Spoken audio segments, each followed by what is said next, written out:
Hello, I am the Ronin Pawn, and welcome to a twitch.tv/Ronin Pawn live stream on twitch.tv/Ronin Pawn. What are we doing? Hi, how you doing? Who's already here? Who's this? Nell USD? Nell? And it's just dollars, just dollar bills all day long. Welcome, chat. We're gonna be playing Rocket Boots today, Rocket Boots Mania.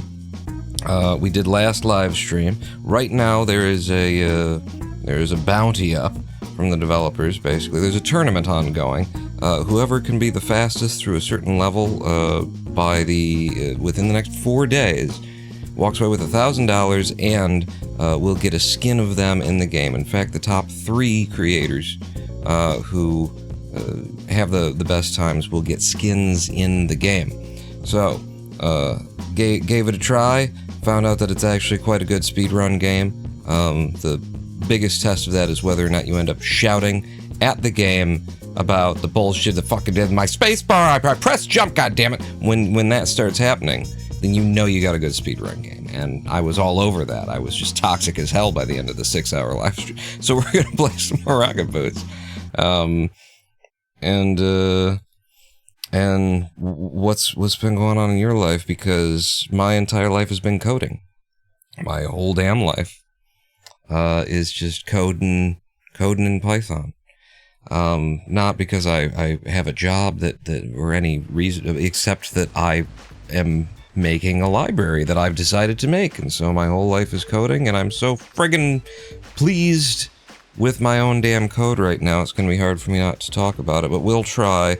So, last time we played a lot of the game. Today's gonna be the hunker down and see how good we can get at this this run moment. So, oh, look at this. Softy managed to, I believe Softy was in second before, but I don't know that the gap was that close. They're within 0.07 of a second of one another, Kareem and Softy. Did Softy drop to 0.07? I thought Softy was more like a 27 or a 28.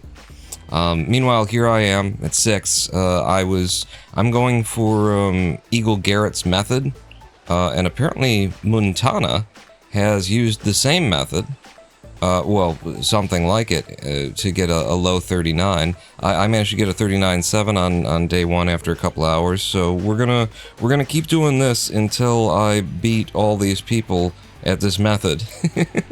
And then we will look at the, ridiculous crap that we're gonna have to pull off with the box jumps and whatnot, we presume, to do it the real way. Hello, Dramacian, welcome in.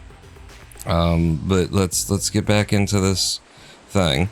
You will recall that I am currently set up in such a way as to have quite a lovely ass. I mean, when I press W, I just run. So there's no... I can't turn it off is the thing. So important things to remember here are that we get the 9 meters per second and we want to keep it. By not... If I run up this slope, did you see that? The 9 meters per second drops to 8.7 if I don't jump it. So we want to get that first burst of speed, and then skip, and keep the speed, and do a little jump off of there, and then push through here and keep running. That's the method that we're going for. And, it'll take me a minute, but I gotta warm back up to it.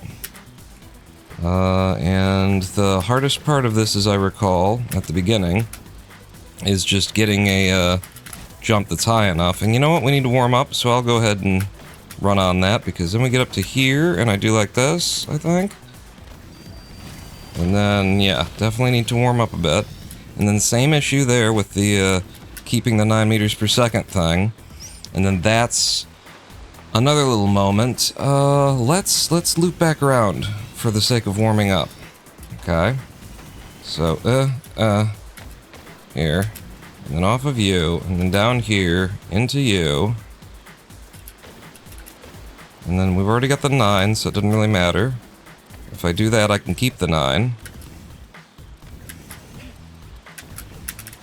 And that would be bad, but you know what? If I could... No, it won't matter. Just take the jump. Don't worry about trying to get anything better than that. Okay. Good to get all the sloppy, slow stuff off while you're just messing around, right? Okay, didn't keep any speed through there. Oh, and she did the little bullshit thing that she likes to do sometimes. Cool. Through here... Oh, I'm doing 7.5. You gotta get your speed back up. And then...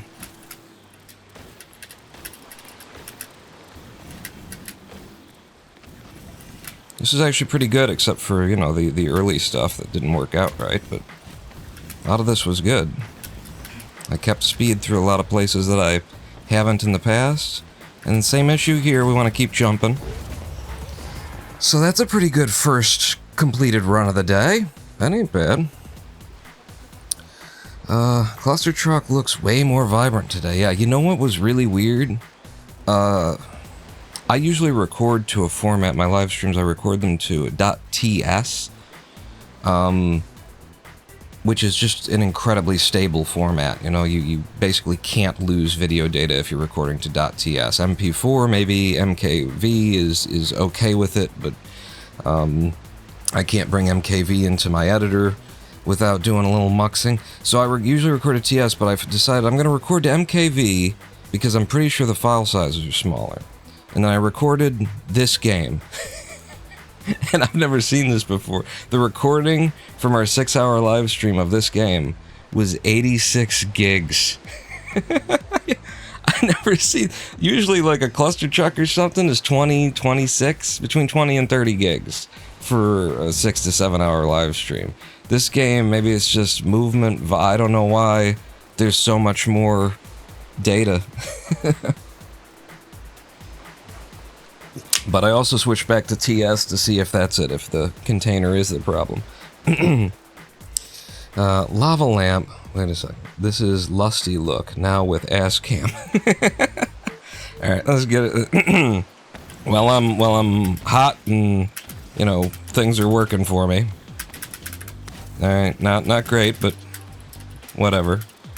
And I lost the speed to a 7.5 there, so that's something we don't want to happen in the real run. That's a good turn. Like the turn. Good jump. Over here. We do like that. We only have 8.9, so it doesn't really matter. Get the speed back. Take the jumps here. We're very high on the wall. I like that. I'm trying to stay with the wall run as long as possible because it's the longest, it's the fastest speed I'll get. And then keep jumping to keep your 9s. And there's a 40.5. So yeah, just gotta get one that comes off real well, particularly well, from the start. I've kept a little speed there, that's good. And then we're gonna do a hard turn, good and fast. And then there's the 9. And then here, only an 8.8 coming out, that kinda sucks. We're gonna run it. Okay. Good, good, good. Getting a little low on the wall.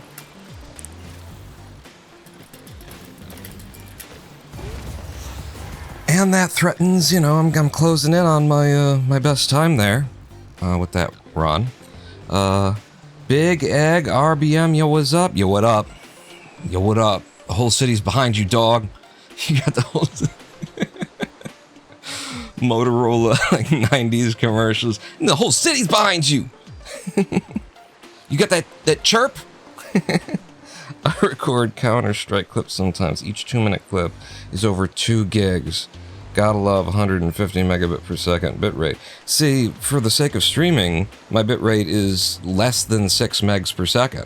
And that doesn't change, you know, for the sake of the recording over the stream with the settings that I've got, so I don't know how I've got how I end up with a recording of a 6 meg per second live stream that is after 6 hours has managed to get itself up to what did I say it was? 80 some gigs.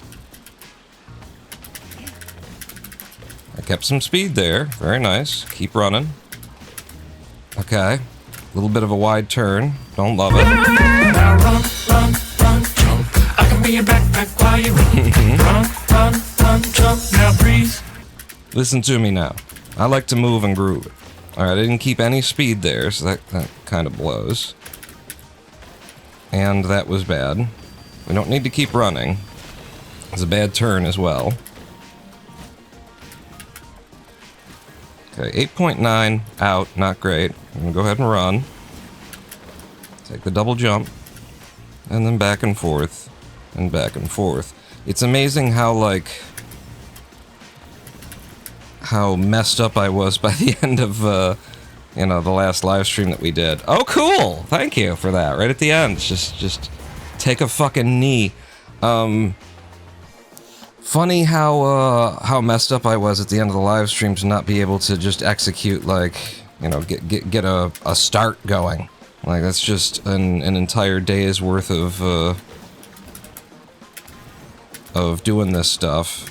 And you end up with, you know, neurological unsoundness, unfitness.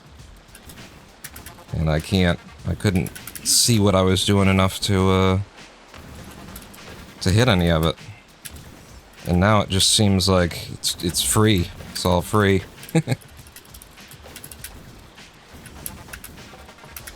Okay, not a great turn. Fine. Turn and go. Excellent.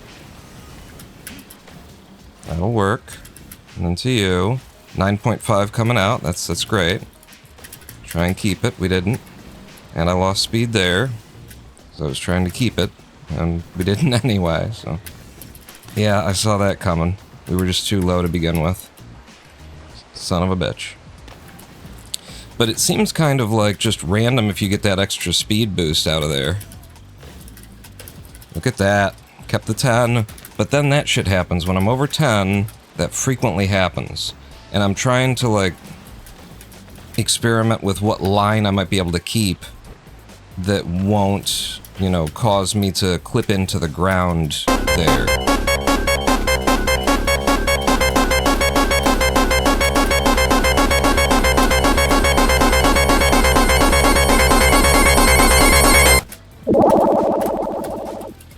Man, that is really fast if you could do it that way. I mean, looks like you could too, but I'm not going to mess with it. I don't need it. I just need this, and then keep it. And then if I... see that? So, that wasn't good. This isn't good. I'll try, like, staying even more toward the left in future.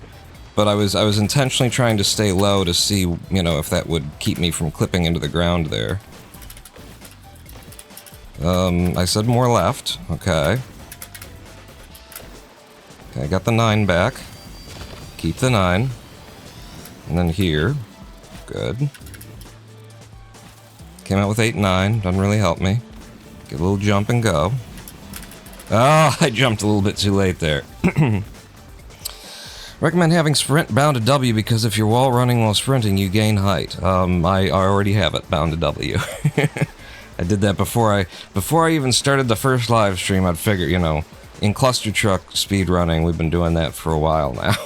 Yeah, it's just too damned much, like repetitive strain on the pinky to keep holding down sprint. It's a speed run. I'm gonna be sprinting. But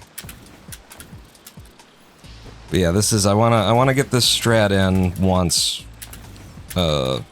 Competitively with the other Americans. Well, with, I don't know if the one of the guys who did it this way is an American,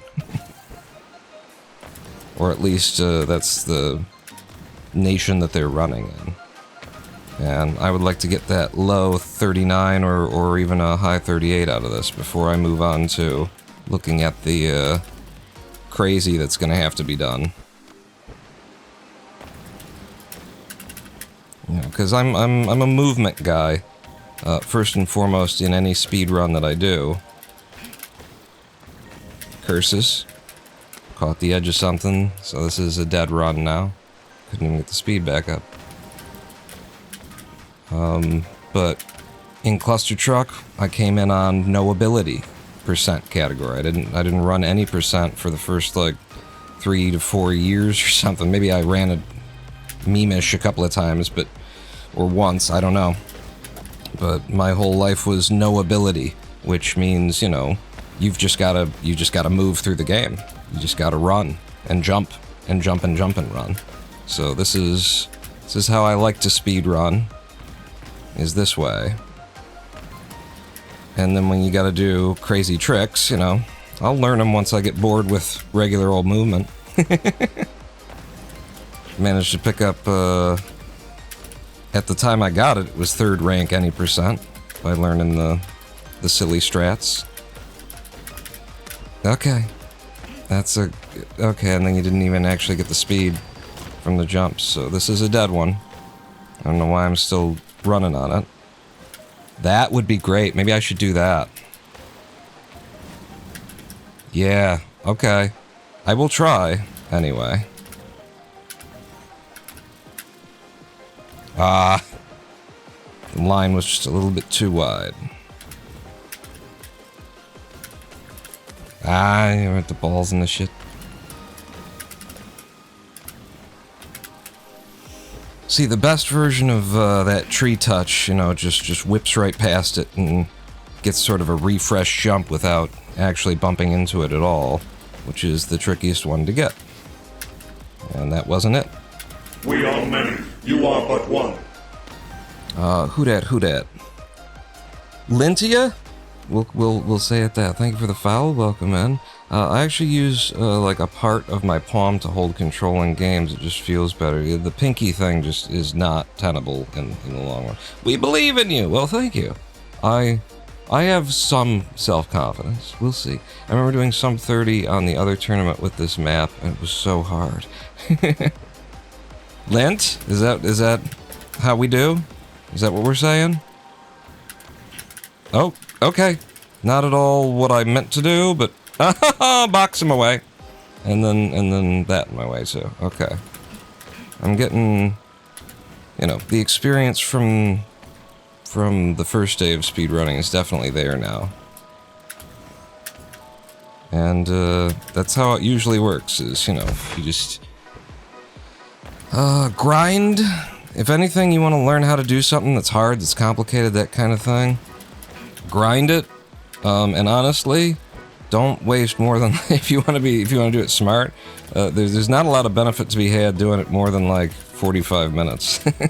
But you grind it, and then you need to go to sleep on it.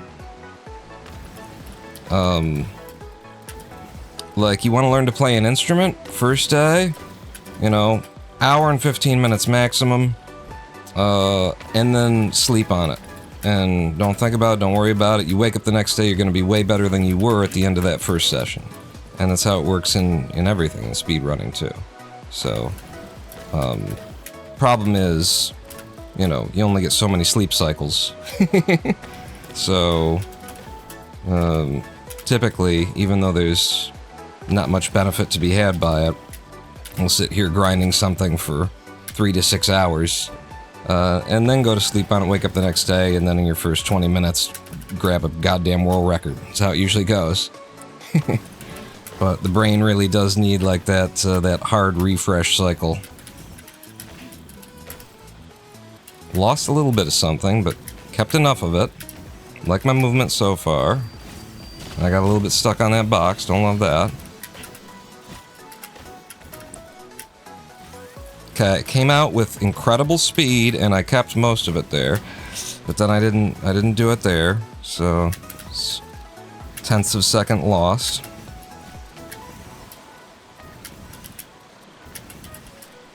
We're doing pretty good though. 39.3.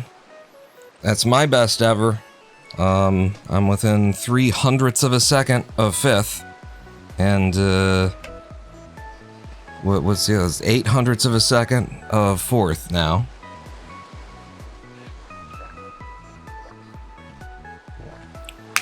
Oh, cents, Mr. 27 cent.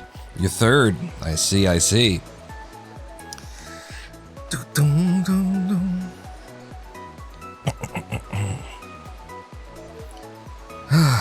Alright, back in. Yeah, save the 0.7 of a second? I mean, that was a really good run. What am I doing? I clicked escape instead of creator tournament run. That was a really good run. I really shouldn't demand anything more from myself from that. Like, we need to put our time where it matters most, and there's no doubt that if I keep grinding away here, I can pick up the extra 7/10 of a second, or 8/100ths rather of a second. It is just a matter of the grind, but the grind would be better put somewhere else. Got the speed. Damn, that turn. No, not fast enough. I'll take another couple of attempts here, I guess, is my thought, my thinking. Lost the speed on the incline there. So you really want to hit that immediately and take the jump. Yeah, the old climbing in the speed game. There it is. Who doesn't love the character taking a knee or deciding to climb something in the middle of your speed run, right? Okay, that's very slow. Wouldn't have been viable anyway. Put a limit on this, like another 5 minutes at this method. See what I can get. God damn it.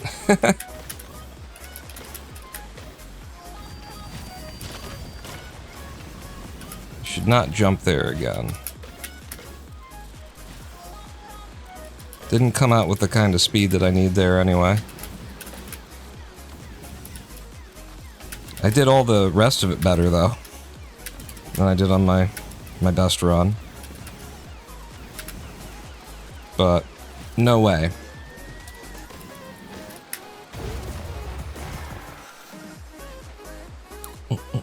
Do it again, I missed it, says Lava Lamp. I'm trying. Remember when we were testing this map and I did 0.016 because I modified it and it has no checks.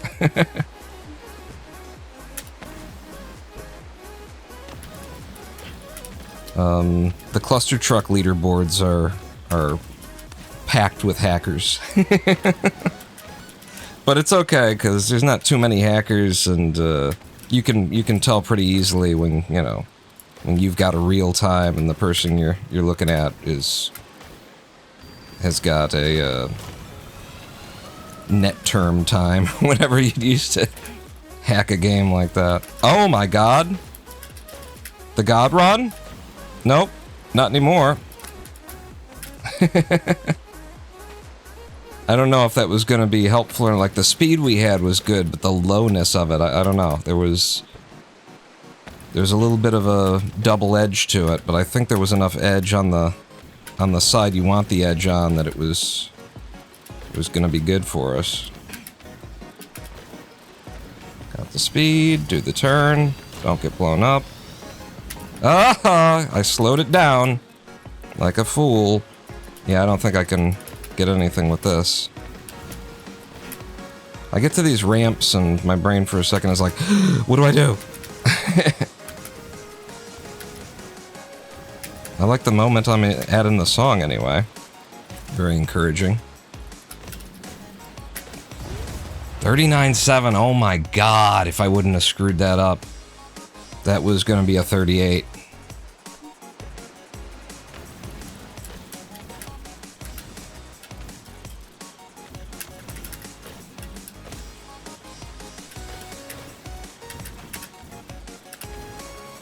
Got the speed. Good turn. Oh, you don't get the speed. Ah. That's coming out of there is also a moment where I'm like, the thing that should I be doing the double jump or shouldn't I? My brain hasn't settled on it. Even though it is what got me my fastest time.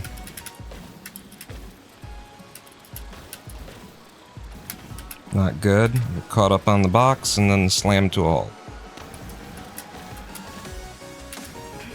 I said 5 minutes. How long has it been?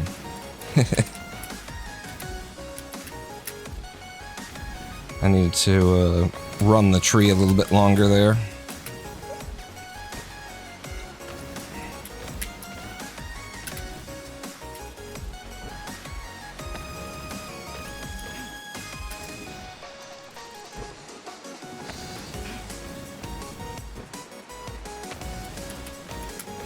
One more good run, huh? No.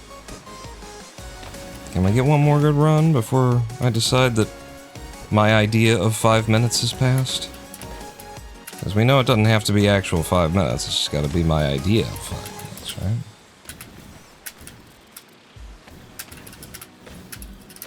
right? Okay, it's a good start.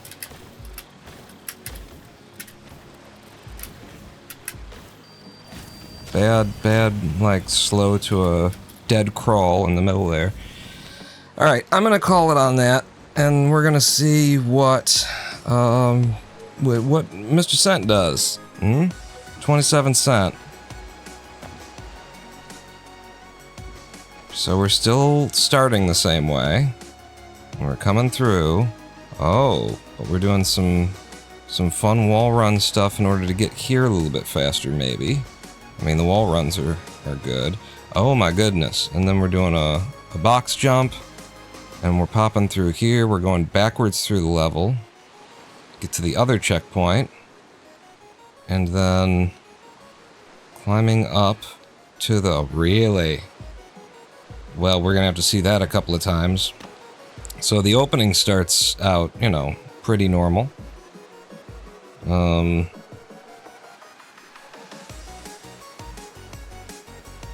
And there's some extra wall running there, which in theory should give you more speed. It always looks slower in someone else's replay for some reason, you know?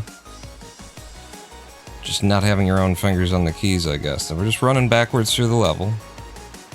And then we get to here, hard right turn, climb up. Right. Show it again. So, same opening as ever. Boom, boom. Trying to come off of you to keep some speed. In and out. And then there's the box. And then that gets you up to here, and then we run backwards. And so I'm gonna guess that the difference between a really good time and just an okay time is how much you get fucked by these rocks. Like how many rocks you end up getting a climbing animation for, right? It looks slower because the FOV effects don't work yet. Oh, really? That would make sense. Box jump looks like an unending source of rage. They're not that hard to hit. But yes, probably lava lamp because the amount of like attempts that it's gonna take to just get one started. Okay, so I got one started, and then just here. Okay, we got one started. That was like 8 attempts to get to that point, and then did I get the wall kick run through here that I haven't tried before? That's another like, 8 attempts per the 8 attempts, so we're already into like 64 attempts, and then then after 64 attempts, do I get the box? And if it takes 8 of those, then we're up to 500 and so yeah, not getting it is definitely going to be a son of a bitch. Let's practice. So I want to play solo. And I'm not even interested in this part of things.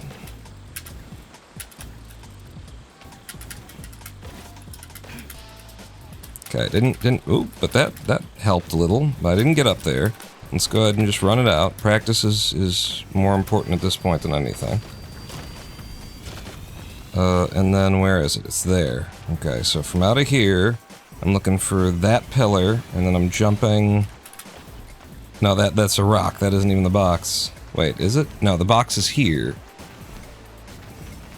Yeah, that's a rock. Okay. The box is back toward this yellow. Toward this pillar to the left, so we're jumping out left. And... am I oh god, I don't want to hit reset. Yeah, I don't care about any of this. I need practice.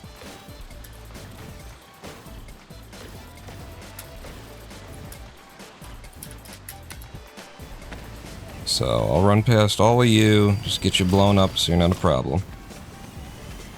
And then, am I doing like a jump and then off the rails kind of a thing?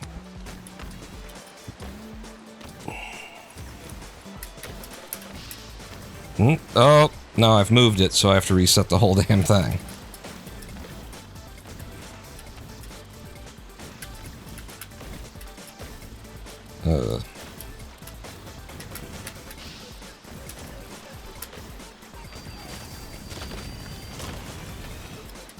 Yeah, from there you're not gonna hit it, so you do have to do like a rail jump, maybe. Let's look again at.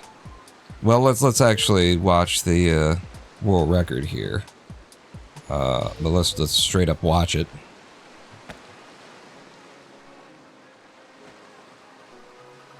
And Kareem's doing jumps off of stuff that ain't even there. That will help a lot if I can get that. And doing a full dead stop, but keep your speed turnaround. That's also seems like... Oh, and we skipped a jump there. And somehow managed to avoid all of the climbs, too. Oof. If 2 people hadn't done this, I would be looking at this replay in particular and being like, alright, what hacks did you have on? So that's interesting. Kareem is not the... They're jumping off of the strand, not the tree. They're jumping off of the Rocket Boots Mania signage there. And then we're running hard off of there. That's very helpful to see that you can just run straight into that thing and get the pull. And then, yeah, if you do land on the jump at the moment that you... in the moment that you land, if you hit space and change your angle, then you can have a complete and total angle change. Yeah, this is a very, very helpful thing to watch. So number 1 is, what if we didn't even bother with the tree? Number 2 is I can get on that, and it looks pretty damned easy to make happen. And then over here, there's that. And with the speed, actually, Kareem, I would love to be able to like pause and rewind and stuff. I'll be looking for that in here in future. But the jump is from just before the it's before the railing, kind of at the point that the railing support is. Watch again very closely at that point. So we jump off of here, running along here, keeping the speed, wall run to wall run to wall run to in, and then we turn around and we jump from there.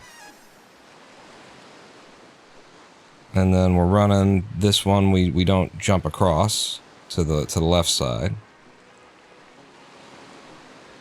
So the more that I watch this, the more doable it becomes in my mind. This, we'll have to see how, like, futzy that is to get. But that looks... All this looks like just given. Like, you can have that, and then you should be able to get that. And then the corner jump, very nice. And into this. This jump I could see being a very... This is like the choke point right there. By which I mean, that's when... If you're gonna choke right there. You're gonna be like, ah! And not get enough and not cross the whole gap or something. Haven't seen Enzo P's runs yet. He's almost world records in all official levels. It's very hard, I have to say. What's very hard? The jump off of the banner jump, banner clip. Play solo. Everything is very hard. It's looking like all the pieces when you break them down are looking very doable to me. There, I just got my first, like, banner jump, so let's see. Okay, so you want to jump a little bit earlier than for the tree. That's what it looks like. Maybe I want to, like... Can you get it with a left shoulder rub, or do you have to land dead on the string?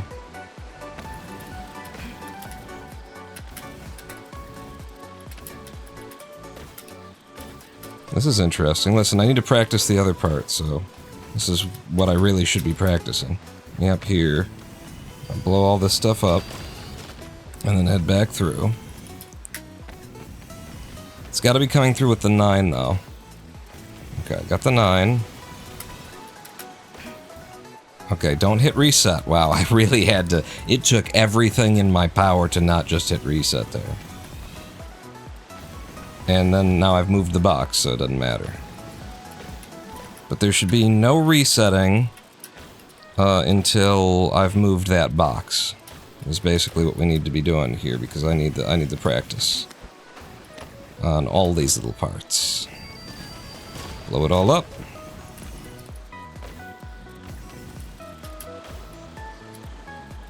Okay, and then from there, oh, don't.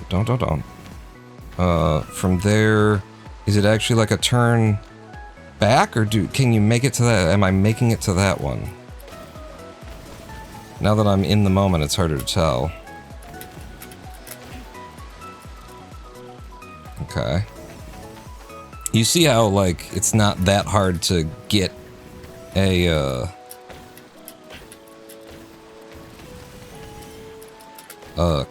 corner box jump.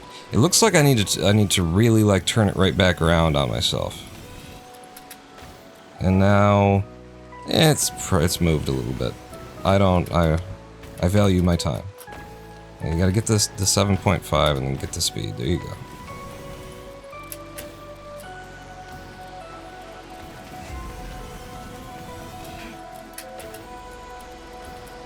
That's interesting. So I could just jump right off of the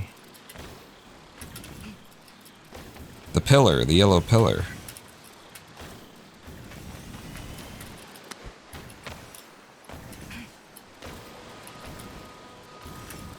Just because somebody's already routed this doesn't mean that it can't be routed further. You know, it's always been my perspective on stuff. I'm the guy who comes up with the methods that other people are usually watching my live stream while I invent some routing, and then they steal it from me before I've ever gotten to put in a run with it. I got a whole series of videos on my channel for Cluster Truck Speedrunning where that was happening. And it didn't move much.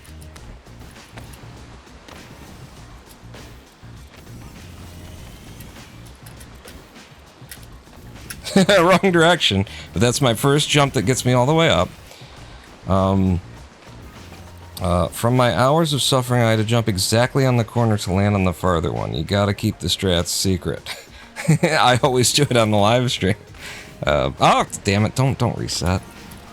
It's just in my blood to reset.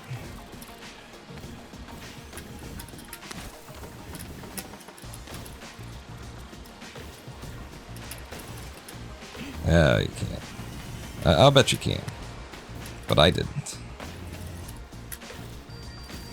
It's only two of them. Third one's still here.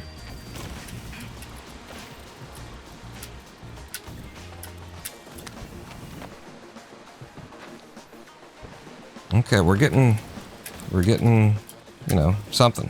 We're getting something, and I like something. I really need to practice. That'll be the next part to practice, is the wall run stuff.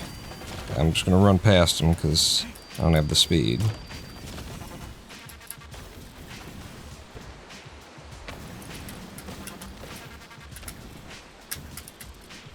Yeah, let me practice the beginning of it here for a little bit too, now that we've started to see a little bit of success with the box. Get away from the box, you know? If you can't go to sleep on it, which is the best way. Nope. Alright, well I screwed it up.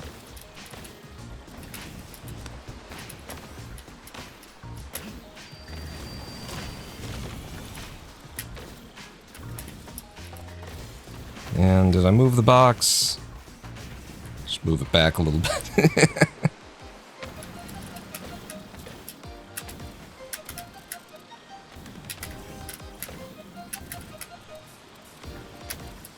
Okay. Good first attempt.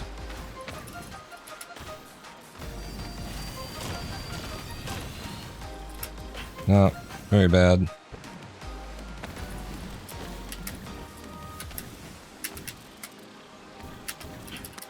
Alright. Love it when she does that. It's my favorite part of the game. And this bitch tries to fucking climb shit.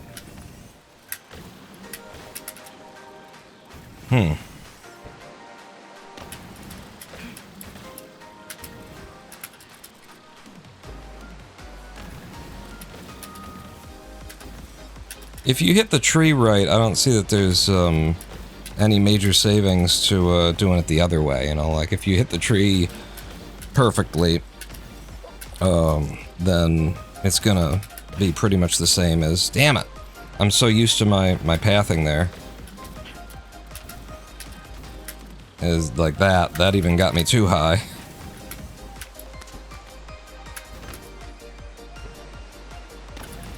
Is it down to, like, I gotta have monster speed coming into that, or...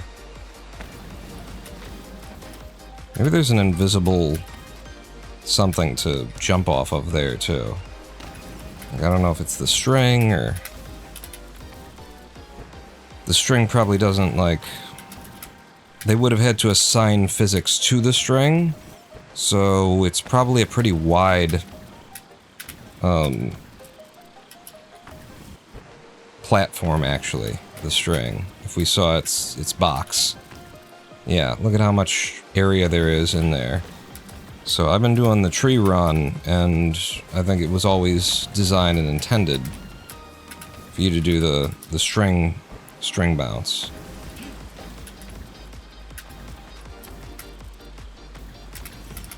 I mean, or I'm completely wrong about everything. I don't understand why I can't get this to happen. Oh yeah. Like, is it just down to speed and I'm not getting a clean one? So I don't have the speed to...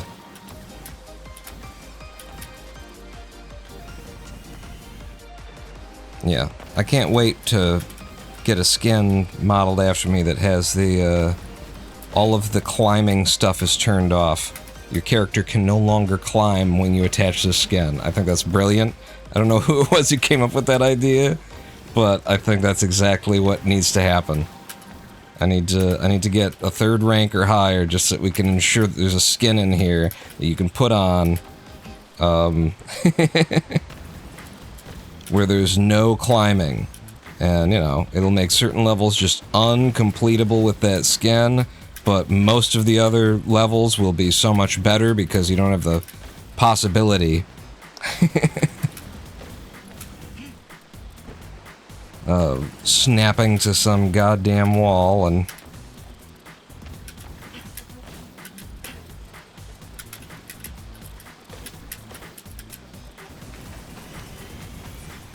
Well, I could absolutely take the just a couple of things that I've learned from here back to the other method and bring in a 38, no problem.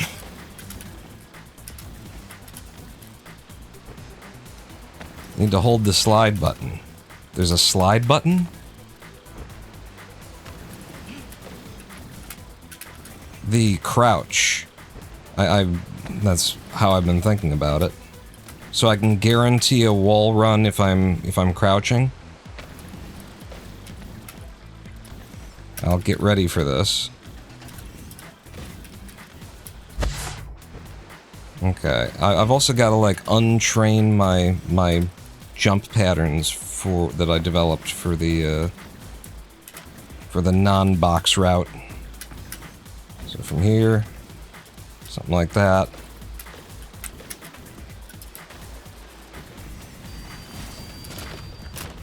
God damn it. I'll just destroy the box I need.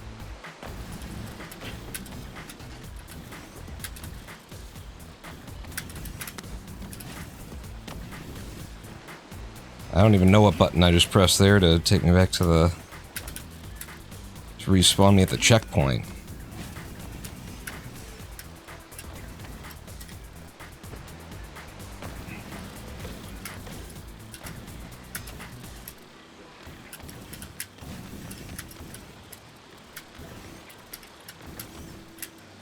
Okay, that's my first, like, got all the runs thing. It's very nice. Felt great. Loved it.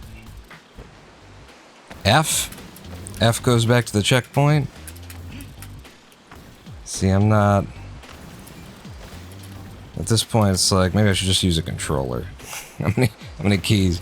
You got your fingers straddling over WASD and your right hand, and then it's like this ain't supposed to be, you know, a space game, right? This isn't isn't Elite Dangerous. I don't need to put a plastic cover over my keyboard in order to figure this shit out, do I, guys? Already bound Shift to W, so I don't gotta worry about that.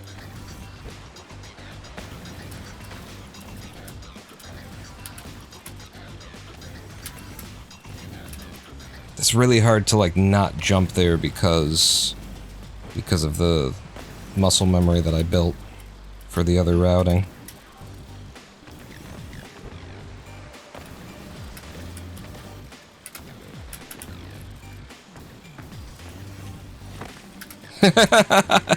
And then I got my fingers like dangled over the crouch key now, which I didn't used to do, which is totally throwing me off.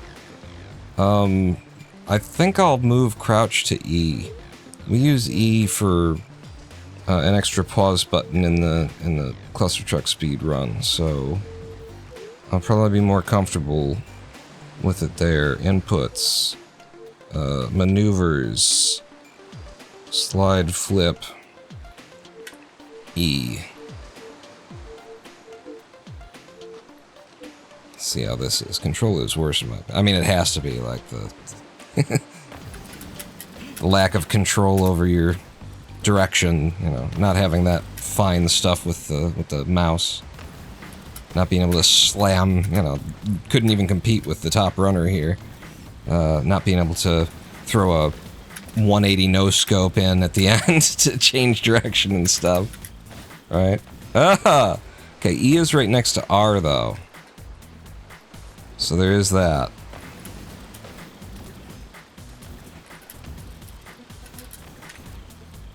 Okay, but yeah, once I get used to this is gonna be great. This feels so, like, comfortable in my hand.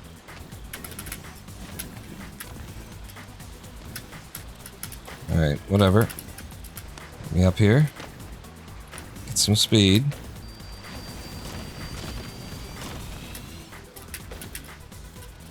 Okay. We can get enough there.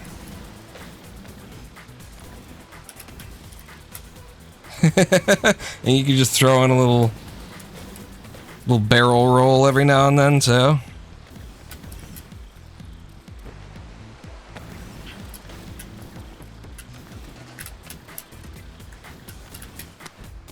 Alright, well, to hell with it. Ah, that is too easy to do, though, with the reset. But it's only because I'm not used to it yet. Is it really E that I use for my double tap when I'm pausing, when I'm doing the pause thing? Because, I mean, R and E, this is exactly cluster truck layout. It just feels so wrong. I think it's just because it's a different game and I'm using it differently.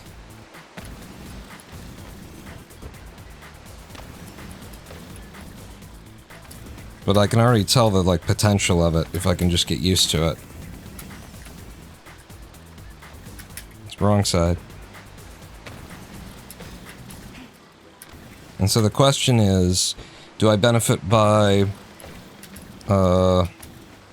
hitting it for the wall run there, or is it going to slow me down or something? I certainly don't need it. I've been doing it without it.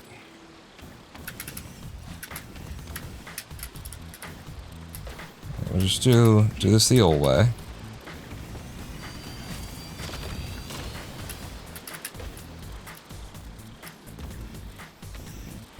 Okay, I think I'm gonna like not do the box jump here and just use what I've learned to do this to you know, get a better time than the other Americans. Or Americanos.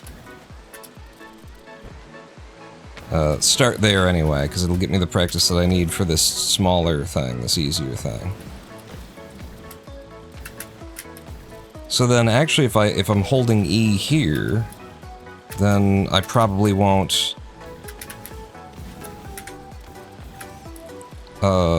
climb.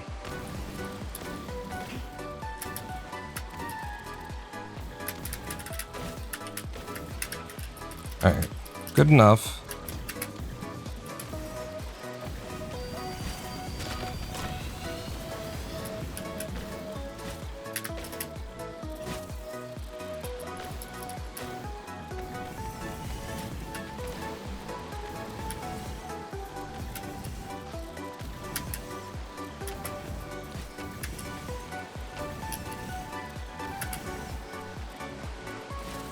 And just don't screw me on this.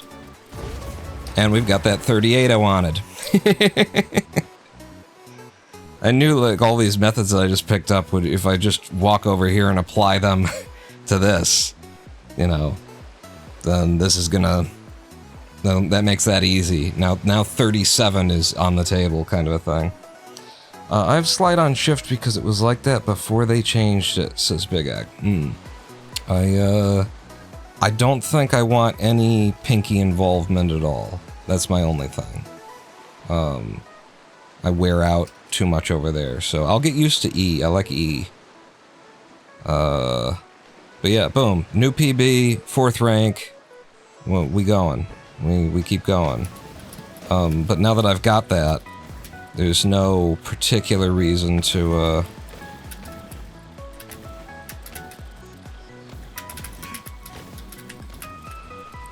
there's no good reason to avoid box jump anymore.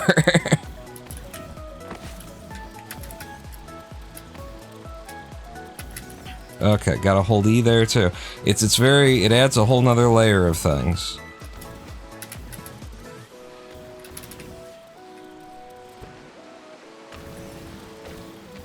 That actually, like, a lot of my frustrations with the game and with its, like, climbing everywhere kind of thing, come down to not knowing that I could probably avoid the climb by pressing, you know, the slide button, and that needs to be figured out.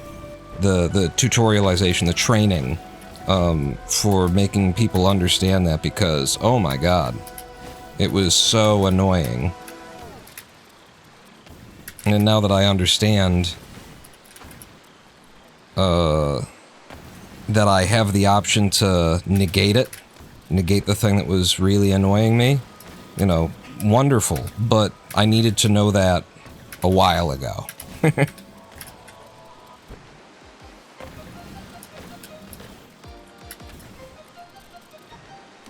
So that's gonna be hard to figure out how you onboard people to that, but it really needs to be done.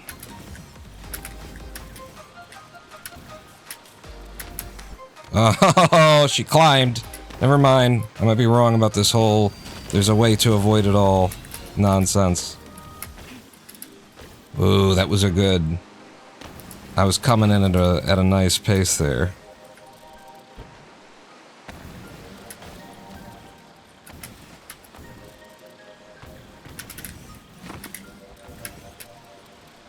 This is very interesting. It's making the game like so much more interesting to me, too. Like movement-wise, so much more going on here when you're throwing in these slide taps and.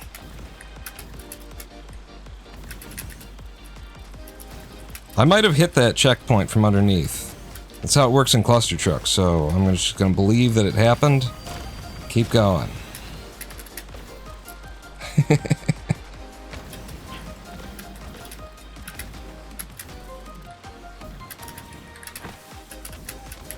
Alright, I'm just gonna keep running.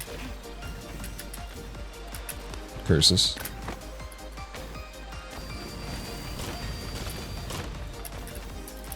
Didn't have the speed. It's gotta be 9 at that point. If you don't already have it, it's a little bit like, what do I gotta do to make it happen?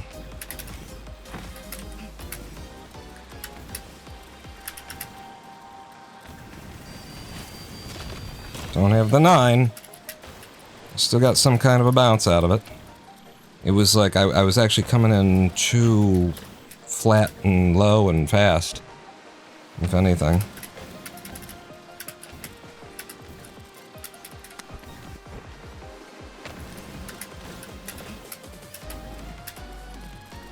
Really, I could get into this.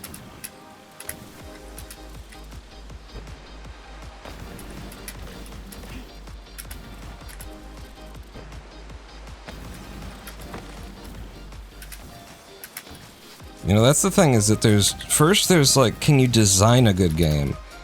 But if you can't, like, figure out how to communicate it, it's like a whole nother discipline, and it's so hard, and sometimes it's like there's no good solution. For how to communicate, like, what you've put under the hood. Without, like, because you can explain it, and then you overwhelm people. And then, like, they walk away because they're like, Jesus, there's too many fucking buttons here, and, you know, something like that. So, like, figuring out what you gotta do to give people the information that they need without offboarding them by trying to give them the information that they need it's a hell of a thing. You know, people don't recognize just how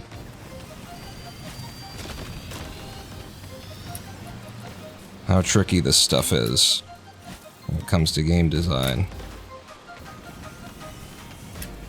What you've got to achieve in terms of communication. Making the game is just the beginning. And I think this is going to be a new PB.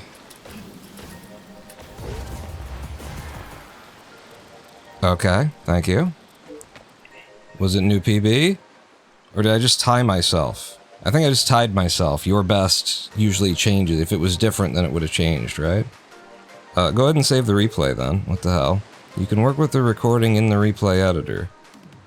I've never looked at the replay editor. So... replay. Is this it? This is by Lint. You can't compete if you made it. Wait, ambush? Ambush, and then... I don't... what? Play it?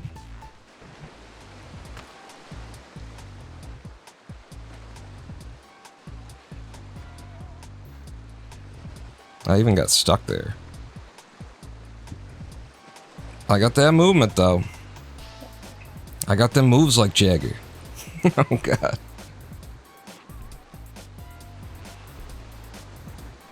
I got the moves like Jagger.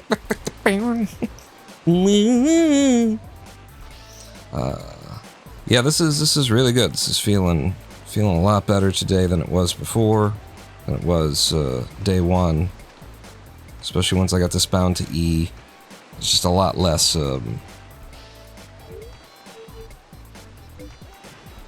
wow, and I'm just in the level. That's very convenient, that it because it's loading up the real level and then just playing back your animation through it. I see how this works. I'm a coder. I do codesing.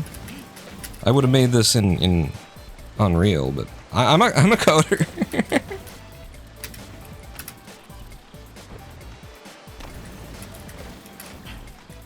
I don't know about my experience with Unreal is very limited. I have a course. I took a course. I've made a couple of games. Little practice, little tutorial, you know, kind of in school kind of games.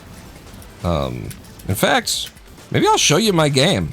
I'll show you the speed. Oh, will it run? So I compiled this this game in Unreal before I realized that Unreal, damn it, Unreal is very if you don't tell it to limit the frame rate, it will just eat your entire GPU. If you don't, like, override that from out of the box, it will eat absolutely every frame that your GPU can give it. So to even start my game on this live stream might be a problem.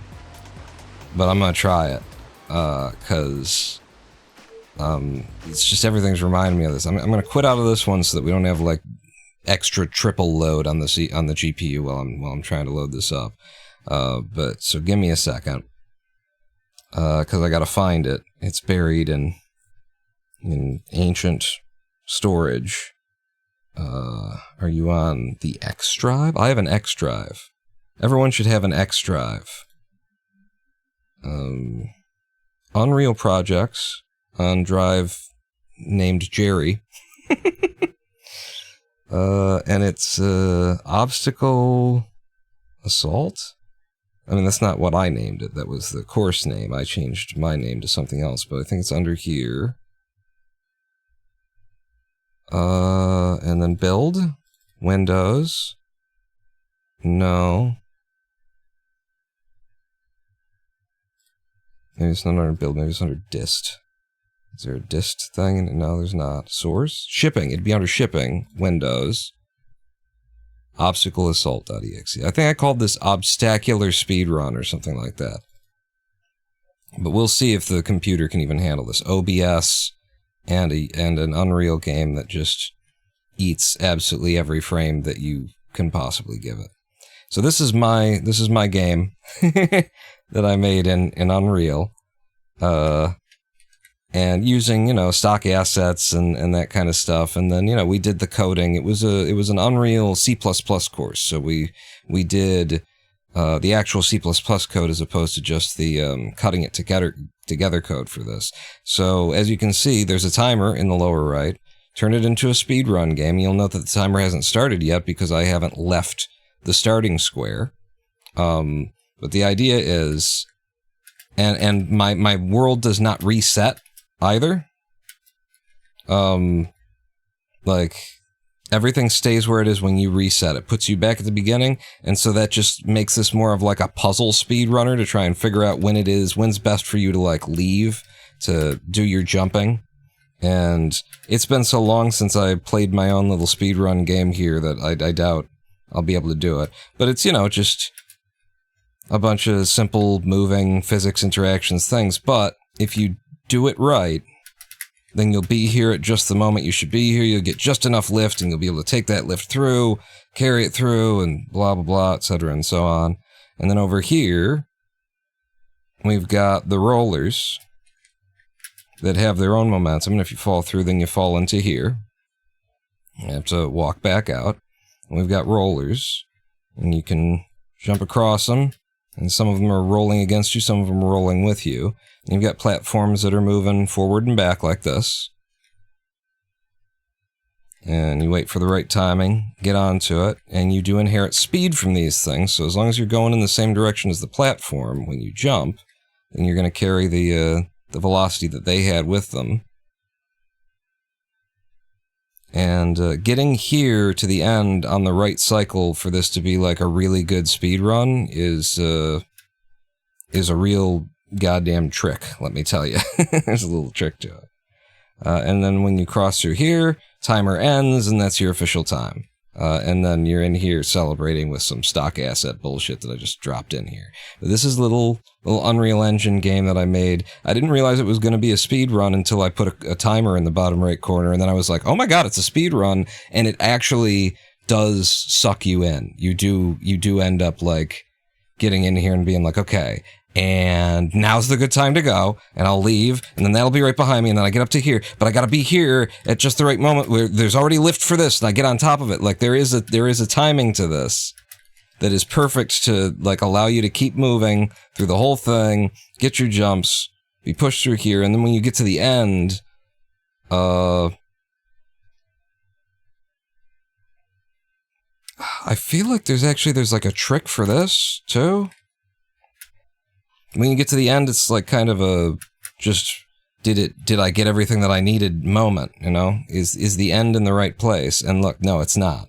So it's not gonna, I can't get a great time through here right now because it just didn't work out that way.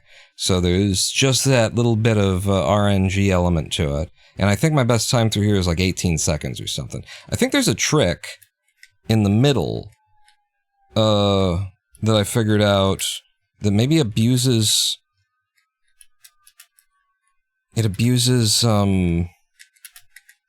respawn, like save state. There's save points. So I can't remember what this is, but I feel like if you something and you jump off, you get warped further than like the if you touch the right moment right here, you'll get warped a little bit ahead of where you could have possibly been, is part of it. Anyway, that's one of the little games that I made. And I was getting Rocket Boots Mania vibes. Well, Rocket Boots Mania was giving me vibes anyway. Of my little Unreal game. But you can see how, like, easy it is. That was like, baby's first game. And you can see how easy it is to at least get, like, the basic physics interactions that I don't think Unity gives to you. I think in Unity, you have to work for them. You have to make them yourself. Back to the tournament run. It was a good little distraction. Sometimes you need them. How long have I been here? Only an hour? God, it feels like we've been here forever.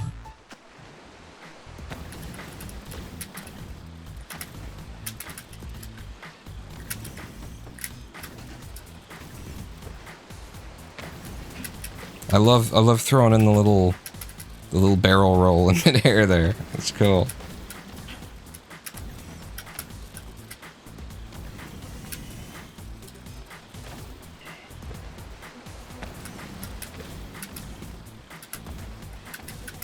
Ah, curses.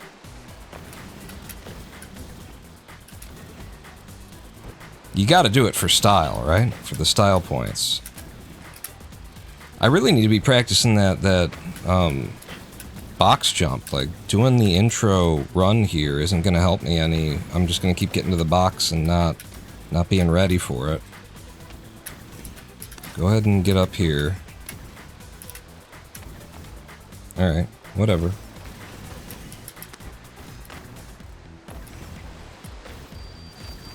Blow that stuff up. Okay, didn't quite make it.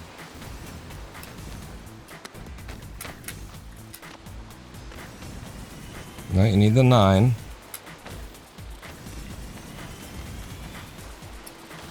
No, I've moved it a little bit, but shouldn't be that big of a deal. No, give me the full 9. Do I need to have Rocket Boots active or something when I hit it for it to happen? Alright, now I've completely fucked it.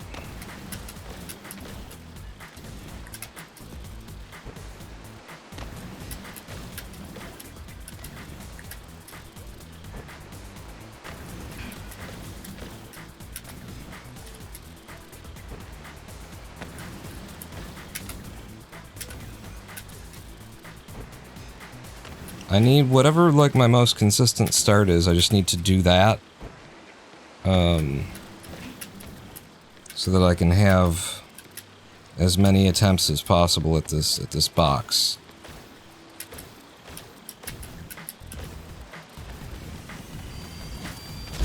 Ah, fucking goddamn it. Just a waste of my goddamn time. Alright. Wasn't gonna work out.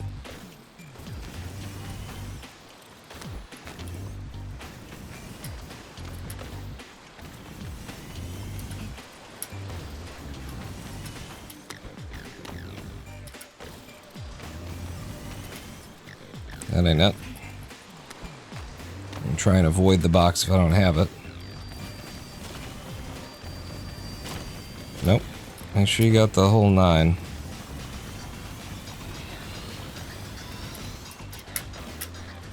That felt good. But you gotta get the, oh shit. I could have turned back and kept doing it. You gotta get the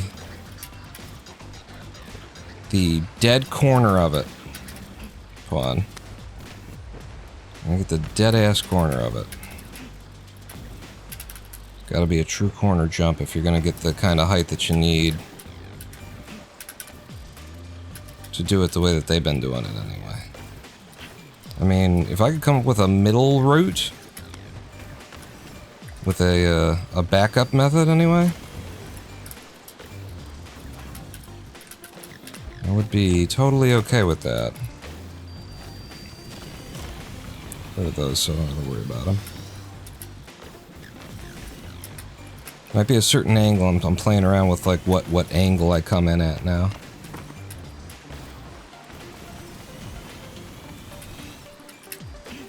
Okay.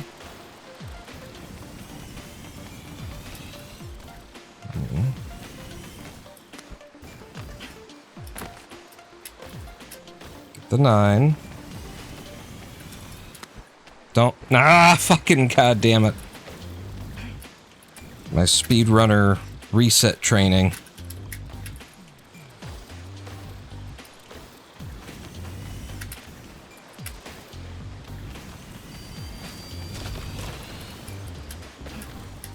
Ooh, that was good until I, like, ran into a tree.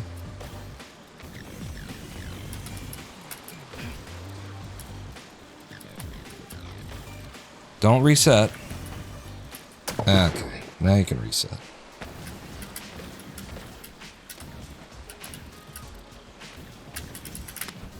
Sure.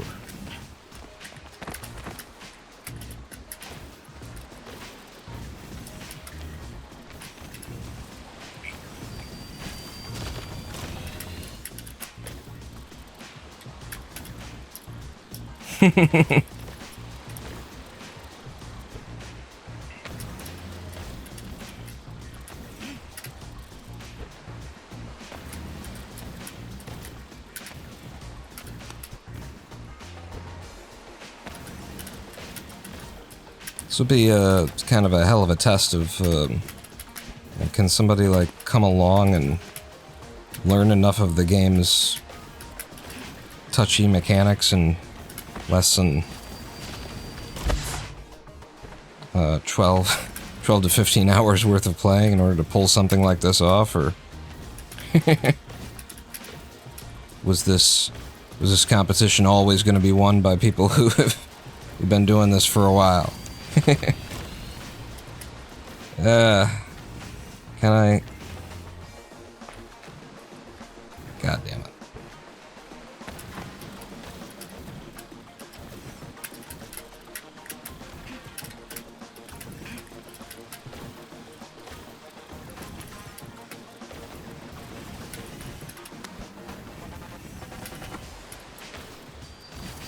I want to believe that I could hit a top 3.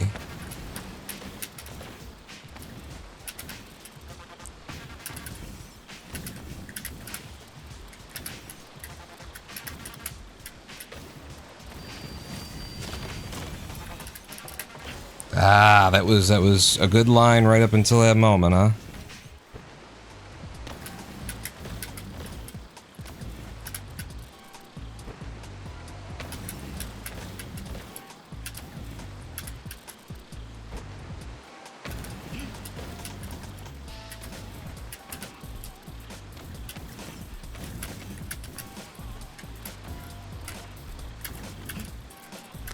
Alright, whatever.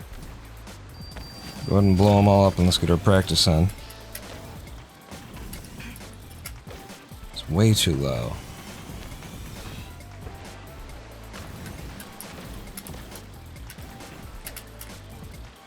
I could do some more watching. I could do some studying. Watch the second placeholder too. We've looked at third and first. Whoever it is I haven't watched, I should watch.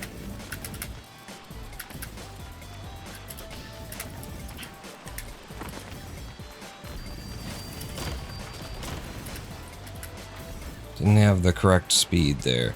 Let's do that. So I've watched Kareem. I've watched. Did I watch Softy? Well, I can't believe if I didn't. Let's watch.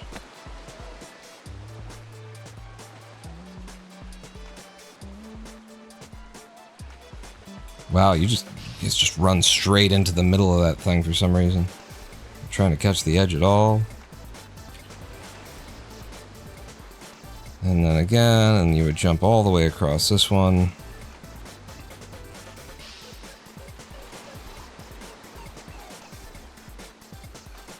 Okay, show me the, like, I need to see this box jump more than anything. Everything else I got, you know, up to the box jump, because I'd have to get past the box jump to see the rest of it. So we get here, I've been able to get that. We turn around. And that's interesting, like, Softy's got a pattern of jumps that makes it so that they're just jumping the whole time from a certain point. So, here, and then boom, boom, boom, boom.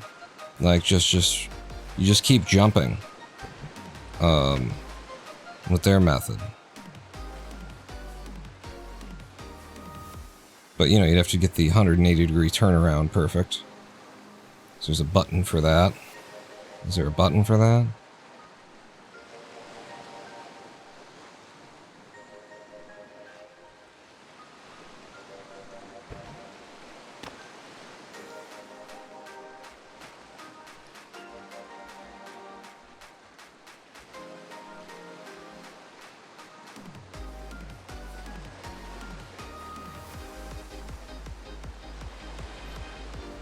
Okay, let's run solo.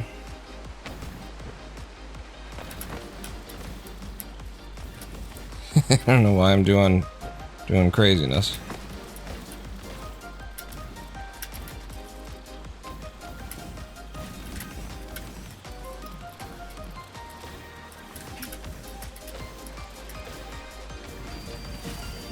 Ah, damn it. Go pawn go, says El Gavo. I'm trying. I'm much more, laid back. I guess it's not that I'm laid back, I'm more focused today, huh? A lot less entertaining on the commentary. I'm trying to do this thing.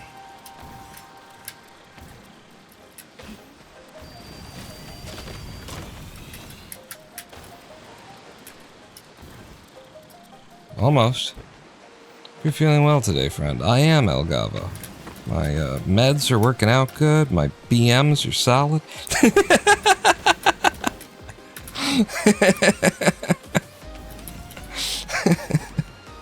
It's actually one of the notes that I just wrote down in my like, I'm trying a new medication diary. What? What's going on? Huh? Disconnected? I mean, the stream didn't disconnect. So, Twitch must be having some problems.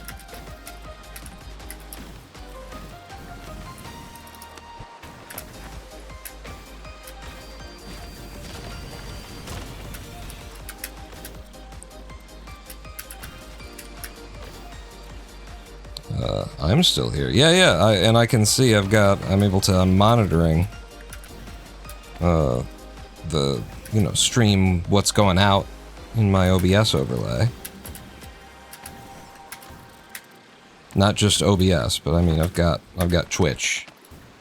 I've got the Twitch output in my OBS next to the regular OBS outputs so that I can see it all. And yeah, we didn't have an interruption. So actually I'll have a look at the code. What's going on? Did it crash? Something happened. Project Ice Cream, I think, just went offline entirely. Something caused Project Ice Cream to crash. It must have been like a Twitch thing, because my code's been stable for months. Twitch must have sent like a unusual something. Alright, so in a few moments we should see the bot connect again.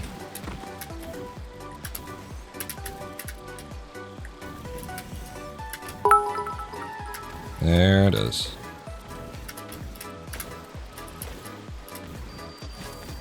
Just gonna wait.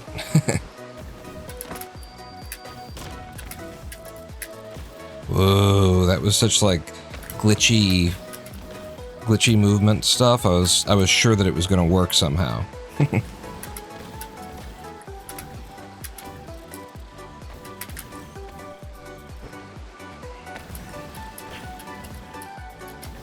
Well, I've just been doing this like little roll through the window there for no particular reason. And now I'm realizing that it's a huge benefit to me to do that. Like, I should have been doing it quite intentionally instead of just, happens to be happening. Ah, that was really good, like, aim on the box anyway. Felt like I was coming in at a corner.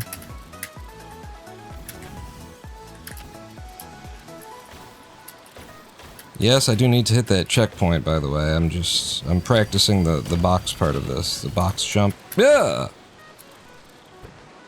Man, apparently you need the biggest jump, but I feel like what I should be going for before I demand the biggest jump is a turn back. Like, I'll try and show you what I mean this time. I'll go through. Okay, that doesn't help anything. Can I? No. But a turn back for the potential for a shorter... Curses.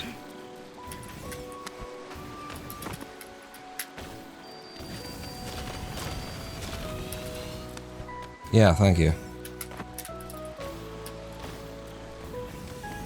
If I don't get a big bounce, but I turned back like that, I feel like maybe there's a way that I could get in. Maybe there isn't. Try not and get yourself killed. 9 meters per second back up. That's... no.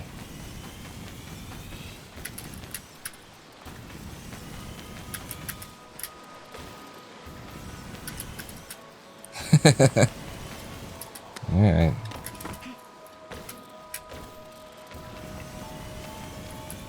Oh, it's not in the right... it's not in the same place anymore.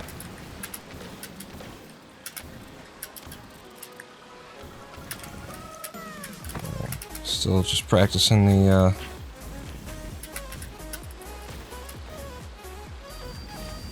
Uh-oh. Practicing the box jump. That is so bad, it's not worth even coming in at it. Get rid of that guy.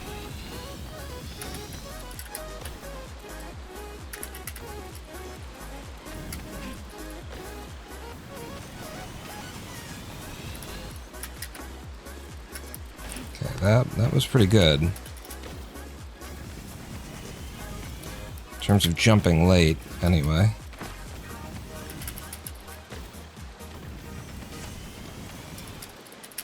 Nope.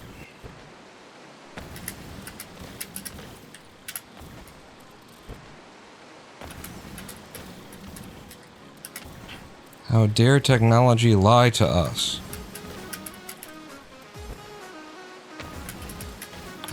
Yeah, it's been, you know, I don't know.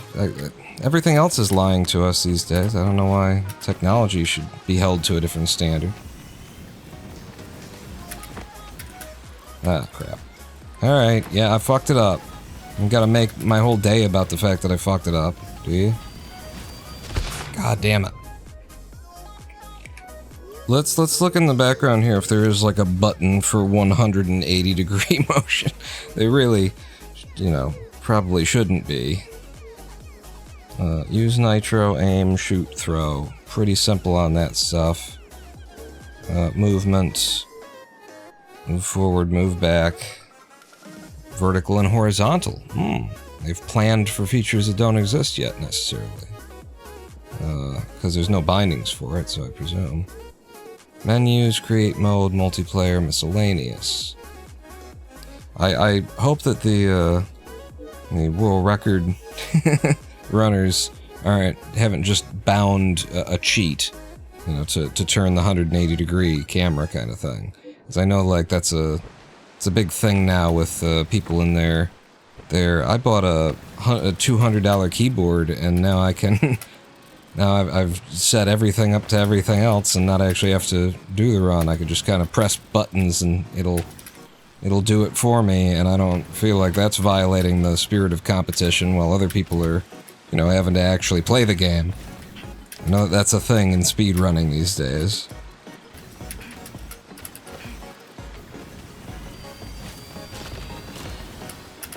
Curses. Don't touch the box if you missed it.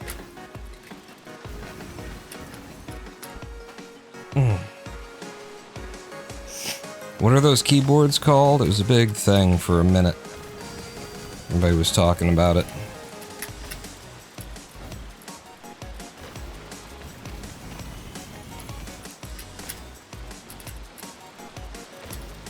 So that's another thing, is the idea of augmenting the jump that you get with a wall run off of a tree. Ah, okay, good. No, you just stay away from the water.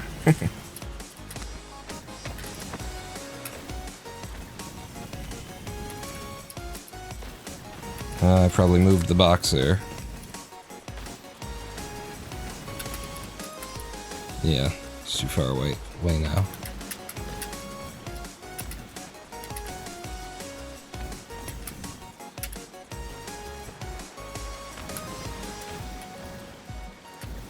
But yeah, apparently, you know, some people think when, if you buy a expensive enough piece of hardware that can do what an auto hotkey script can do for you, then it's suddenly legal, just because it's not an auto hotkey script. Technically. Actually, no, you've just turned this into pay to win. I don't know why anybody would have ever been confused over whether or not, the fairness of the sport is being preserved under these circumstances. As the super moderator for Cluster Truck Speedrunning. I'm not just talking. I'm just a guy with a meaningless opinion over here. I moderate and run and make the rules for a speedrunning community. So, when I say it, shut up and fucking listen.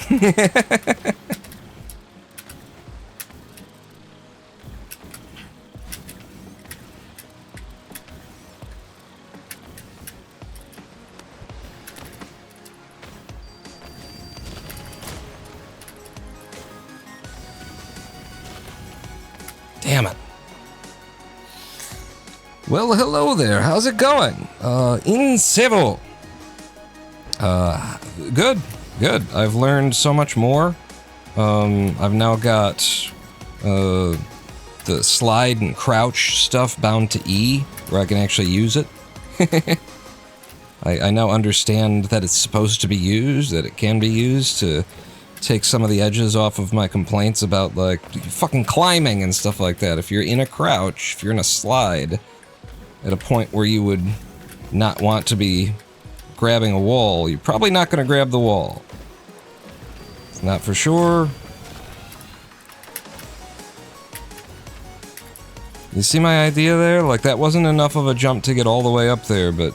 So that was the turn back. I think a much better idea would be to try and lead a smaller jump than you need into this tree here, and see if you can't turn that into the jump that you need, the height that you need off of that box. But I've already taken fourth with the same methods that we were working on before, and now I'm working on trying to learn this box jump over here. I haven't gotten it once yet.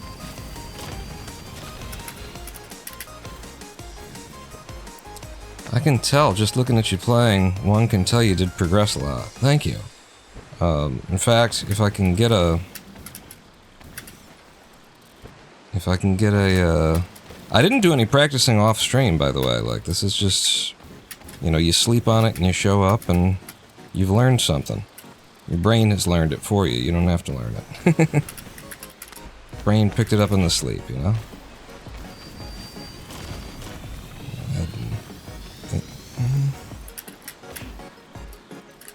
See, it's not enough. We can keep practicing.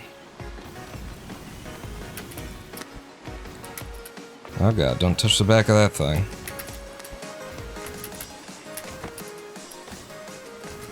I need the 9.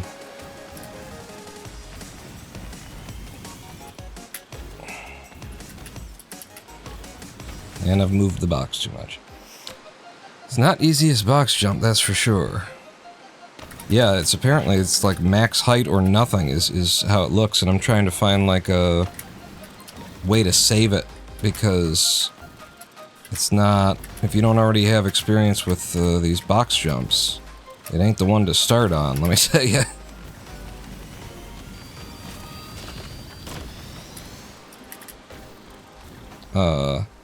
And so I'm trying to find a way of making like a mid-height box jump turn into something.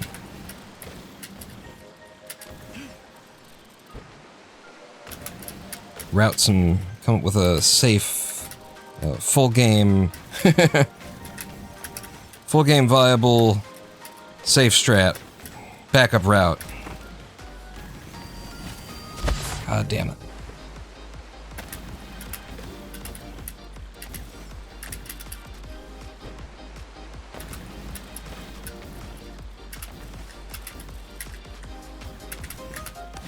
Curses.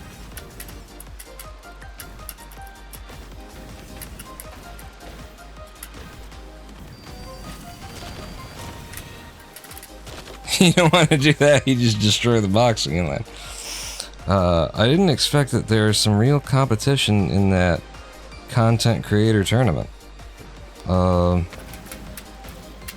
I'm finding out just trying to do this that it was always going to prefer people who have you know, been doing this for a long time before there was a tournament on. See, that was the move I was thinking right there. But that one was too high to even catch the tree. You were so past the tree there was nothing to grab onto.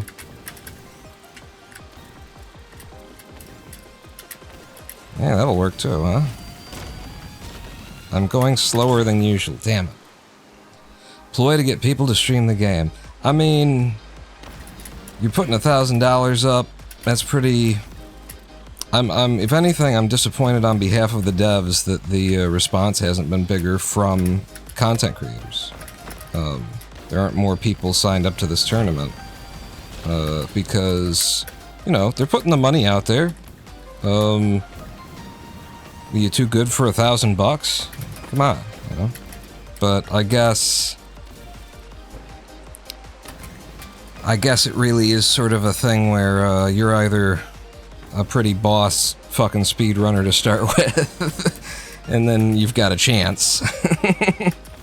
Or maybe you just feel like it's being manipulative or something like that. But as someone who's a pretty boss-ass speedrunner, you know, I appreciate getting the invite, and I feel like it's possible. Stop it! I know you like that now. I know you like doing the little thing that you got it bound to a key, but you can't do it all the time. Hello, says Vexus. Vexus of the World Wars, you've returned from the front line. How are you doing? It's Vexus WW for those of you on the VOD. We used to have chat. I used to have chat on the screen. And it's fine right up until it isn't.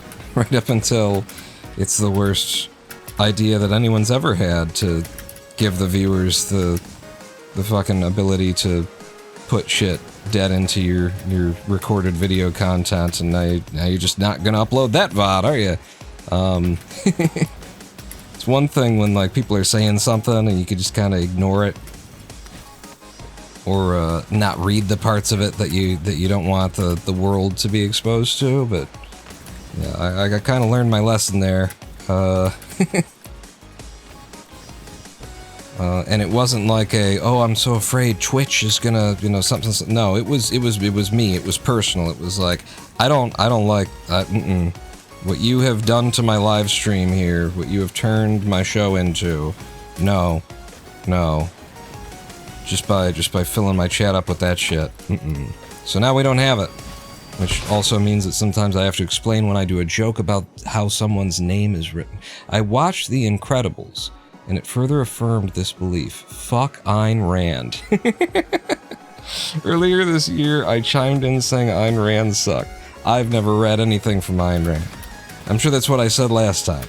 That I've never read anything, but I have heard from enough people who are good people that she's horrible, racist, classist, let the rich rule us all bitch, that I'm willing to just trust that she is in fact that awful bitch.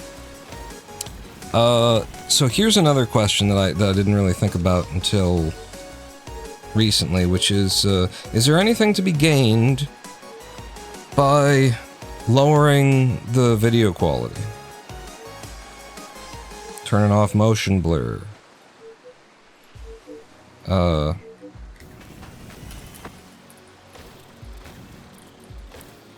know, we might get better movement, better performance. In other games, that's how it is. So I'm turning everything down. In Cluster Truck, it felt for years like I could run in either way, and then I started running with everything off, and it's a huge difference. And it's not necessarily in the game's performance, it's in my performance because I've got like more frames to react to or something, but it made a massive difference to turn all the settings down to nothing.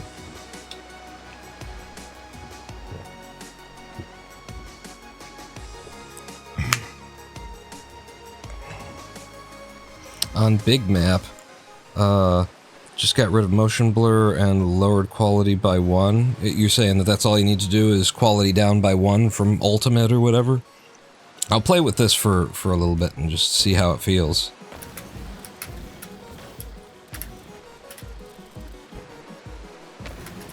That's the danger of, like, you do a, you do a tournament thing, get people playing the game, getting exposure out there, but it's based around speedrunning, so the speedrunners come in, they turn all your fancy graphics off and make the game look like shit. But they'll win their 1,000. They'll get their skin out of it.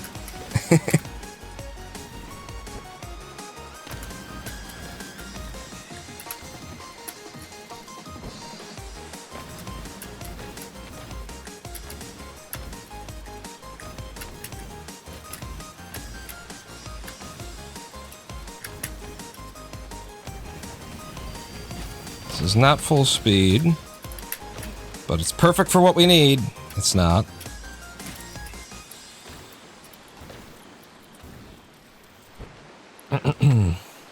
Let's see, the whole plot of Incredibles is about how these exceptional people have to be suppressed because of society, and how society celebrates mediocrity. It was never about doing the right thing, it's about being allowed to do what you want regardless of the rules because you're exceptional. It's true.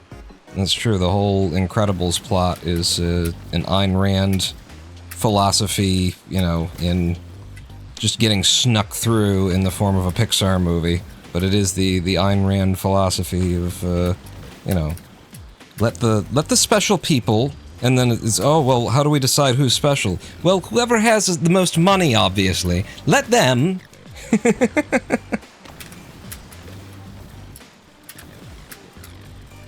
Do what they want because they're exceptional, they're special, they're unique, there's something about them. And it's all just this, like, desperate, like, if you understand anything about the nature of the human condition, it's this desperate, cloying attempt to justify that you find yourself in a position that everyone on the planet wants, but you don't deserve it, and you know that you don't deserve it. Like, holy shit. I mean, no one deserves it. That's how you know that you don't deserve it, is because no one deserves it. There is nothing that you can do in this life to deserve the kind of money that, some people are making. And those people who are making that money, they have to come up with a way to sleep at night. And one of the, you know, most used, one of the ways that they can easiest convince themselves of it is, you know, when you see things like, who was, like, I heard Mark Wahlberg, like, tells people it was a long time ago, but Mark Wahlberg would go around, like, saying, I get up at 3:45 in the morning every day, and blah, blah, blah. And it's all just this, like, desperate need to try and justify the idea that you have so much more than you can possibly justify having or needing. There are people in this world who need a fucking sandwich, and you got all that money, and you're not handing out sandwiches for anybody? And so it's like this childish, egocentric attempt to justify that, okay, I'm not where I am in life because of everything that came before. I'm not here because I was raised where I was raised, and I was taught what I was taught, and I was given these and I had these parents, and I had this money to start with, and, you know, there's this need, just generally within the human being, to believe that you are in control of your existence, that you have some kind of meaningful, you know, say-so. 8.9 seems to be a better speed to be coming in at that from, for some reason. But like the wanting to leave a mark on the planet, and why you need your immortality, right? And before you can have immortality, first you have to, like, be special. You have to be unique. You have to be, like, something that's worthy of being immortal. And so there are just so many people out there who have convinced themselves that, you know, there's something something extra special, double unique about them that makes it, especially like the fucking Elon Musks and shit like that. This man has no fucking reason to have the money that he has. He doesn't understand basic fucking signage laws. He buys companies, runs them into the ground, and then like persecutes organizations that are like the Anti-Defamation League and stuff like that for pointing out, ever since you bought this thing, it's a lot more anti-Semitic on here. Like, this is a horrible human being, number one. Number two, has no particular, like, savvy for running a fucking business. How's Tesla doing? How's SpaceX doing? How's, like, the ones that are working because the people, you know, he bought into them, they were already working, and he hasn't managed to fuck them up yet. But he ran Twitter into the ground. What's his other little project that he destroyed? the fucking, let's put a tunnel under Las Vegas and call it a means of communication, or I mean a means of transport. Like, you could have had a train, you could have had anything, but you're just gonna have Teslas in a tunnel that's got LEDs in it. This is not a serious person. And they are not, there's nothing that they have done that would make it worthy of having even like a couple of $1 million, you know? In the right place at the right time to be part of internet banking. When it blew up, and it was always going to blow up, and it was always going to be what it was going to be. And just happened to be there, happened to be part of this little tech bro community that got lucky, was in the right place at the right time, and walked away with more money than any human being can possibly claim to have earned or to need or to have any use for. And the rest of history is now based off of that, you know, everything that has happened since then. All of Elon's far-flung experiments. But it all comes back to this idea that people like that, people in these situations, they need to justify it somehow. They need to somehow convince themselves that they've earned it, they deserve it.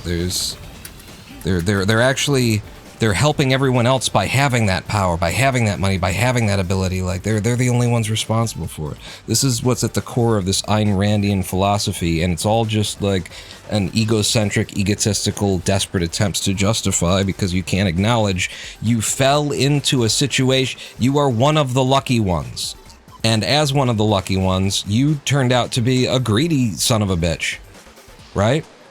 As if you're one of the lucky ones, you get all that money, you get all that power, and then you use it to make more money for yourself and more power for yourself and more, and force your agenda down other people's throats and stuff. Then you're just a greedy, self-centered asshole who got lucky. That's all you are at the end of the day, Elon.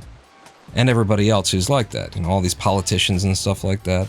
The need to deny the reality of the universe that we live in, which is that no one gets anywhere without being pushed there by the river of time, which is made of everything that came before you. You are not making decisions.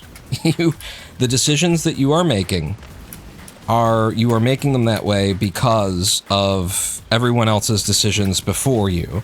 You are making them that way because you were trained to make them that way by the universe, by your upbringing, by your nature, by your nurture. You do not have control over, and let me tell you something, here's the other thing. If you want to believe that you do have, like, authority, in some way, then the other part of this would be, okay, if you do have the authority to change the river of time, to lay your will upon everything that's happening and push it in the direction that you most prefer, would it be right for you to do that? Would it be morally correct for you to steer for everyone else?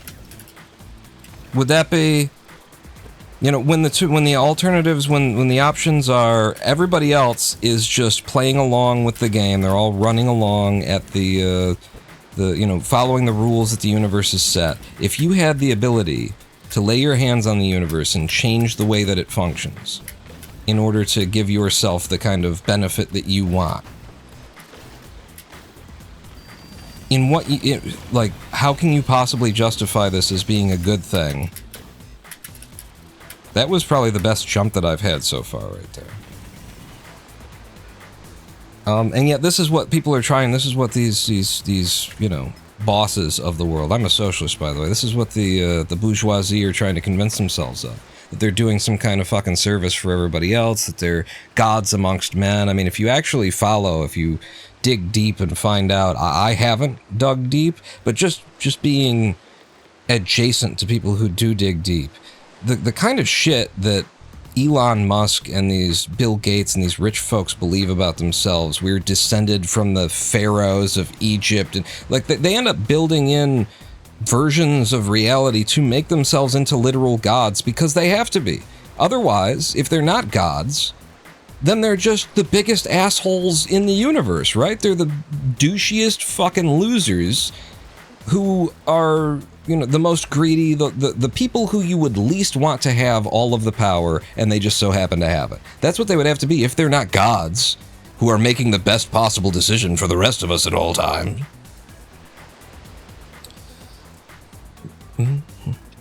Sometimes I find slightly pushing the box to make it roll, then jump on it. I think it's easier to get maximum height for a box jump. Oh, really? Of course, you won't have the best route doing that, but it can help stealing a place or two. Well, I don't think I'll get any higher ranking without getting like an incredible run. Like third rank is going to be really hard at this point. Third rank is, if I'm going for third rank, I might as well be going for first rank for how hard it's going to be. Wahlberg needs his third yacht, man. Come on. Maybe. Are bankrupt LLCs an accounting strategy anyway? Yeah. I mean, that's... These people, like, borrow... They do their taxes in such a way that they don't have to pay their taxes when they've got all of the money that would help us to, like, balance budgets and make sure that kids get fucking school lunches and shit like that. And then they pay, you know, hundreds of thousands of dollars to a team's worth of accountants in order to make sure that they don't have to pay the money that would help kids get their fucking sandwiches. These are the men and women who believe themselves to be the gods of the world and deserving. And they earn it because they wake up early in the morning like, Marky Mark, here's what I need to tell you. You don't need to wake up that early in the morning, okay? You're not even that good of an actor. So, like, when you get up in the morning, like, just show up and do what you do and be willing to admit to yourself and others that, yeah, I make way too much money for what I do. I'm fortunate. I'm one of the lucky ones. And I walked into it. And then what you do is you take the most of that money and you give it to people you give it to the single mothers who are trying to raise 3 children alone and working 2 jobs and you know, like, you give the money to the people who need it.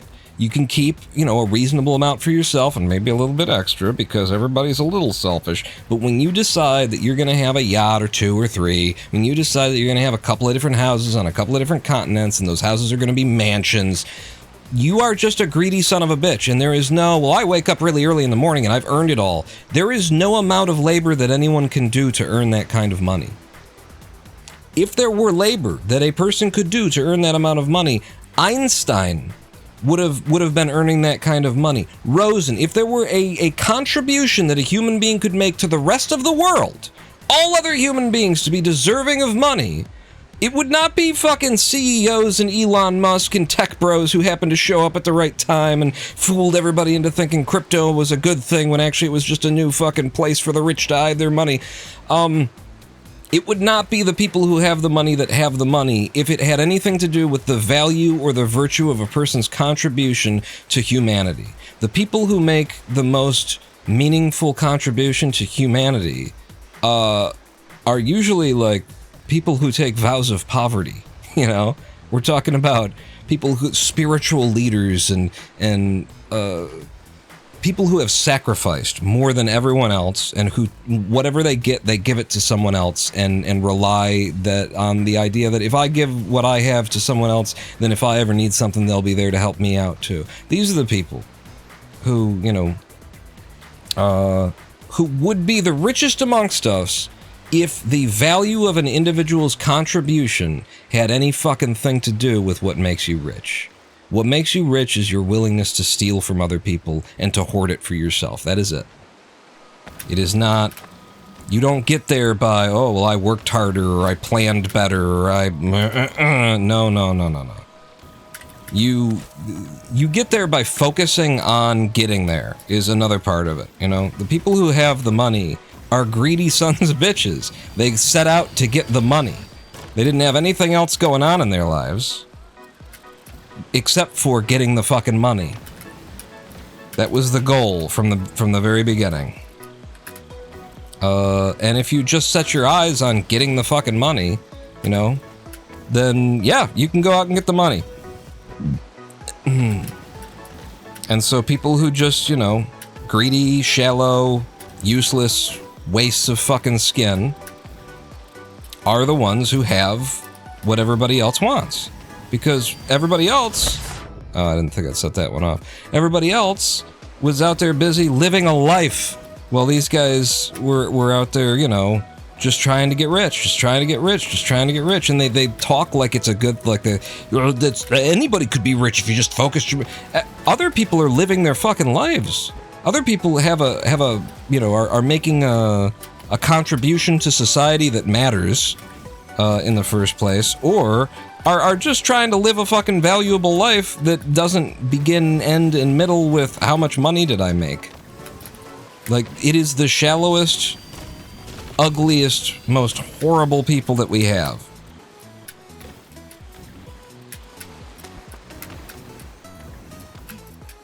Well, this is interesting.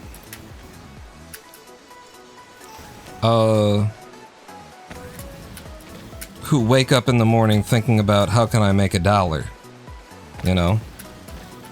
My interests were in computers, music, and comedy. And so in the course of my life, and spirituality, and so in the course of my life, what I did, okay, instead of making my billion, what I've done is, I'm a programmer working on a library for Python's TK-Enter, which nobody else in the world gives a god. Everybody thinks it's absolutely useless, and they're fucking right, but I'm making it useful because that's the kind of thing that I'm interested in. So I said I was, from the beginning, it was code, or it was computers, it was music, it was spirituality, you know, philosophy, ethics, and it was comedy from the very beginning. Look where I am. I'm a YouTuber with, you know, mid-sized kind of channel, videos with hundreds of thousands of views on them, couple. I got a couple dozen that have really taken off, kind of thing. I bought this house with the money that I made from being a comedian. This house cost $2,501.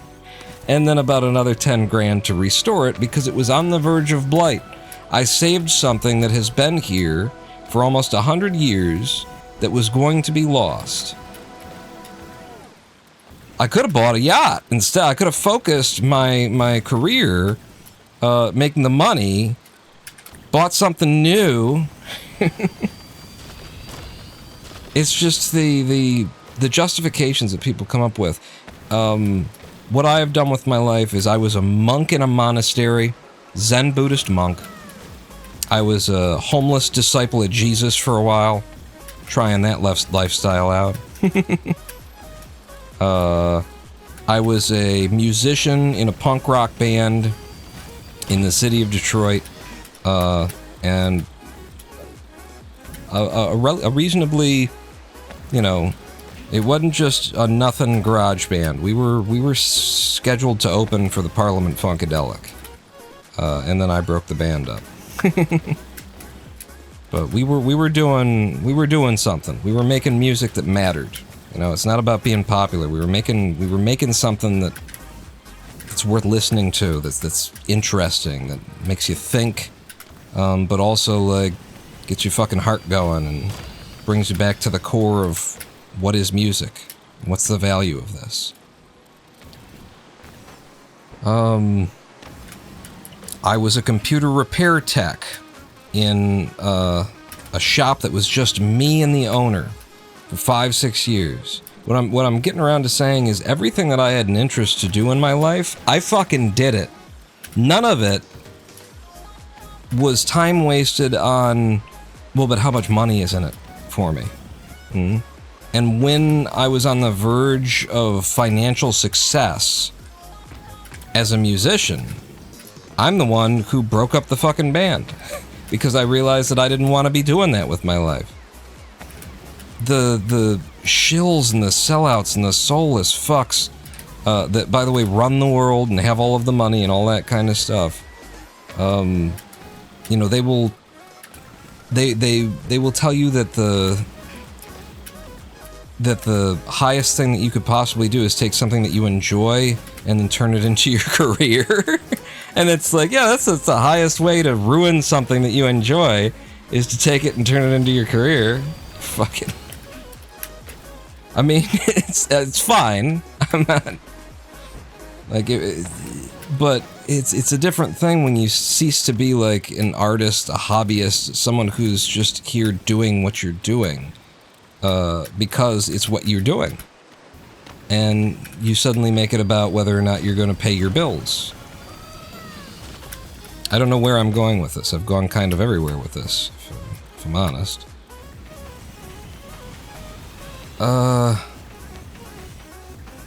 But it's because to me it seems so obvious, so I keep looping around to the point because the point seems like it doesn't even really need to be said. So it really just needs to be like the maximum height, and then you manage to get to the bottom of that and start running. I need to watch again. Let's watch the world record. Well, the tournament record. Well, get here, we're going. Get through there, boom, run off of this, off of you. I could aim for that rock, that flatter rock a little bit more. Then we jump, get the corner jump, get just barely to the bottom of this, and then you do run along the... Okay. I see that it can be done. Little boob jiggle physics, unsubscribe.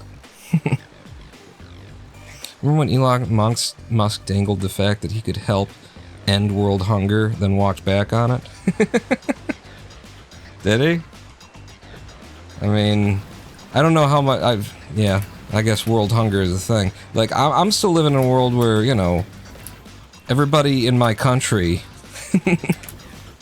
voted for one of two parties that were supporting genocide in the last election, so I'm trying to not hold people to too unrealistic of standards. Right? Y'all went out and voted for which of the genocide-backing nation parties that you supported in the last election. No, but I only thought of that because of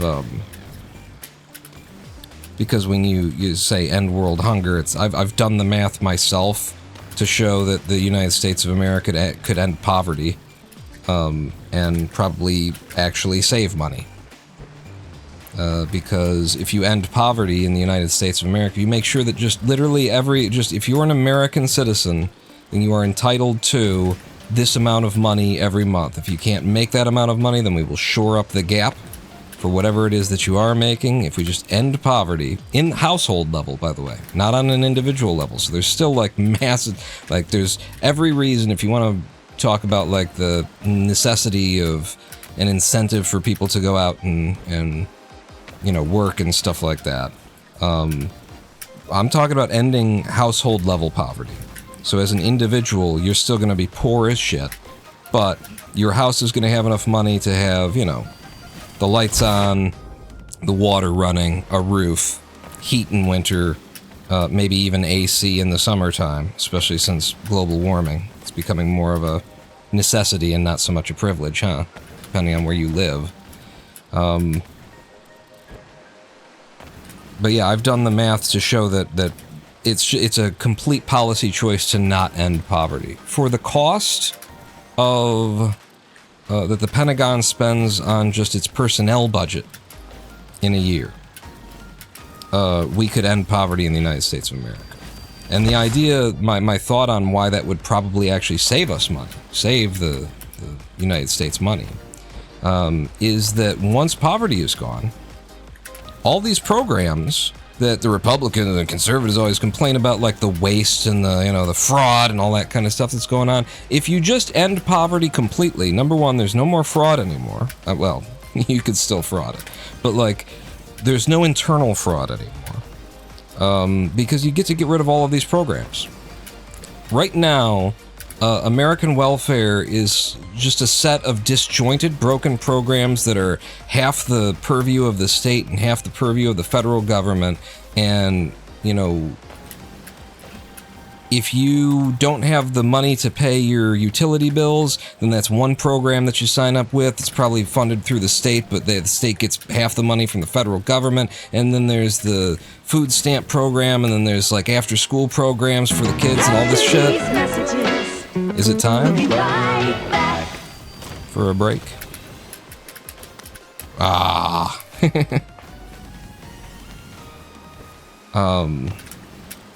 The cost of administrating all these programs individually, one after another, after another, after another, just raise every single household's wage to what it needs to keep a roof over its head.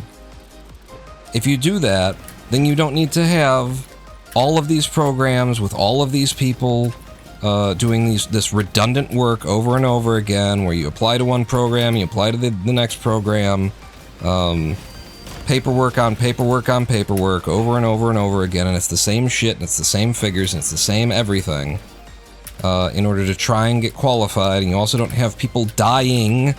People like to, especially in America, we like to pretend like there aren't real consequences. There aren't life and death consequences to these things. But there absolutely are. That was probably the big jump. If I would have had the right direction coming out of that in the first place, that might have been it. What was I saying? People die in the United States. The federal government of the United States of America has determined that every year, 10,000 people who have applied for disability die waiting on disability. Okay? Some number, some portion of that, we're gonna die no matter what happened. Let's be honest. Okay?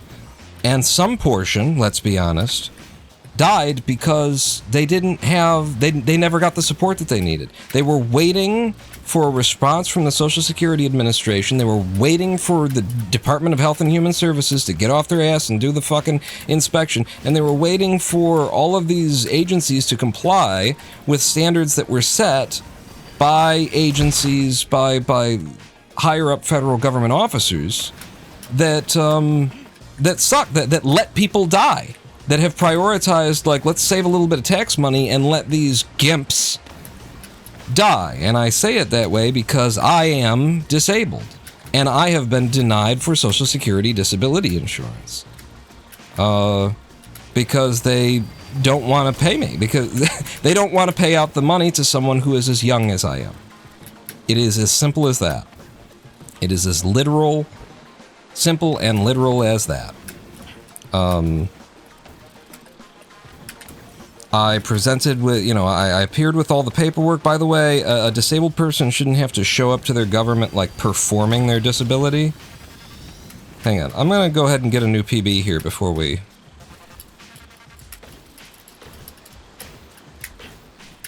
Ah!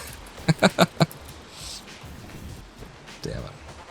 A disabled person shouldn't have to perform their fucking disability. Like, if I walk in with a couple of doctor's records and the doctors are telling you, needs a wheelchair, needs a cane to walk, can't be upright more than 12 minutes at a time, like, that's enough. I shouldn't have to walk in with every fucking record that anyone, like, you go in there and it's like you're trying to prove a murder case with the Social Security with the Social Security Administration. And the funny part of it is, on the front door, what they advertise is that if you're an American citizen and you expect to be unable to work for 1 year or more due to disability, health issue, sickness, something like that, then you're supposed to be able to apply for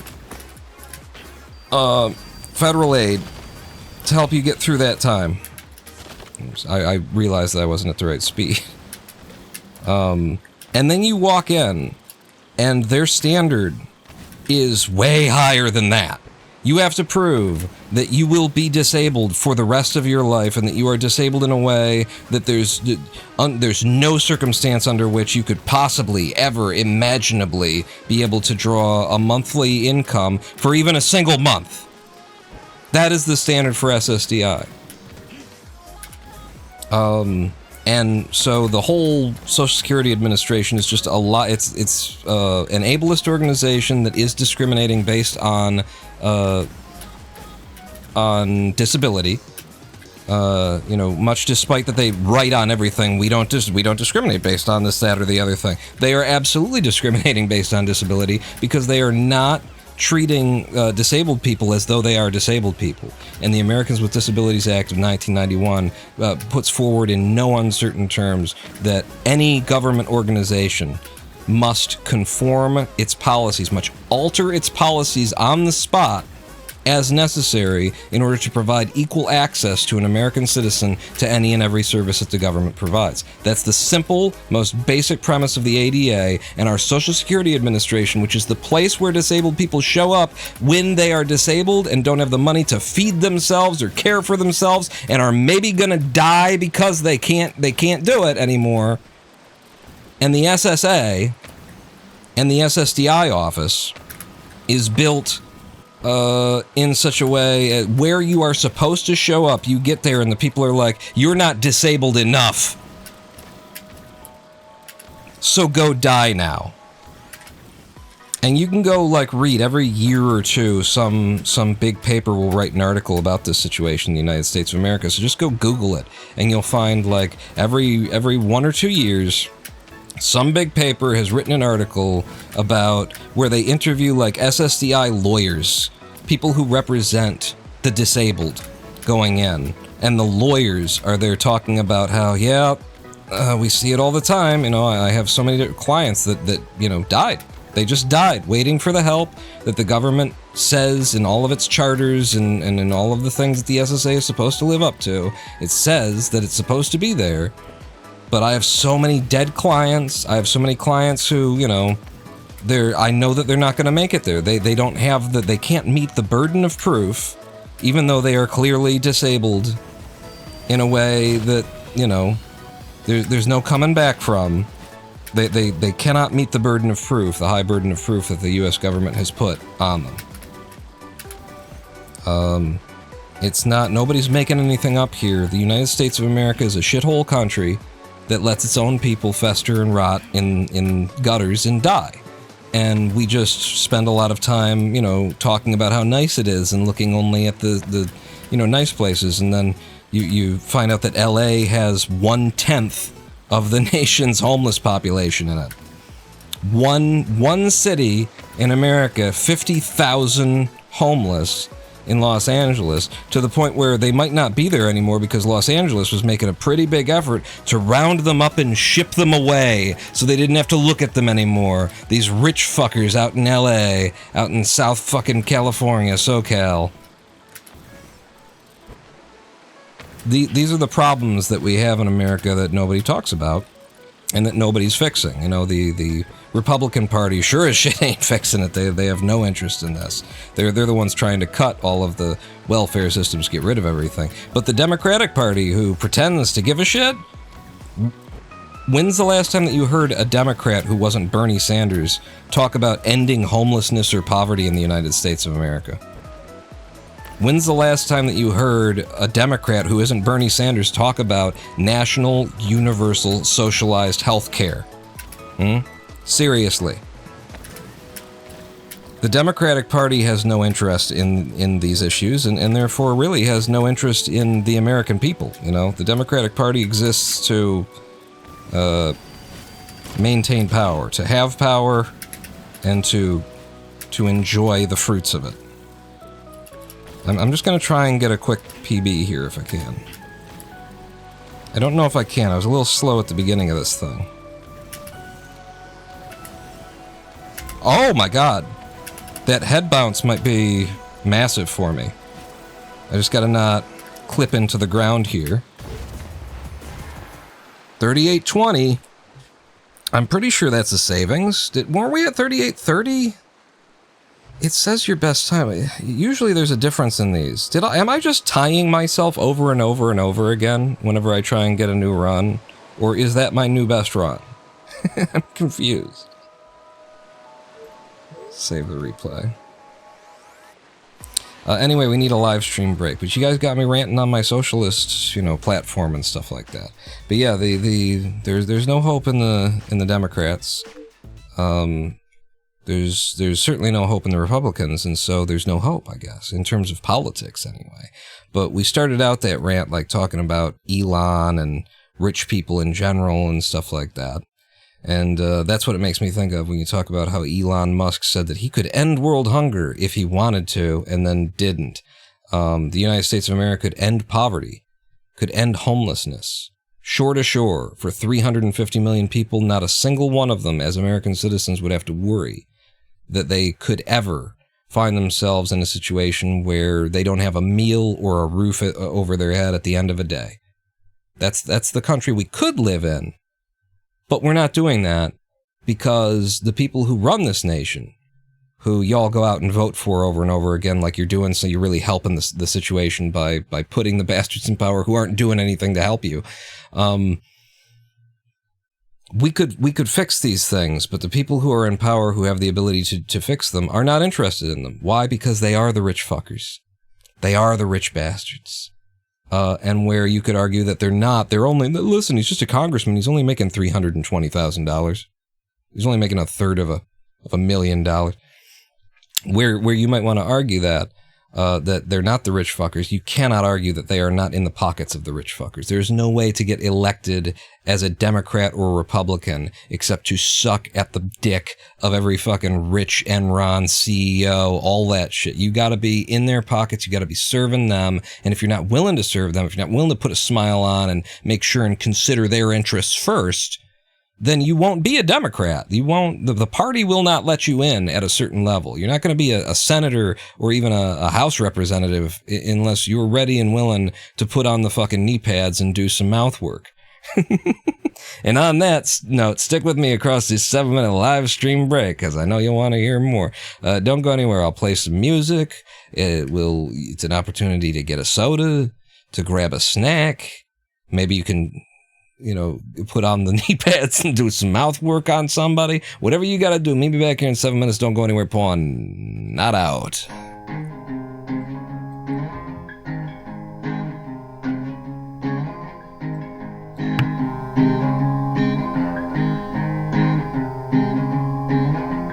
What if all the merrymakers stopped their making merriment? What if all the happy, shiny people lost their luster? What if all the elves who make the cookies for the world ran out of dough and sold the cookie tree?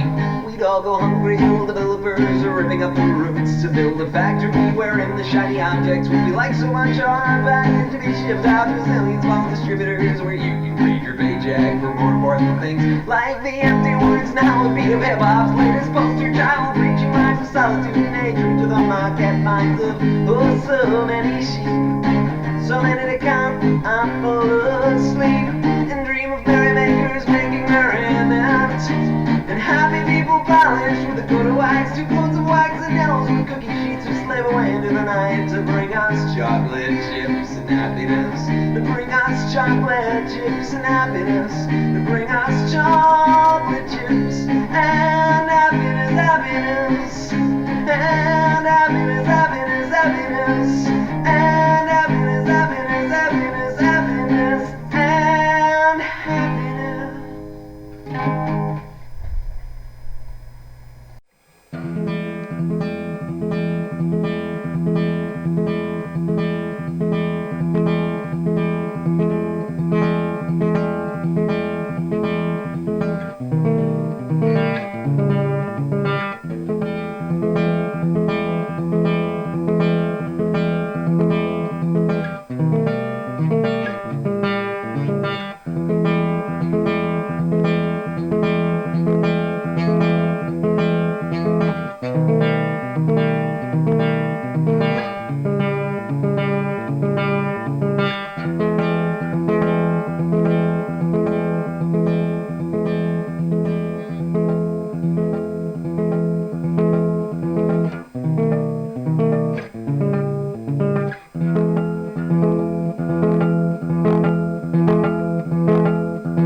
chest. I bought the bits, I confess, I admit I'm impressed. When the torpedo in the vest barks his orders, I'm impressed. And I find that my head's nodding yes, though my legs are not following. I'm inspired by events to remember the exits in back of me. I'm impressed, I'm impressed. When that gorilla bounds his desk, fall to bits, I confess, I admit I'm impressed. To Generalissimo's request, I can't help but feel impressed. On the one hand, he'll give you 5 good reasons to follow him. On the other hand, you see nobody leaving the stadium. I'm impressed by that Godzilla's flaming breath. Fall to bits, I confess, I admit I'm impressed. When the tornado from the west crushes buildings, I'm impressed. And I find that my head's nodding yes, though my legs are not following. I'm inspired by events to remember the exits in back of me. I'm impressed, I'm impressed. When that gorilla beats his chest for the bits, I confess, I admit I'm impressed. When the torpedo in the vest barks his orders, I'm impressed.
Twitch.tv/RonanBall live stream on Twitch.tv/RonanBall.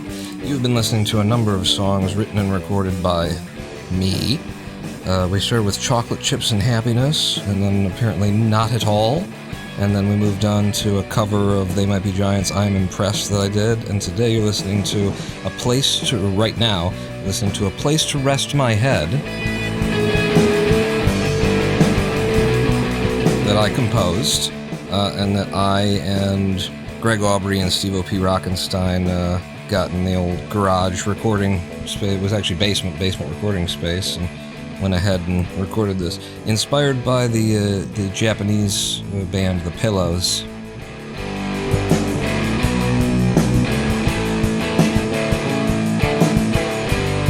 Hear it? You hear the Pillows in there? If you know the Pillows, you're like, oh yeah, that's why it's called A Place to Rest My Head. It's a little fun reference to the Pillows.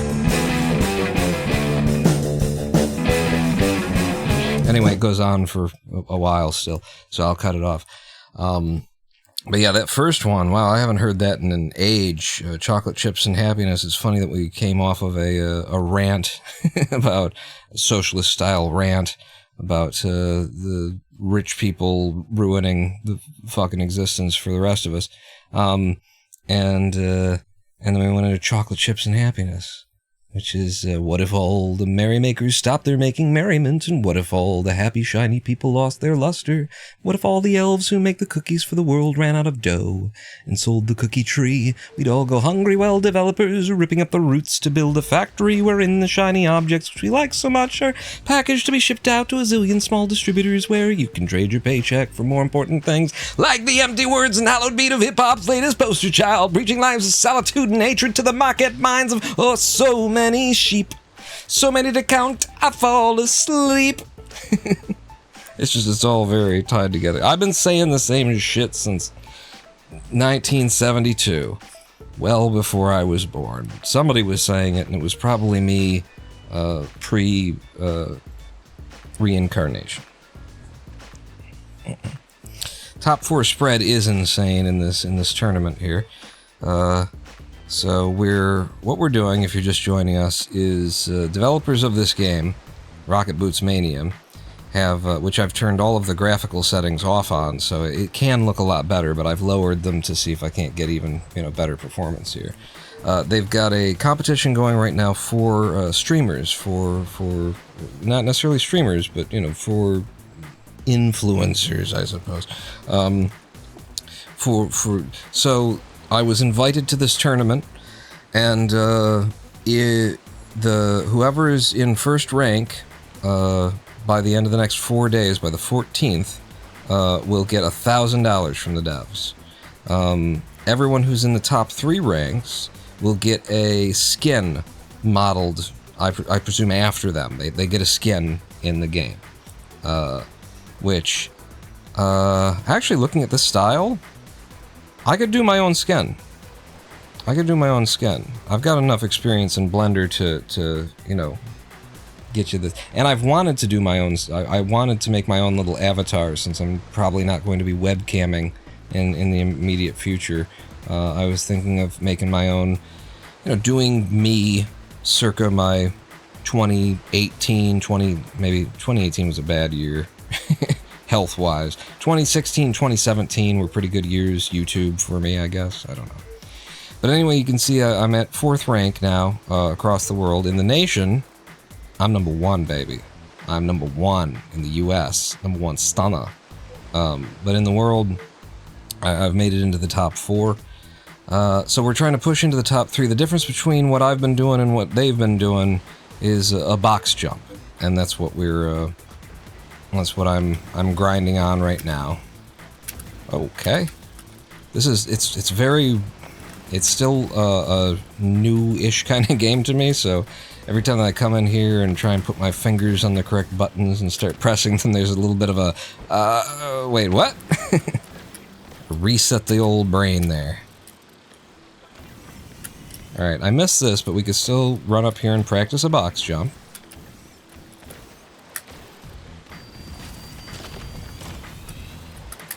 It was a little bit too late on the jump, I would say. The main mechanics of the game, if I can describe them, I'm an expert because I've been playing it for 2 days now. This is the 2nd day. You see in the bottom right there, we're looking at my speed. You're seeing my speed. When we just start running, maximum speeds you can get just by running, 7.5 meters per second. I wonder if you pick up any on a downhill. I've never really tried. Doesn't look like, well, that's rough terrain. 7.5 seems to be the maximum that you can get just by running. However, you're wearing rocket boots, so if you jump, then you get it up to 9, and if you're on a flat terrain, then you'll just keep 9 meters per second once you've got it. You can get even more speed if you do a wall run. You can get up to 10.6 meters per second. And then most of the game comes down to getting wall run speed or better, and then just keeping it. That's basically what it comes down to. You've also got the slide and crouch mechanic, and the slide ability actually gets you up to 7.8, does it? Really? From a dead stop? You can jump up to 7.8, so it is actually faster to start with a slide. I hadn't noticed that yet, so we're already learning things just by looking a little bit closer. So slide from dead stop can get you up to 7.8, and then if you jump, you can jump right up to 9 meters per second to get going. And then also, if you're running next to something and you're having trouble getting like a wall run, then you can hit the crouch / slide button, and you're more likely to snap to it with the run. See, if I'm just running past it and I just jump, nothing happens. But if I run past it and I jump and I hit the wall run button, or I hit the slide button, then I snap into a wall run. That's basically, you know, the 90th percentile of information that anyone really needs to know to start speedrunning this game. And so, look at how quickly, if I just go, what I need to do, I don't know that it's even necessary, really.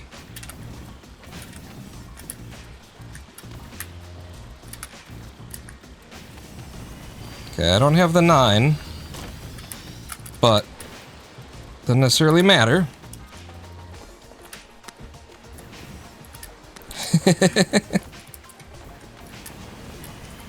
Come on, baby. Lock up! Ah, shit. So this is the, you know, this is the crazy routing that we're doing to try and get into the top 3, is we need a box jump. So that's the other thing that I didn't mention for anyone who's just showing up, is that there's a thing called a box jump in this game, and it just basically means that if you land into a box or another object that has sort of the same physics properties of a box, probably what's happening is the character clips into the box if it's got enough velocity, you know, if it's hitting it in just the right way, and then the game engine pushes the character back out of that box. And so you get, like, potentially a massive upward lift at a significant speed. Now, I'm still just trying to practice this box jump, so even when I miss everything else, the checkpoint included, it's not a bad idea to come in here and get it. And I don't think I've gotten it yet. The absolute full height box jump, I haven't gotten it. I have not gotten the absolute full height box jump, apparently, that is necessary. If there's some extra trick to it, I need somebody in chat who knows to tell me. To get the kind of height that's required. Ah, shoot.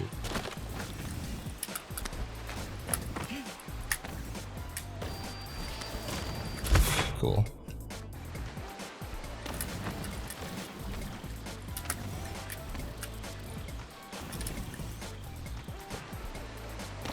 Yeah, if there's a trick to getting max height, Here we go again! Do share, because I've hit this box a lot of different ways, and I still haven't hit it yet.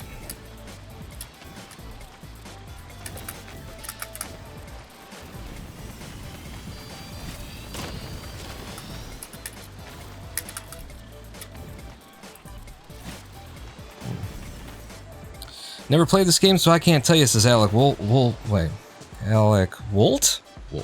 Is 2018 when that guy stole your spot on GDQ? It might have been. 2018...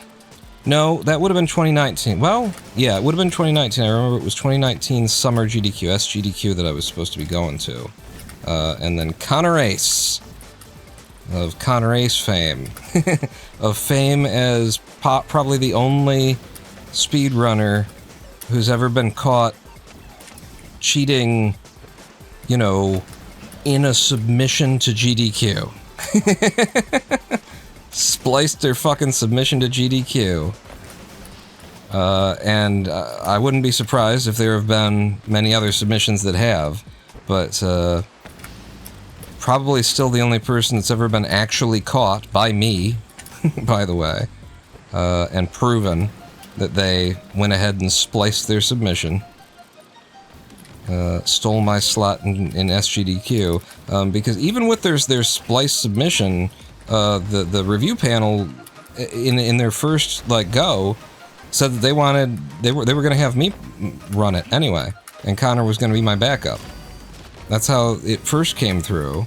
But then Connor, having friends at GDQ, started whining on Twitter and made some complaints in certain places, and they retracted and decided to let Connor have the slot.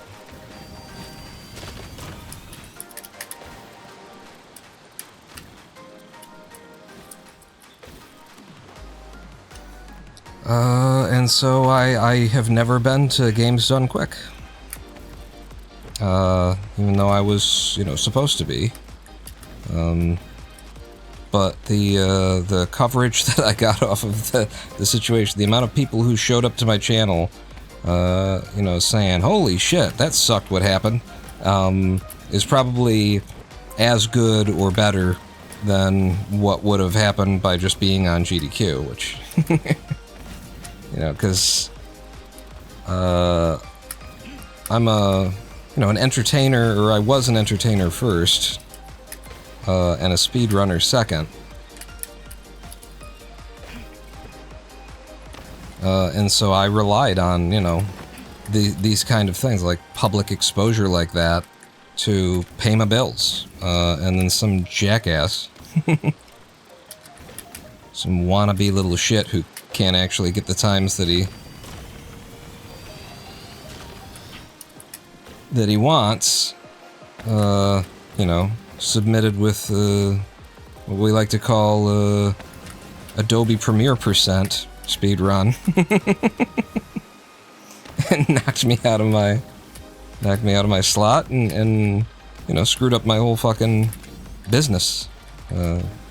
In theory, it was an opportunity that I worked very hard to get, and then I got it, and then this little shit came in and stole it by lying and cheating and stealing, and then when we caught him, did not apologize.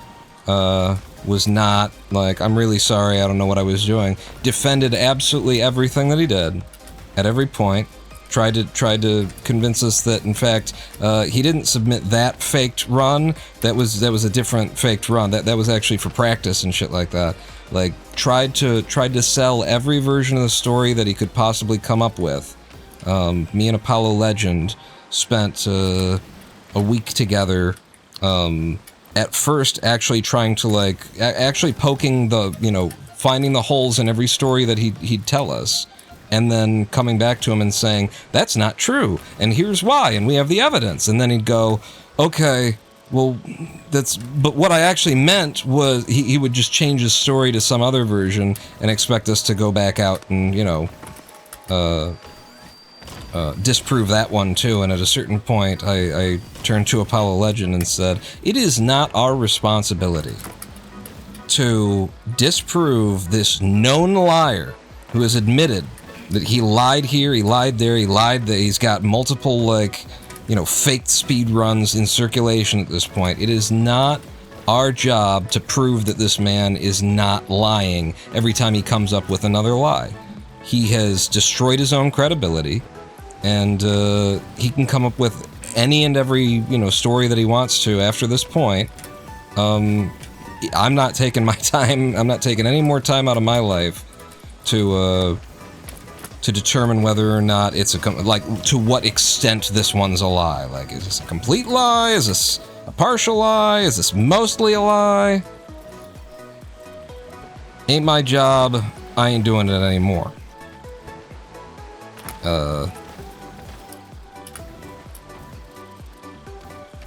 But 2018, so that was 2019. 2018 was bad health. I was going slowly insane, and I didn't realize it. I was in so much unacknowledged pain from my myalgic encephalomyelitis, from my underlying condition. I didn't know how much pain I was in, and it was driving me mad. Damn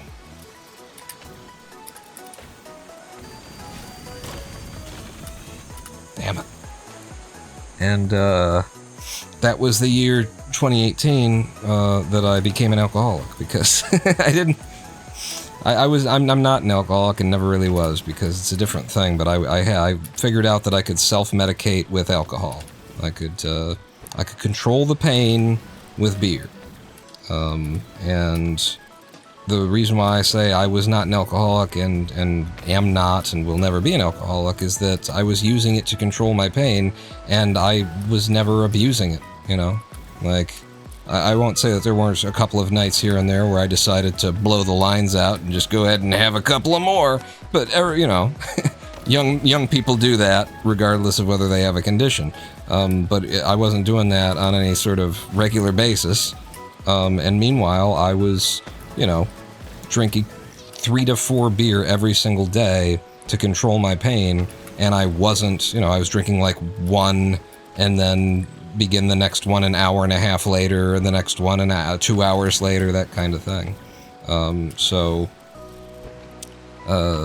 You know, I respect what alcoholism actually is, and it isn't you have the control to have one beer and not have another one for 2 hours, and then have another, well, you're in pain. No.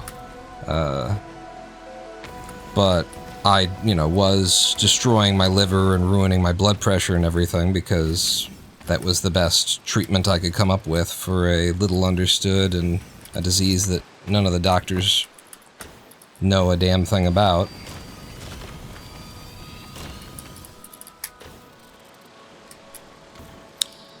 I think I have to commit to the box jump more. I think my problem is that I'm spamming the jump button when I hit the box, trying to, you know, get lucky and hit the exact right frame kind of thing to hit it. And I think I need to commit to the timing and hold the jump so that I get the maximum jump arc out.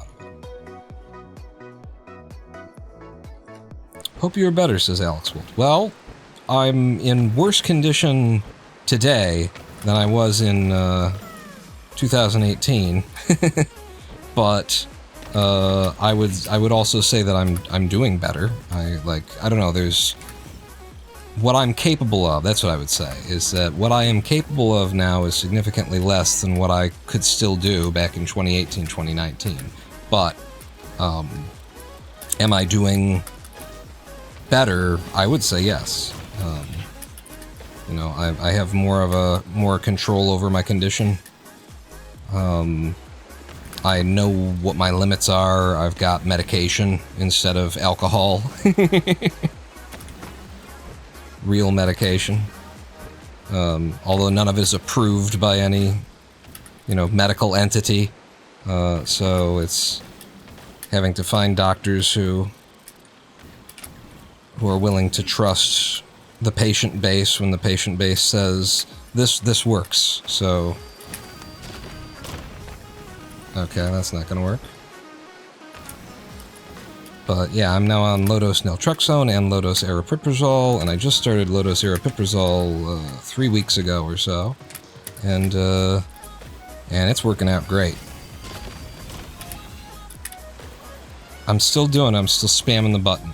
But I'm getting closer because I'm remembering that I should not be spamming the button sooner.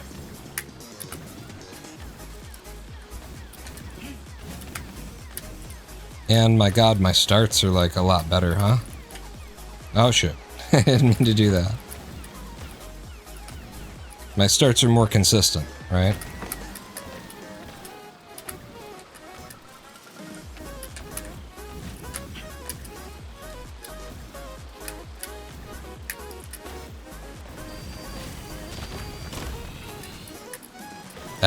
I almost caught myself to stop spamming. So the next one we get there, I will do it right. That's how it works. Here it goes. Nope. Alright, but I didn't do the wrong thing, but it also threw off my timing. This is how it works. in a speed run like this. I get you. I suffer from extreme anxiety and been on so many different tablets. None work. Green works, if you know what I mean, and alcohol works. I don't know. Anxiety is a definite, like, MECFS. It's a huge thing in MECFS, but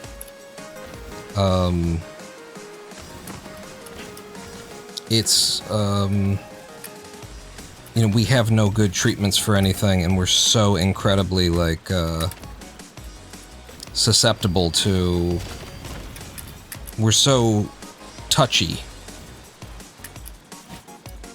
You know, I said I'm on low-dose naltrexone and low-dose aripiprazole. It's because, like, the system of somebody who's got myalgic encephalomyelitis is so sensitive to medication that you just can't take regular doses of what other people take.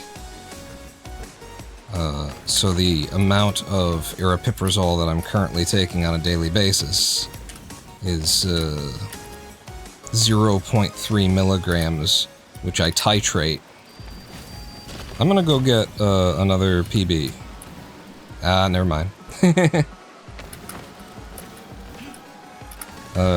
I actually mix it down myself, my medication. It comes in a 2 milligram tablet, which is the smallest they make for this drug.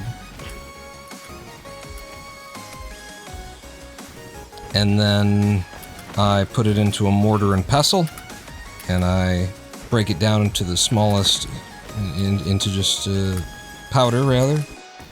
So it's really hard to, like, think and talk while I'm doing this. Especially about things that are chemistry related. I break out my mortar and pestle. I'm gonna go get another PB.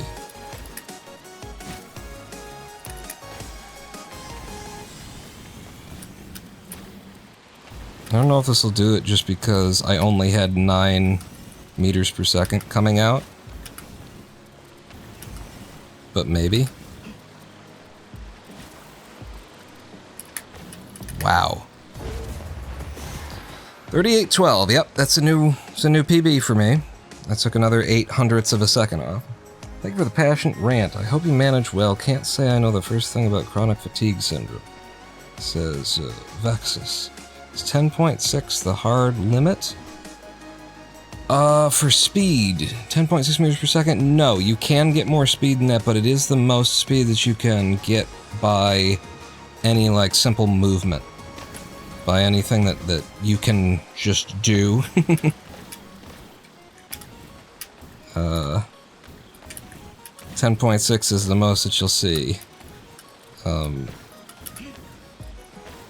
By your own inputs, but you certainly can get up to... Well, actually, because what I'm thinking of is the, you get fuel for your rocket boots in some levels, and then you can just fly. And with that, you basically have limitless speed. I don't know, maybe there's probably a cap on it, but I've never seen the cap on it yet. And I've been playing this game for, 2 days, so... But yeah, by movement, I did it again. By movement, 10.6 is the most that I've seen you can get.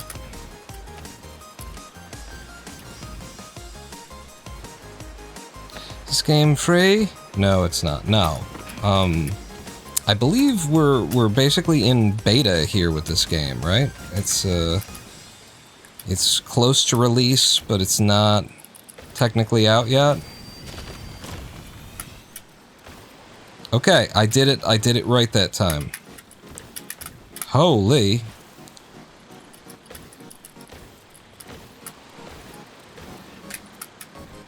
That's not gonna work.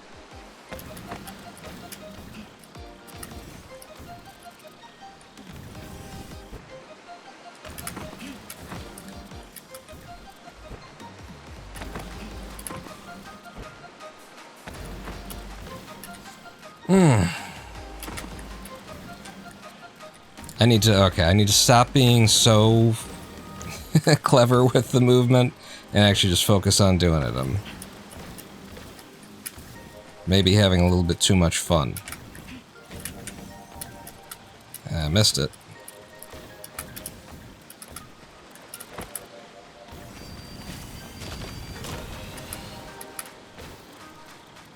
That was really close.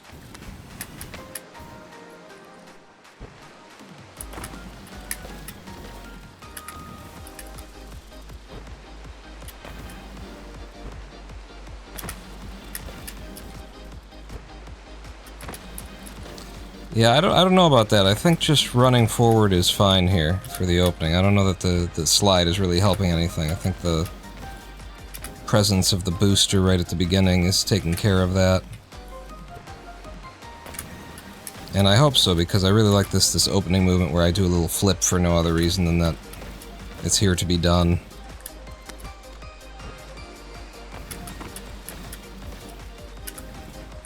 Damn it.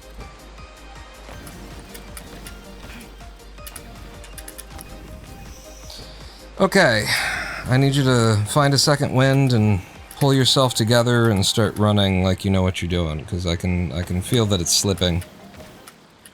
And we're not finding the line. There we go.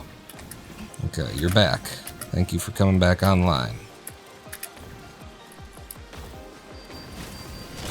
God damn it.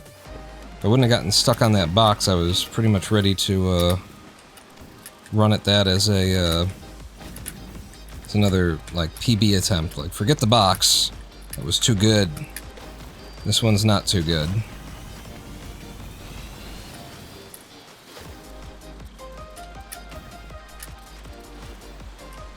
Okay.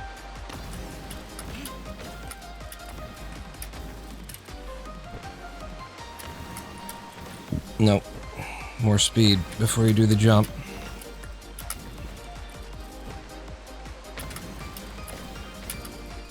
God damn it. Yeah, I can feel my my brain logging off. This sucks, because we haven't been here long enough for the brain to be logging off already.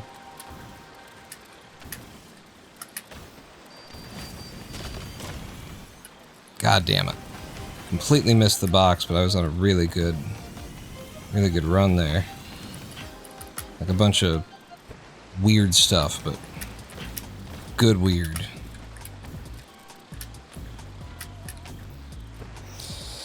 Can you, at the start, drop down a bit and wall run on the edge of the track?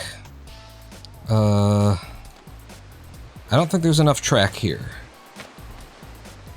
I feel like I've seen people do stuff like that on some of the other, on like the tutorial levels even and stuff like that, but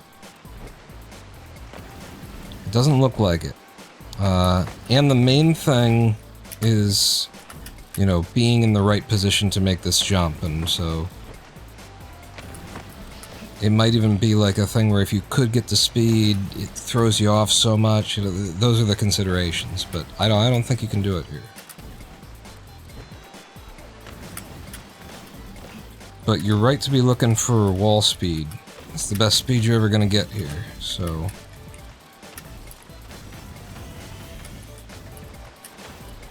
And once you get it, as long as you keep jumping, you can keep a lot of it. Oh my god, that was my first one. I got it. That was my first, max height jump. We broke in. I'm waiting to break in.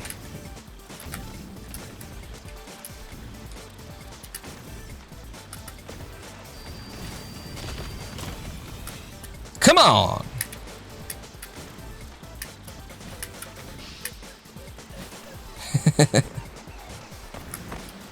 That's my first one. It's worth everything to me.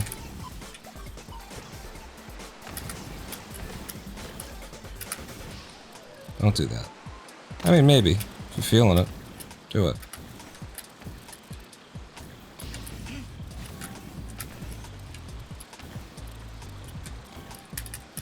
Yeah, curses.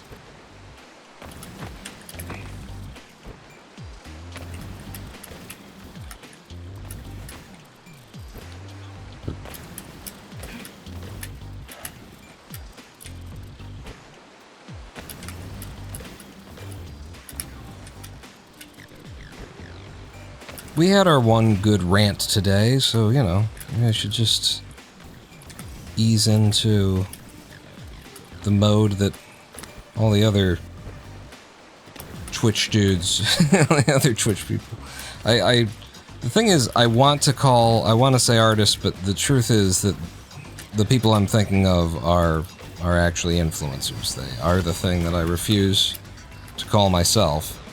I should just do what they do and just, you know, yeah, I'm here.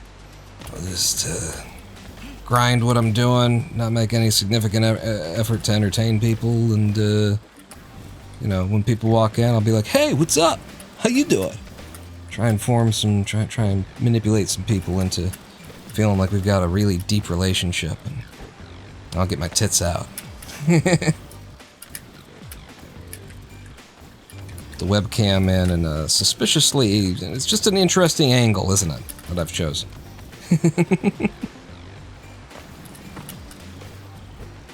I don't know why it is. It's still in my head, man. I don't know why it is that I've chosen to play chess with a full body length cam here, but I got 120 people watching me. Must be doing something right. It's just like amazing. I got into chess. I was looking for chess content other than Gotham chess, which, you know, is an entertainer. So it's like, cool, you know, this is what I'm looking for. It's strange that I'm the only person who seems to think that that's what it's supposed to be, you know? You're an entertainer first, and then whatever you're doing, second, kind of. You know, other than Gotham chess, I was like, let's go see, like, who some people are watching. Somebody's playing chess. And I saw, oh, here's somebody.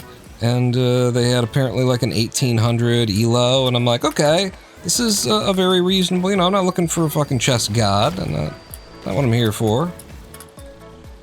And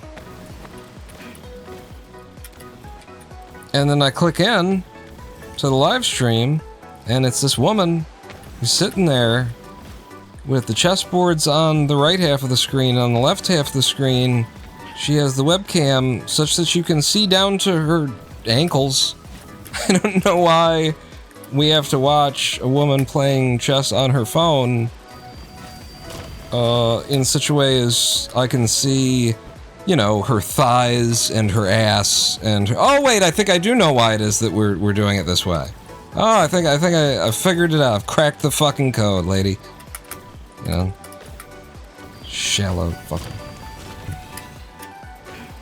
I'm just pissed because I can't do it, you know, I mean... There's nothing on me that enough 16-year-old boys want to look at. That I can get away with it.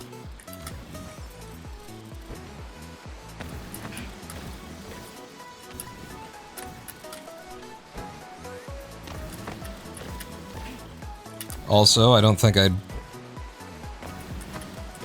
necessarily want to foster a community of primarily 16-year-old boys, which is a problem on this platform because who do you think's watching? I mean, more than any other demographic, anyway.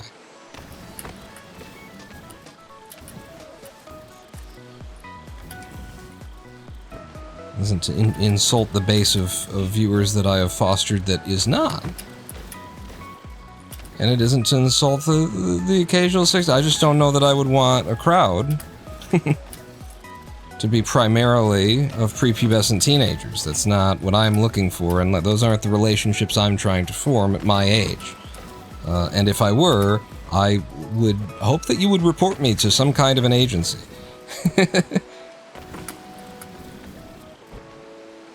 You're 37, so no worries? Alright, good.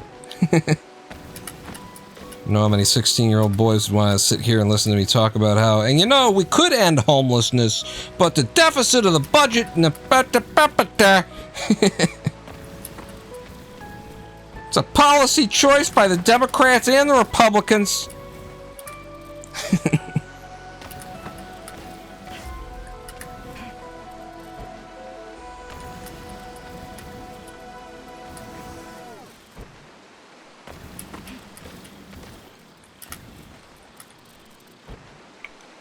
Yeah, this sucks. I hate it. We've hit that point in the run where if I'm gonna get anything out of myself, I really have to be paying attention.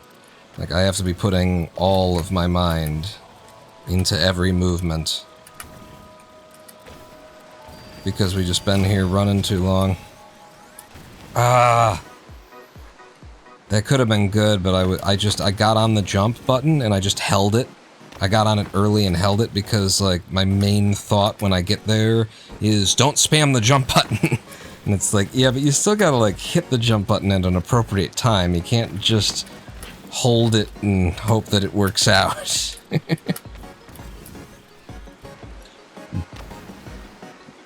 English, so your country is fucking everyone anyway.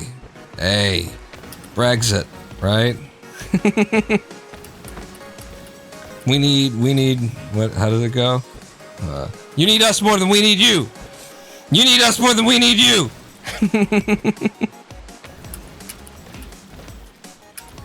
James A. Caster, fucking brilliant. I love his repertoire, comedy routine, and it's just really the only thing that he did in his whole comedy routine that could be considered, that's political or could, like, divide a crowd or anything like that was about Brexit. And he still managed to do it in a way where even if you were like a Brexiter and you were like, oh, fuck off, kind of a thing, you'd still be laughing. It was so funny.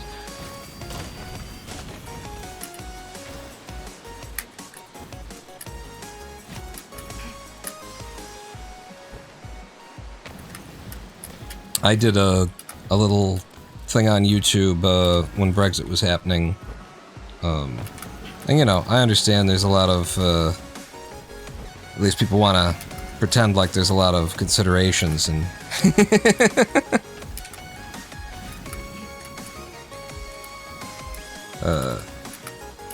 but I did a little thing on YouTube where I turned Brexit into a medicine. Ask your doctor about Brexit today. And I did, side effects maybe plummeting of the GDP, loss of just all of the downsides to Brexit that everybody was talking about at the time of Brexit.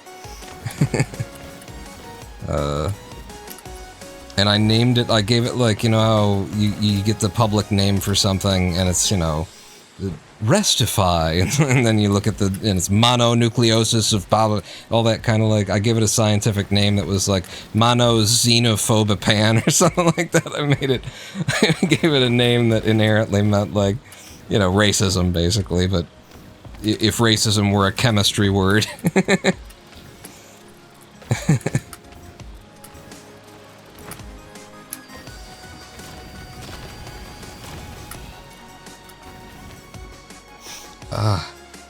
Not even Brexit anymore. The government is throwing people in jail for negative opinions.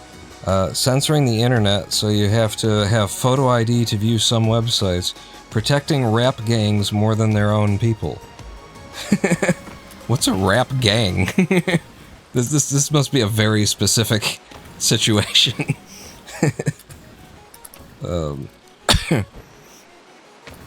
Rape gangs. Oh my god. Okay, that's a different kind of context then. Yeah, that's probably something I don't want to know about. I'm not following my own country's politics. You may have noticed there's an Oompa Loompa running the country right now for the second fucking time, because that's how 2-digit IQ my fucking nation, my peoples are. So, I've basically tuned out. I'm done. Call me never, basically, because I know it's not getting any better. Like, sure, you're gonna elect some, then what do you use? Joe Biden will be the next run around, will be, somebody who's like Joe! And people will be like, thank God, sanity again. Just because they've got a corporate-friendly, Catholic, abortion-hating, but will pretend like he's a liberal centrist, they'll be like, now thank God we got it all back. Now we can continue to have no positive change, but negative changes will be at a slower rate. Like, at a certain perspective of mine, by a certain perspective, Donald Trump is a better occurrence than another, Joe Biden-y kind of a term from the Democratic Party. Because the Democratic Party is what makes the lack of any progress possible, right?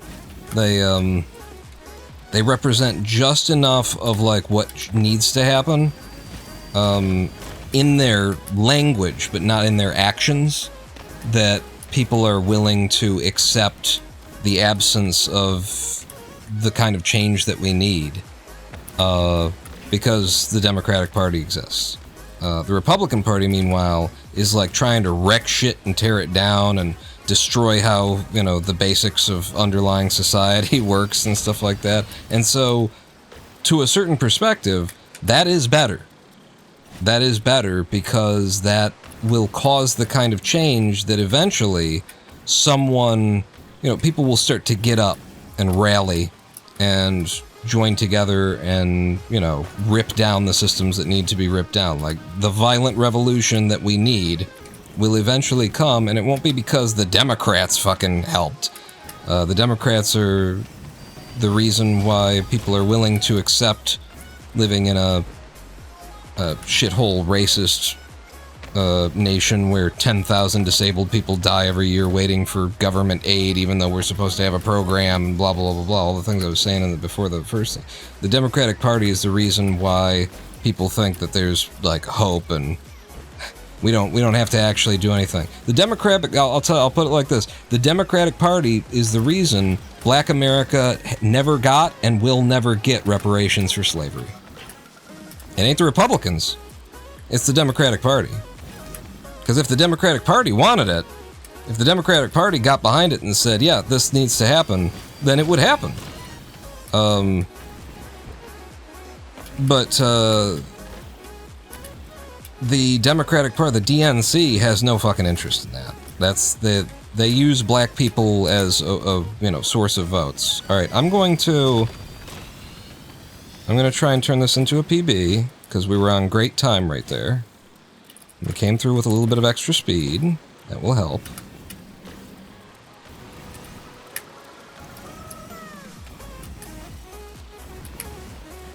And I'm really trying to... Uh-oh, I screwed that one up.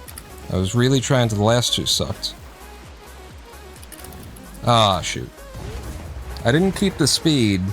If I would have, it would have been a 37. But I did just go to 3802. I can tell when I'm on a run that's like got special movement, and I might as well run it out. So we can definitely go 37 with this method.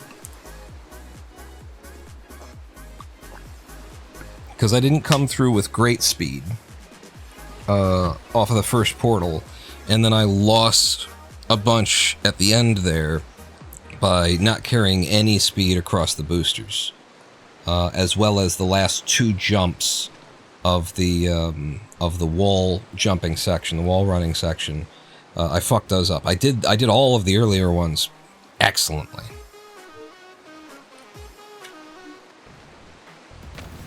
But yeah, the Democratic Party is so much worse to me than the Republican Party. Not because their policies are, the Republican Party's policies are worse, objectively. And that is, measurable. That is a truth that you can just look at where the Republican Party has trifectas of power and see that, statistically speaking, the people living there are less educated, they are more unemployed, they are more frequently found requiring welfare assistance, they have less access to health care, their hospitals are jammed up. I'm not just making this shit up. This is like, you can go look at the studies, find the paper that established all of these trends. Of wherever you see here's the big one that I always forget to mention because it seems obvious. The lifespan is shorter where Republicans have complete power. Where the Republican Party gets to decide what the lay of the land looks like entirely, you and your children live a shorter life. That's just a fact. Oops. So yes, the Republican Party's policies are objectively horrific, morally, but also on a measurable scale. They result in a worse outcome. In case somebody wanted to debate the philosophical virtues of their morally reprehensible policies. They also, you know, if you don't care about how you get the results, so long as you get the results, well, they don't get any results. So you're going to need to change your method there. But that said,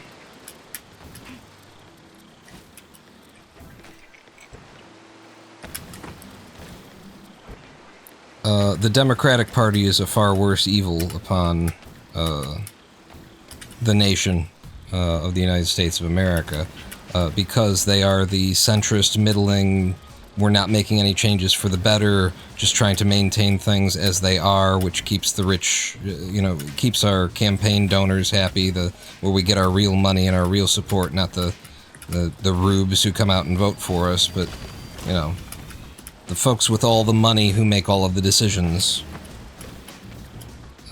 These policies of theirs keep those folks happy and keep them funding us, and you know, I'm not presenting as though they're a bunch of evil sons of bitches who get around a table. There are some, by the way, who do get around a table and cackle evilly, but most of the party is a group of just, you know, they're centrists. They're what Martin Luther King called the white moderate. They're people who think that the path forward is one of moderation, that there is no hurry, that, you know, that the only way that you make anything change is in slow, measured, medium, little, impartial kind of things. They are the same people who, in his day, when Martin Luther King was alive, were telling him that, you know, we support you and everything, but you're making it really hard for us to win an election with all these black people marching through the streets and shit, because then the Republicans can just whip up the white, their racist folks and get them all afraid that there's black people in the streets, and then you know, we lose that centrist vote, we lose that racist vote because of you people, and you people, you black people, need to stop marching in the streets long enough for us to get our guy elected, because our guy's going to be better for you people. I'm speaking on behalf of the Democratic Party. This was their line when Martin Luther King was alive, and it would be their line today in any situation that is similar.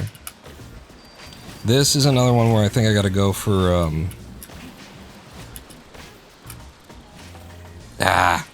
you got to go for PB on that. That was especially fast movement to start. And we're still waiting on my first get of the primary method, you know. If it's slow and all that kind of stuff, that's fine. Like, when I get up there the first time, I'm probably going to choke it, because we've been trying to get one box jump that puts me in range for all this time, and if I get one, the odds of me cracking under the pressure of the first one are just very high. You kind of got to throw away the first one. But if we can get the first one, we can prove that I can do it, and then the second one will come, and then the floodgates will open. Curses. You can still get practice on the jump.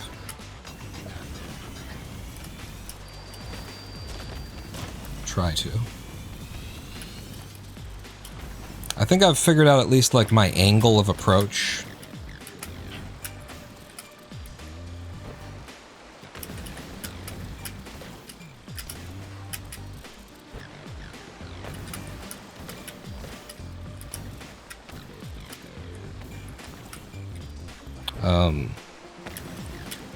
But I know that the sort of liberal, centrist, democratic, you know, position is very much, it's all about that. It's all about that, like, you justify even what the representatives are saying and doing and what they're not saying and not doing.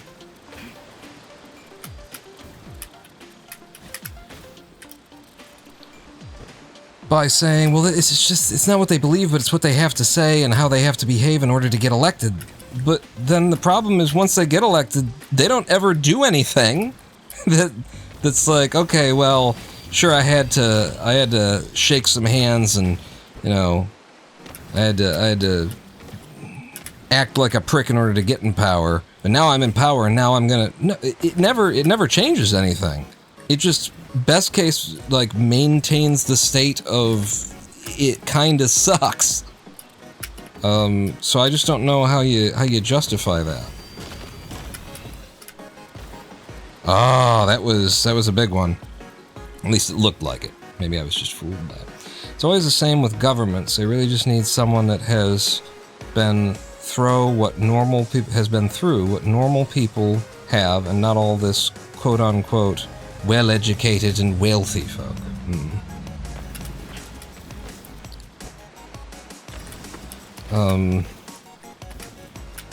People of privilege. That's what our world is run by, people of privilege, and the only way that we're going to get a good one is to come in with sickles and hammers. Get very red and communist. The laborers of the fields show up and say, you know what? We heard this guy Jesus saying that you all are going to hell when you die for stealing the wages of our labor. And we were just thinking maybe that could happen sooner rather than later. little guillotine action, little trip to the Bastille, you know, that's all we need. Get down to it.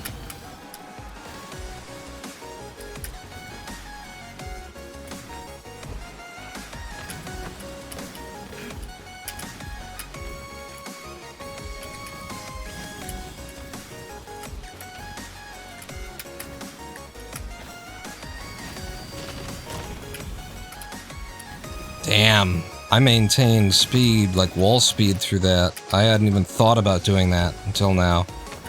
I mean, honestly, I still haven't thought about doing it, I did it. And now that I've seen that I did it, now I can start thinking about it.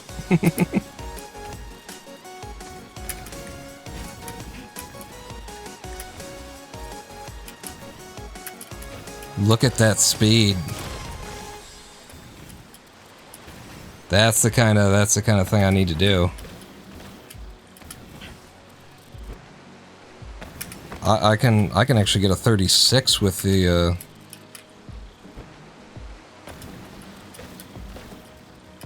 safe method. The no box jump routing. If I just do that.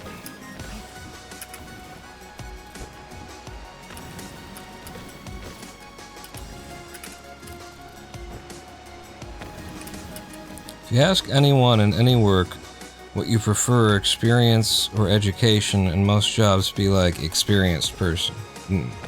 And yet when it comes to who our representatives are, we keep putting in people who have no real world experience, living the way that the people live.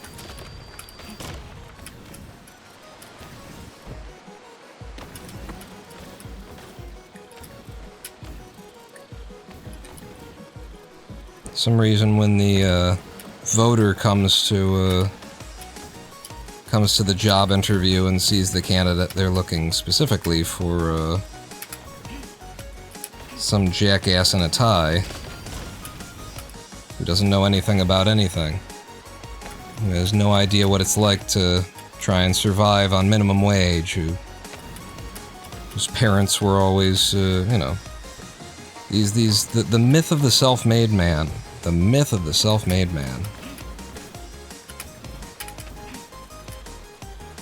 You know, there are some people out there who you could look at where they started and say they didn't have any benefits whatsoever, and they still got wherever it was that they are now. But my question would be, what is the standard that you're looking at? When you say they got where they are now, is where they are now just that they've got a bunch of money? Because I don't consider that much of an accomplishment. It's just that most people aren't, you know, distracted by it as much as these greedy cucks are at the top. I like pulling out cucks. It's fun.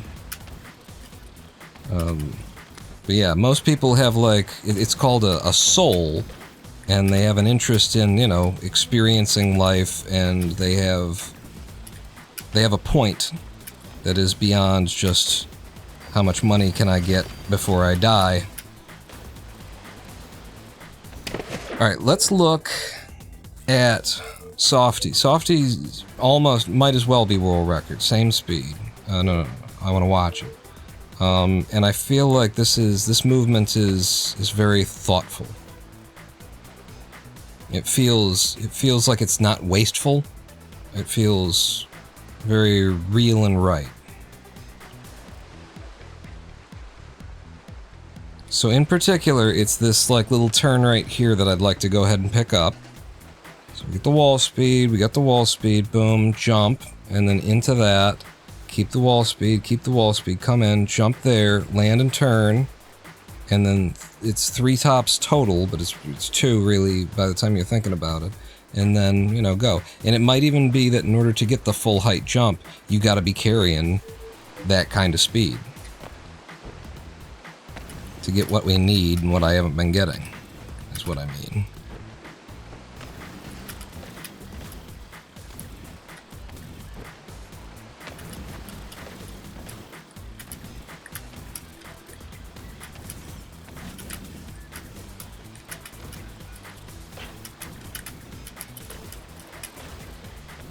Well, it's not going to work that way this time, so I'll just go for it.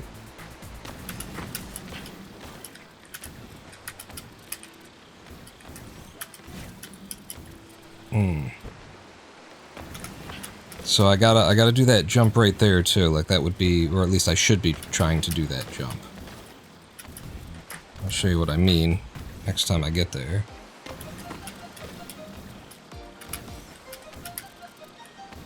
This jump.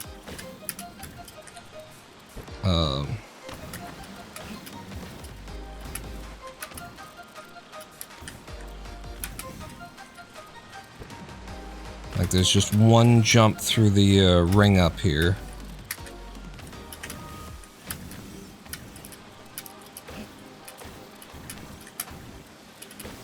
But if it doesn't work out, I will just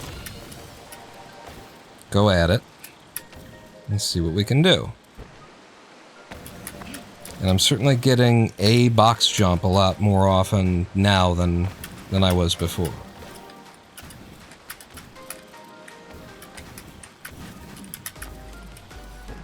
I come in at that like so low, I don't know how I would do the jump that I see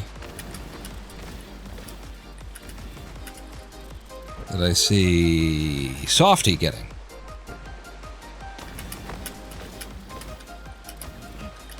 My line is just low, and so my jump happens earlier. I'll try and force it, but I won't try and do it like Softy. I'll just try and force it in there and see if I can't come into... That was pretty good. Yeah,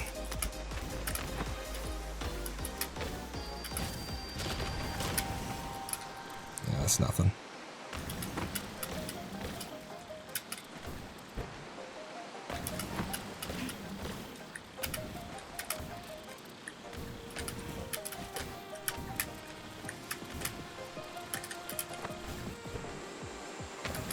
So I've got that jump now, like I've immediately built it in. Couldn't get it there, obviously.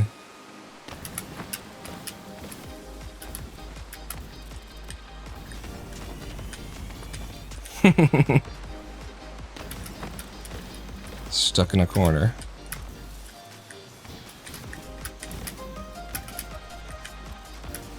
Curses.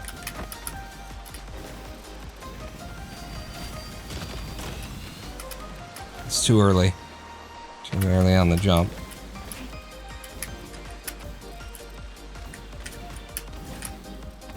Yeah, see, that was the one where it's just too low. I Probably just gotta know when I'm not gonna get it and not throw away the... Like, this is gonna be too low. Well, to hell with it.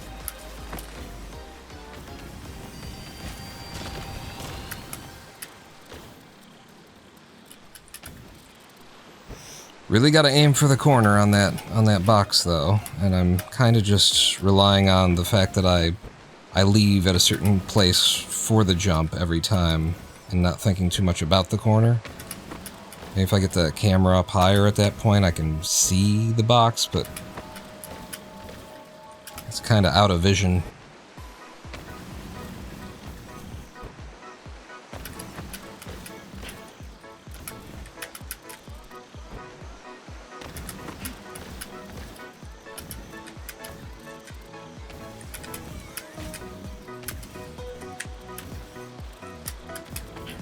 Ah, damn it. Lost all the speed.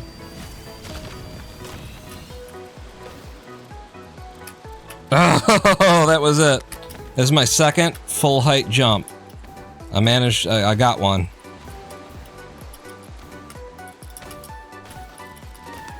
I got 2.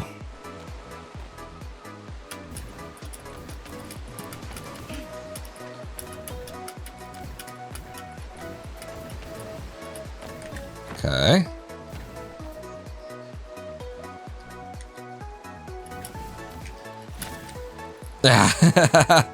I could have at least practiced the run.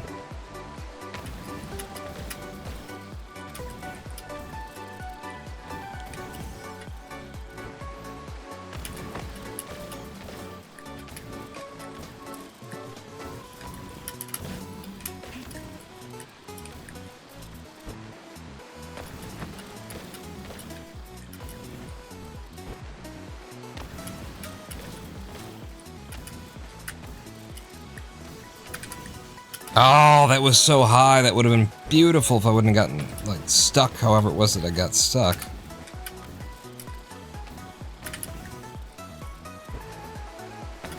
So high on the wall there, I could have done that brilliantly. It's hard to get that kind of height.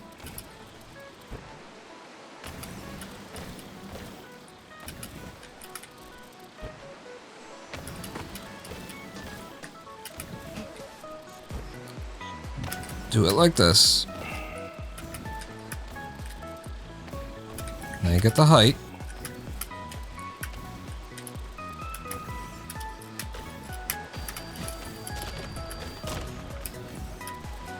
Ah, I was sure that I was going to get some kind of a jump off of that. It felt really good.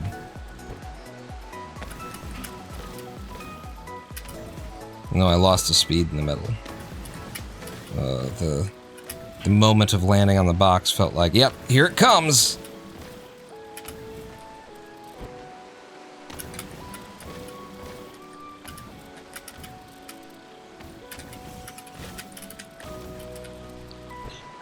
That's the low one. You can't really keep the...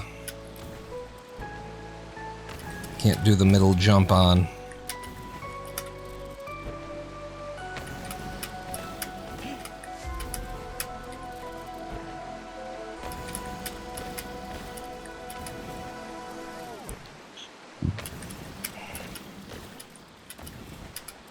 God damn it. Can you get on the first checkpoint to jump throw is as you gotta make more effort. This is hard to read. Can you get on the first checkpoint? Jump throw is as a angle to miss the ground and jump straight over the tracks. Throw is as angle.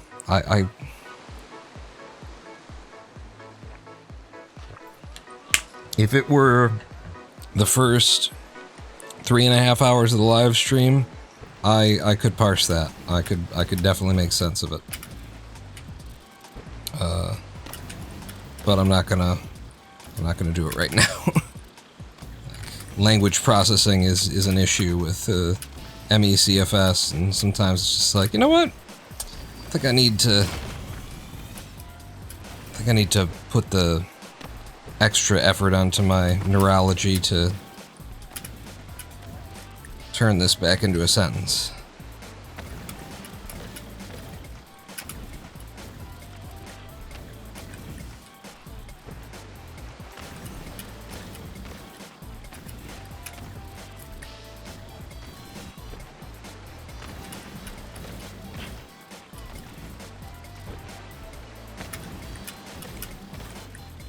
Like I have had, it's been a while, but I have had at the end of a day where it's like language processing in general doesn't even have to be just text, because if I've been like reading all day, I've been talking a lot, that kind of thing.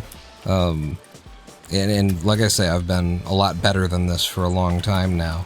But I'd get to the end of a day and trying to make sense of what was being said to me or what the words on a screen or something are. I've had the experience of being like, feeling like you've just lost, like the center of your brain that does the language stuff just went offline.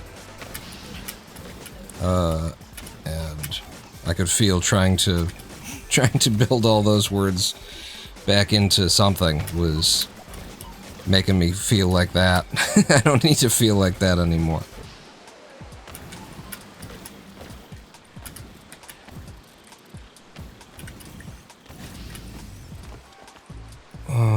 What am I doing that I keep getting stuck now?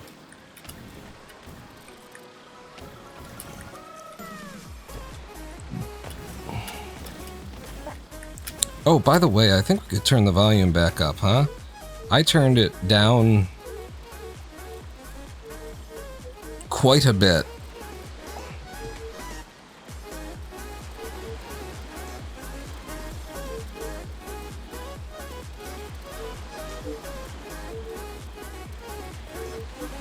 In the past.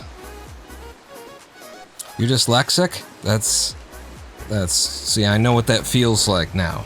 I'm not dyslexic, but because my brain, at the core of ME, is what we call it, is inflammation of the brain and brainstem. And so I have had the experience, I've had the experience of retardation. And so I have the right to call it whatever the fuck I want, and I will not belittle my experience of the complete loss of IQ by calling it something that makes soccer moms feel a little bit more comfortable with the fact that there are people in this world who have such intellectual deficits. But yeah, I have been hospitalized at one point because the inflammation in my brain got so bad that I lost large-scale motor control, and internally, I couldn't hold on to more than 4 words at a time. I couldn't if you asked me a question, if it got to a 5th word, I had forgotten what the first word was and lost the entire context for it. And if you asked me a question that fit into the 4 words, but that required more response than 4 words, I couldn't do it. I also couldn't hold on to the concepts enough. If it was possible to do an IQ test on me at that point, it would have been, 60 or something. Oh, that was really close to doing it like the way. That was great.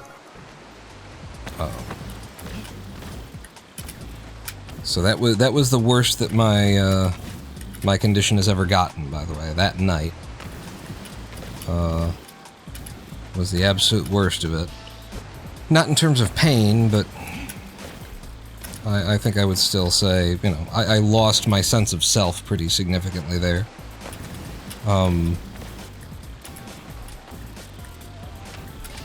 But I have also suffered from various, language processing moments. And just visual processing, too. Like, just looking at a thing, and it's like, what the hell am I looking at? And you just can't make sense of it. Your eyes are like... And I just have to stop looking at it because I feel like whenever I get that feeling, I'm worried that there's a seizure coming or something. Which I've never had that kind of seizure, but... Man, when your brain starts misfiring like that, and you're looking at some weird pattern, and your eyes can't figure out how to focus on it, and your brain can't figure out what it is you're looking at, it's definitely it's scary,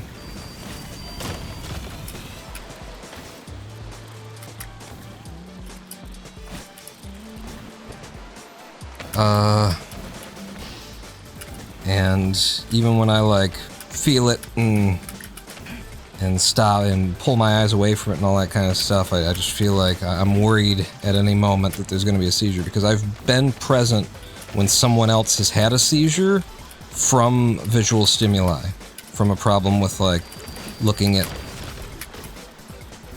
that was it. That was my best, like, attempt through there yet. I managed to keep all the speed. We were over 10 meters per second as I was doing those jumps. The first of them, anyway.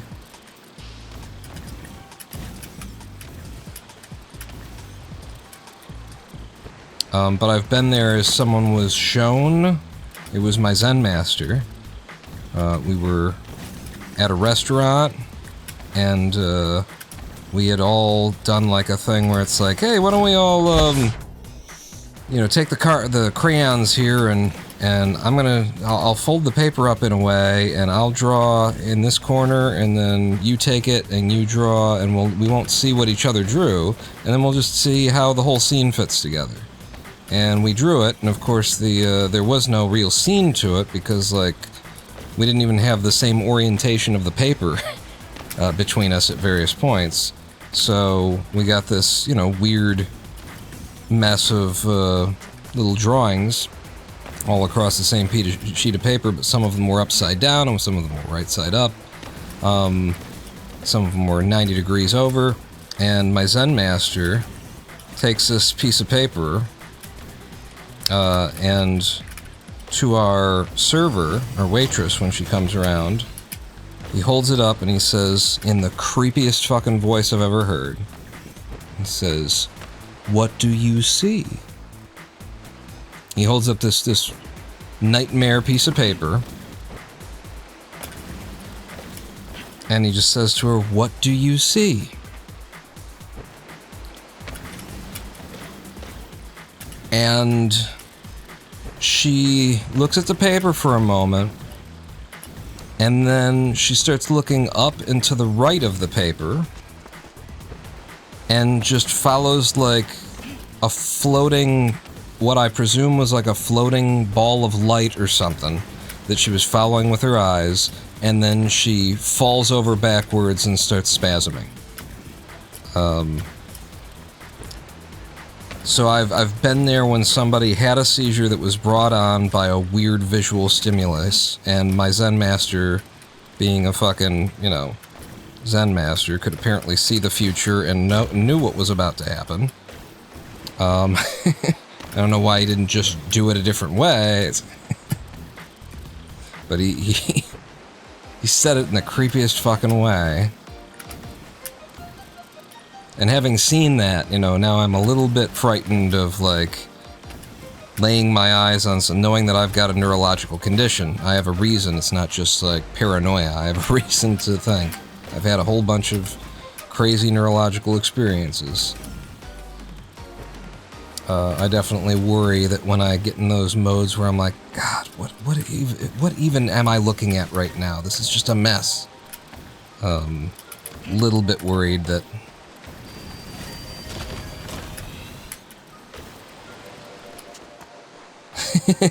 Ooh, grab a coconut, monkey. A little bit worried that a seizure could come on.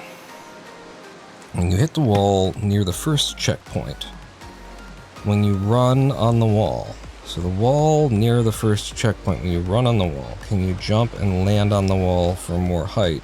So when you jump into the checkpoint, you do not land on the track. Like, land on wall, jump, land on wall, jump, and re-land on the same wall.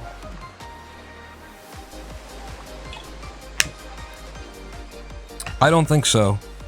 I don't think that movement's going to be viable, and it really shouldn't be necessary, is probably the more important part of this, because a big mechanic that maybe I didn't talk about when I did the whole explanation, not saying that you were even here when I did the explanation, but I don't think that I mentioned the big mechanic, which is that if you've got the speed and you jump, you will keep the speed.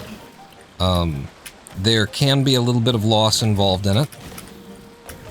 But if you hit the jump perfectly, then, and I'm coming off that wall with like a 10.6 or 10.7 or something like that, if I hit the jump perfect, I should be able to keep like 10.3. So I think I understand what you're saying, but at this point, another thing is that it would disturb the routing that I'm working on right now too much to be worth it. What you're talking about is like an optimization that that I haven't even completed a single run with the box jump method. So I've got to focus on, I got to stick with, this is just, I'm, you know, as good like speed running practice that I'm sharing, is stick with the familiar routing, the routing that you know you can make work, so that you'll get more attempts at the new part, at the part that you need to, you know, practice. Even if there's a faster way, you know, big mistake that people make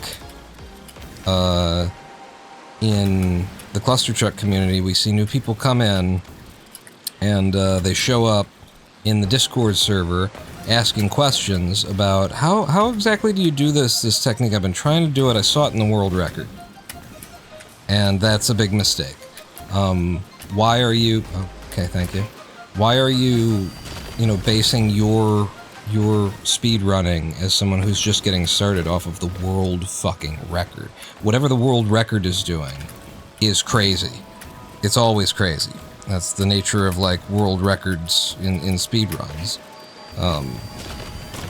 Don't base your movement off of the hardest fucking craziest movement that anyone has ever managed to do when you're first learning something. You want to go to, you know, a good place to start if you're like trying to pick up a speed run would be like, look at the 5th, 8th rank for that, you know, run, something like that, because like a little bit down the ranks, you're gonna find safe, consistent strats that you're going to be able to come to it without any experience and probably execute.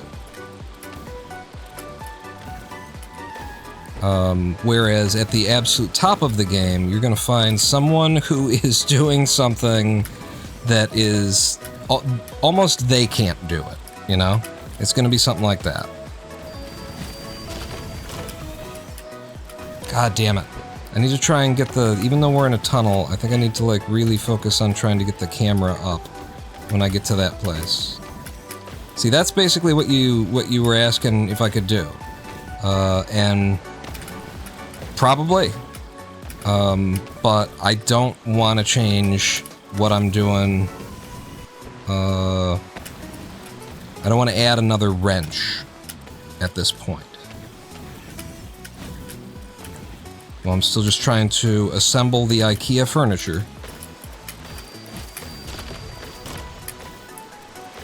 Whoa, that felt really good.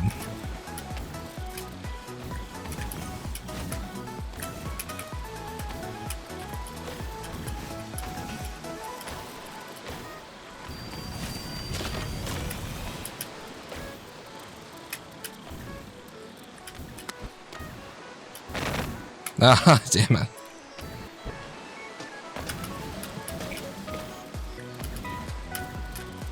Yeah, we get so many people showing up to the cluster truck server, you know, with their...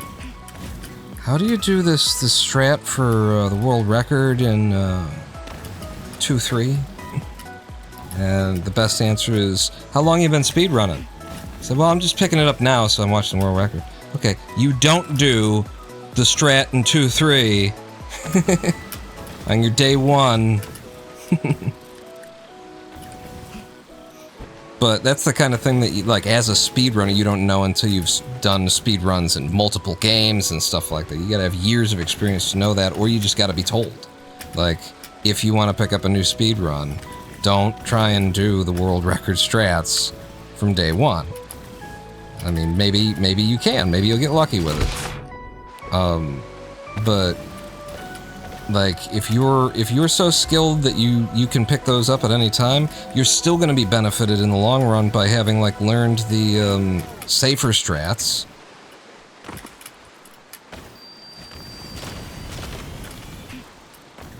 Damn it. only knowing the crazy strats that get the best times is not like a full awareness of the game.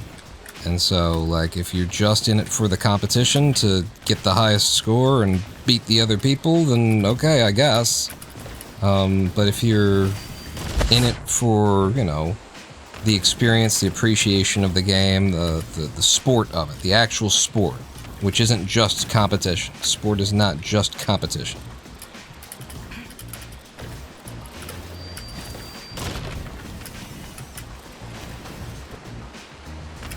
Then there is an inherent value to learning, like, the routing for a level. Without just learning, you know, cluster truck speedrunning is turned into just, we've got basically one method that is the entire game at this point. Came up with one crazy cheat, one crazy hack that flies you across the map the same way that the box jump works here. We clip ourselves into the front of a truck, and that truck launches you across the map at incredibly high speeds, and usually you just do that once and you hit the goal. And every level is like that. And you can learn that technique and get really good at it, and then you can, you know, get yourself a really good time in our any percent, and few of the old school runners will consider you much of a speedrunner because you can't run the game without that trick. You don't know anything about the routing, you don't know anything about the game, you don't know anything about the RNG, you don't know where the trucks are going to go, you know, you don't know how to avoid any of the problems that emerge when you start running it, so you're not going to be able to speedrun in any other category of the game except for the one that lets you use tricks and stuff. And it really shouldn't matter.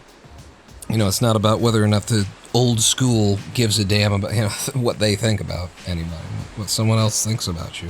But, like, you know, it's... most people show up to a speed run because they enjoy the game. They like the game. And they think that they're pretty good at it, too, you know? They usually show up and say, I'm gonna speed run this thing that I played it casually, and I'm fucking horrible at it, and it took me, like, 3 weeks to beat it casually.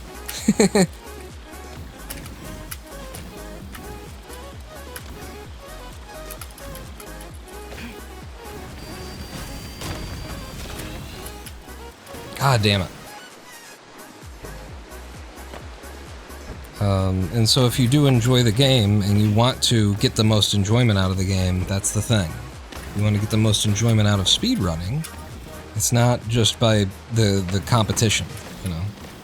It's by learning the routing and figuring out your own routing, testing whether or not the routing that exists is actually the best routing or not by, you know, getting in there and seeing what you can come up with.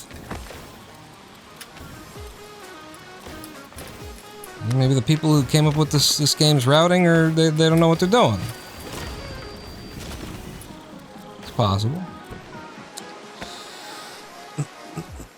Need to learn how to do the level first like Mario, the 1 pixel perfect flagpole trick. Some are just so hard to do, it takes hundreds of attempts to get one where you get it, and you're still not guaranteed to get a record.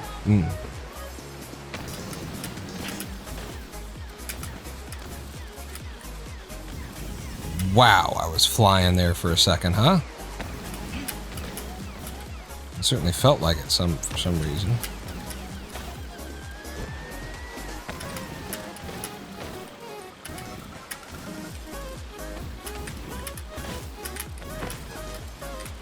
Okay, none of this is good, but it all comes down to the box jump, and what I want to try this time is getting blown up by a landmine and seeing if that will somehow help me.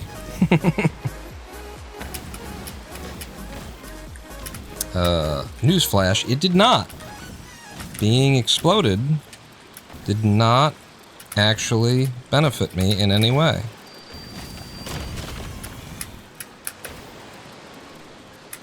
What if the camera angle matters?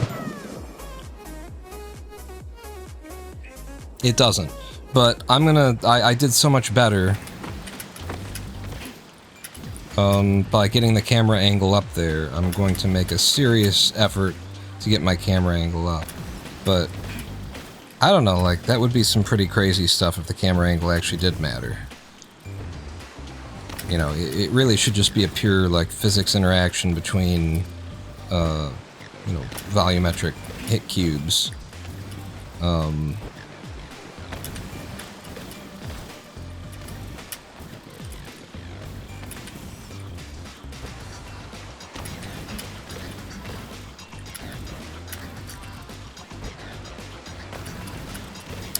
That said, you know, if you're developing a speed game and your code doesn't have anything like this in it that like glitches a little bit and lets people break the game and do things that it shouldn't do, you need to put that shit in there.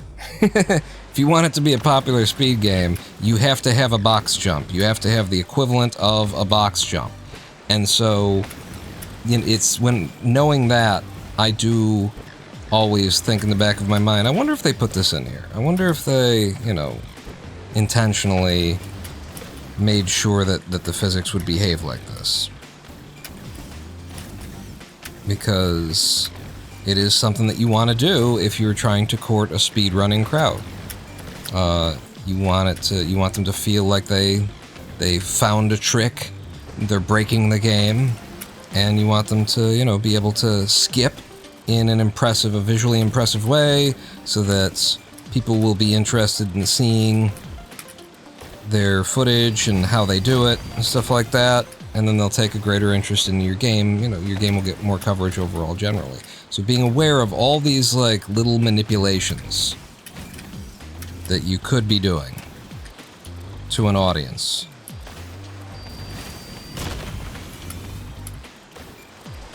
Look at that. Look at how much better it turns out when I just make the effort to get the camera up.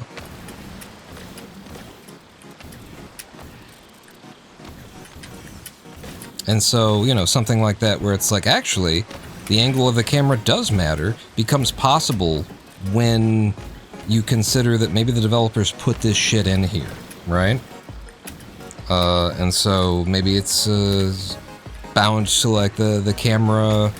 You know, it could be the, like, hit check between the camera's view and the character, the angle, like the line continued through the box. Like, there's some crazy stuff that you can do.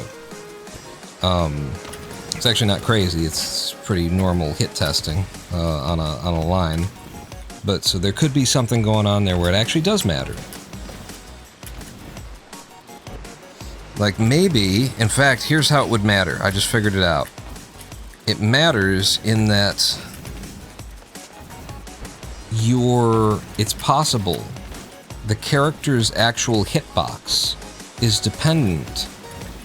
Its hit cube rotates with the camera. So the character's visual is the character's visual, and it's pretty much always the same. At the same, you know, location and stuff. Oops. It's got the same orientation in space most of the time, is what I'm saying. But the actual collision checking for whether that character, that animation of that character, is colliding with something, is attached to the camera. And it rotates with the camera. Or, like, in relation to the camera. And if that's the case, then it would matter that you're looking at the box from a higher angle, because that would put more of your character's collision mesh inside of the box when it makes contact, which would result in a more violent reaction, more violent pushing you back out of the box. Because most of this stuff, like, it comes from a very old premise in video games, which is like in a 2D. Imagine in a 2D game, movement systems used to do it like this, and still do probably. But movement systems in a 2D game would say something like, "Okay, I need the 9, even just to get an attempt in. Yeah, that helps so much. When your character, that's just a 2D sprite that's being drawn on the screen, and it's got a hitbox that's represented by a rectangle. When that rectangle moves into a wall, when you, when you tell your character to move, and you tell it to move in such a way as it would be into a wall. So you're just walking your character directly into a wall. The next move would put your hitbox inside that wall, your rectangle. Then the game does the hit testing and says that would move you into a wall, and so what I'm going to do is I'm going to apply the same negative force to the character, so that when I end up adding together the movement into the wall and the negative force of movement away from the wall, the character doesn't move at all. That's the math behind, like, 2D sprite movement. At least one of the ways that it's been done. So when you think about that in a 3D space, where we've got physics interactions, it's still the same principle. But the idea is, if something is penetrating something else in a way that it shouldn't be, it's not allowed to do that. It has started to move into it. Then I'm going to take the amount of force that the object currently has that is moving it into this other thing that it's not supposed to be penetrating. And I'm not just gonna, produce negative, like the equal amount, because in a 3D space with physics and stuff like that, it's a lot sloppier.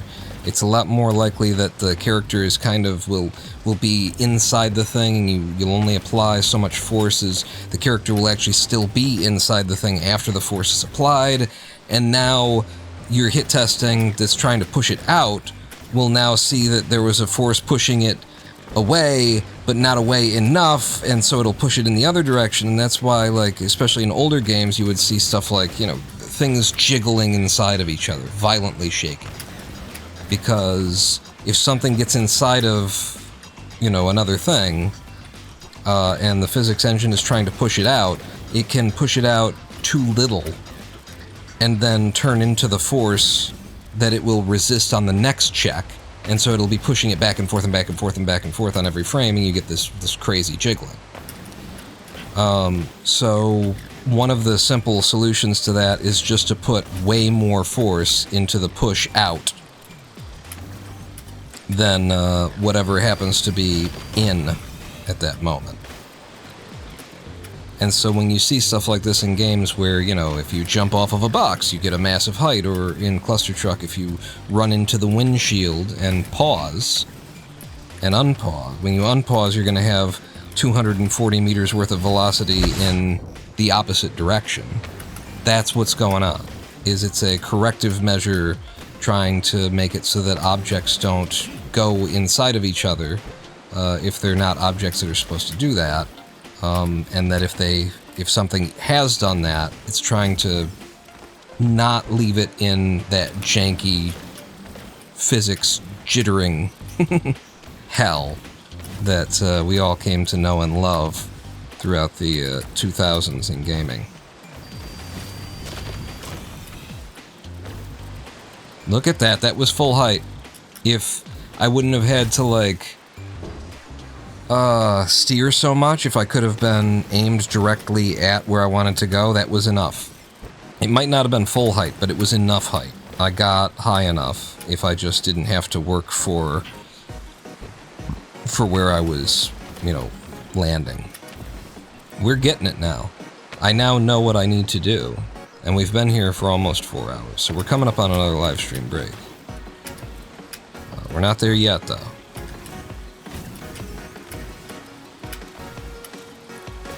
I don't care that much about this yet. Still working on this jump, Look at that. Look at that. The camera angle absolutely matters. Camera angle is incredibly important. And remember what I said about why? Like, my guess as to why? That's got to be it. There's no other, like, really viable reason for why that would be, you know, if you didn't try to make it that way. So, the camera angle matters when you're doing a box jump, and it's going to be because the character's 3D volumetric, whatever it is that's doing the testing, which is usually a capsule now, what do you call it? Is that it? Is that what you call it, a capsule these days? They do capsule testing? It's a, you know, like a pill style object. The pill object that it does hit testing for probably rotates in relation to the camera to get more realistic physics collisions based on, you know, and just so that they feel righter, you know? When you're looking in a certain direction, you don't want people feeling like, but I was in it, shouldn't have, and so you do stuff like that. You might as a dev. So that would be my guess. It's either that, or it's just that, you know, having that view on it is just making me that much more consistent at getting it. But I don't think that it's like a skill thing. I don't think it's that I'm better when I'm actually looking. Doesn't sound right. Oh, one of these is gonna go. We are on the verge of actually my first completion of this thing now, because I've got this movement for getting over there. You know, it comes in 1 every 4 or 5 attempts. It's not a big deal, damn it. And even when it doesn't, I'm not demanding that it does. We get in here, we get the checkpoint, get out. I gotta not jump early like that. But one of these is gonna go, because now I've got the camera hack. I know what needs to happen. It just might happen at the end of the live stream break. After the live stream break, rather. Ah, damn it.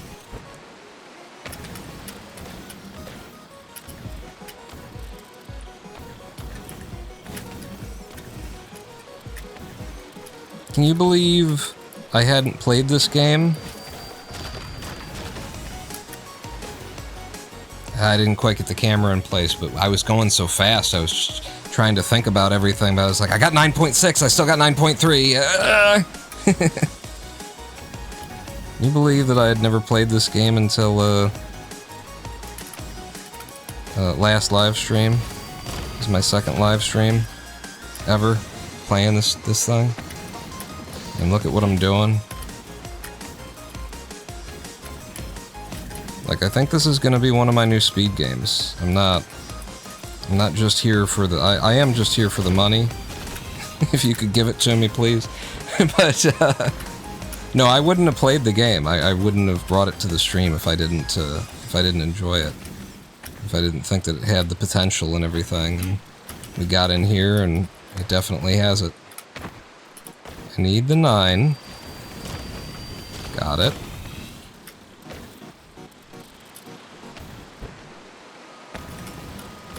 It's just, it makes it that much harder that we're in a cave. I need to get my camera up and over the top of it, but we're coming out of a cave, and it's weird, you know? The camera is still embedded in the cave, and so it doesn't feel like I should be moving it like I am when I am.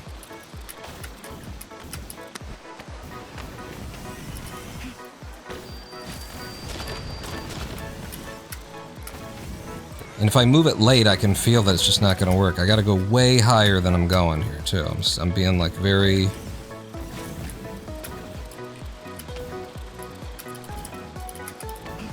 I'm not giving it enough. Uh-oh, they're both blowing up.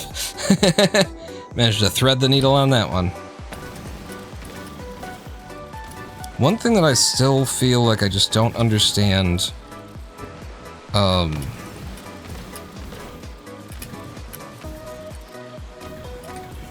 about games and making games and stuff like that is the goddamn animation of these characters.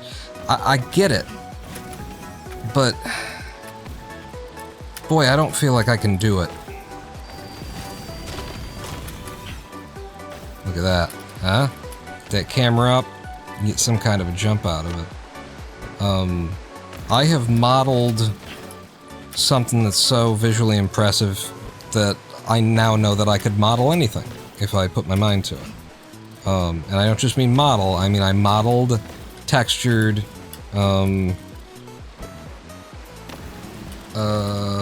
what are the other steps of the process there? You know, I sculpted it, and then I reduced the poly count with it's been a minute. It hasn't been that long. I took this course relatively recently, but wow, we're gonna get it.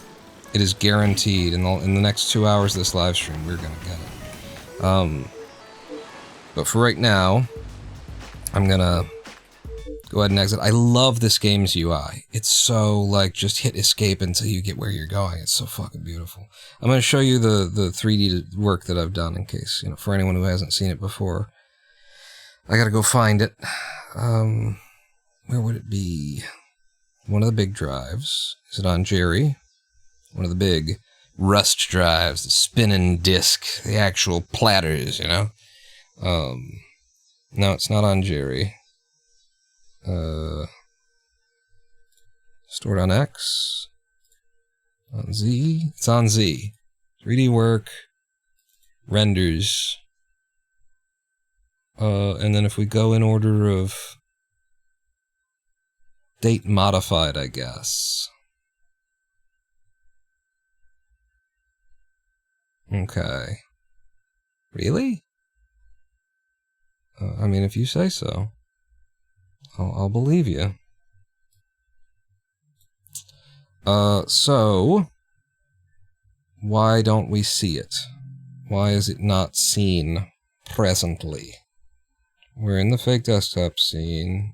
Image glass. Oh, image glass probably just needs to find itself again. There we go. Okay, so this was some of my early, it's not my early work. My early work was, you know, when I was a child. But this is apparently 2024, honestly, that I was doing this. What engine are you using? Blender? Yeah, Blender. So this was, I was just following some tutorials online.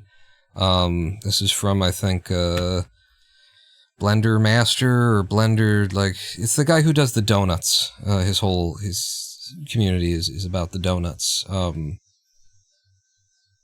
feel like it's Blender Guru. Blender Guru, that's it. So this was a Blender Guru course, modeled after a, you know, existing chair. And this was also a Blender Guru thing. And I followed this pretty much to the T, exactly as I was told to. And then here's the ubiquitous, you know, the donuts of lore. So I made the donuts, which, by the way, if you look closely at the donuts, I really could have done a better job at rotating them, huh? Because they've all got the same frosting. They don't all have the same frosting, but too many of them that are facing the camera, boom, boom, they got the same drip. All you gotta do is rotate them a little bit, and you won't notice that they're the same model. This was also a Blender Guru tutorial. The focus is not the man's butt cheeks, but the curtains. I made these curtains, and, you know, it's about light coming through them. It's about, what is that called? I can't remember anything right now about this stuff, but fabric stuff. And then this is the project that I took on for myself, by myself. Opacity mapping? No. It's the quality where light gets trapped underneath the skin of something and bounces back. And so you actually define, like, you usually define how deep the light travels before it bounces back when you set this property. I can't remember what it's called. I know what it is, can't remember what it's called. But so I decided to make my own, like, box fans that I have in this house. Trans something. I think you're right. I think trans rights is correct. But yeah, I think you're right. Trans, because it produces the translucency kind of effect, but I can't remember what anyway. So this is a Lasco 20-inch box fan. And this, I believe, is my first, yeah, I mean, it's in order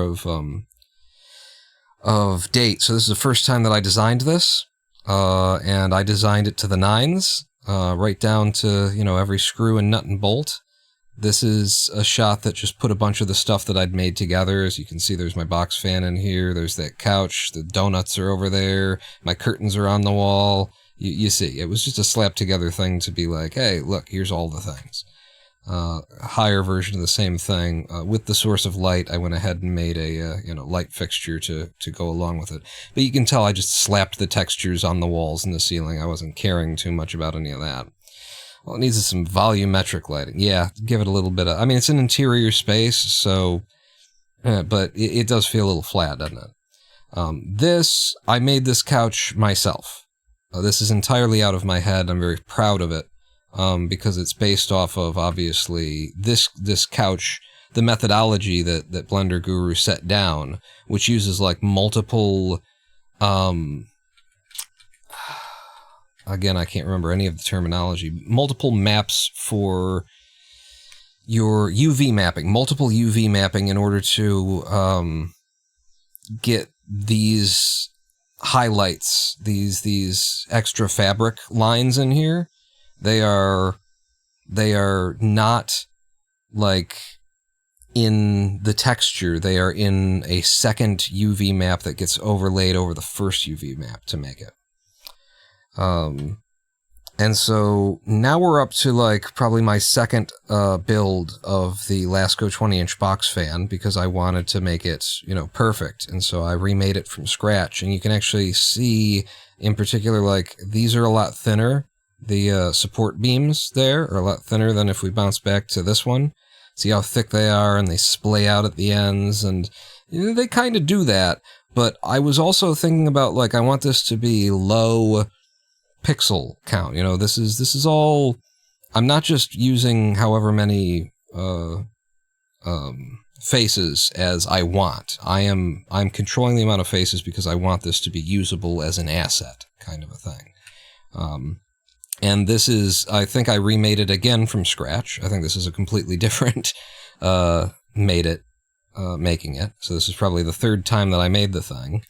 And then now we're getting into some sculpting stuff. But this model, I believe, whichever is my last model of the Lasco 20-inch box fan, is like 3,500 faces or less. I think is what it is. Kerbal, did I see? Says Alec. Yes. This was my Kerbal. Give up on Blender work? I have other things that I'm doing right now, so it's kind of taking a complete backseat. Now that I've got the RAM for it, I upgraded my RAM to 32 gigs so that I could do the compositing and stuff that Blender doesn't want to do unless you've got high amounts of RAM. But so this was my incredibly high quality Blender, like too high quality. Like by the time I'm done showing you the images of this Kerbal, you're going to be disgusted. So we've already given him nipples and toes, and we got a thumb, we got fingers. Check out them curbish nips. This is we're getting a little bit too detailed.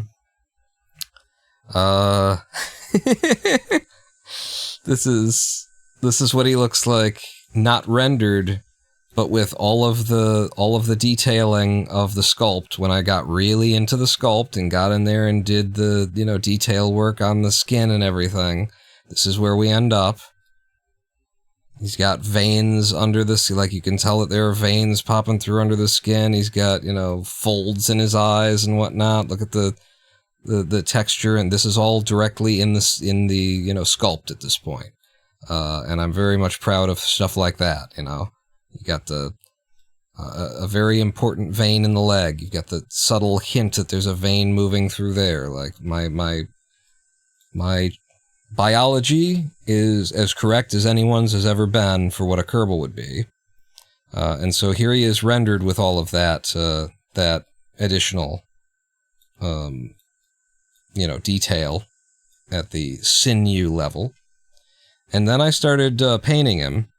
And once I started to paint him, and, you know, give him the right color for his nipples, I realized that the hairline was a little bit too deep, how I had sculpted it.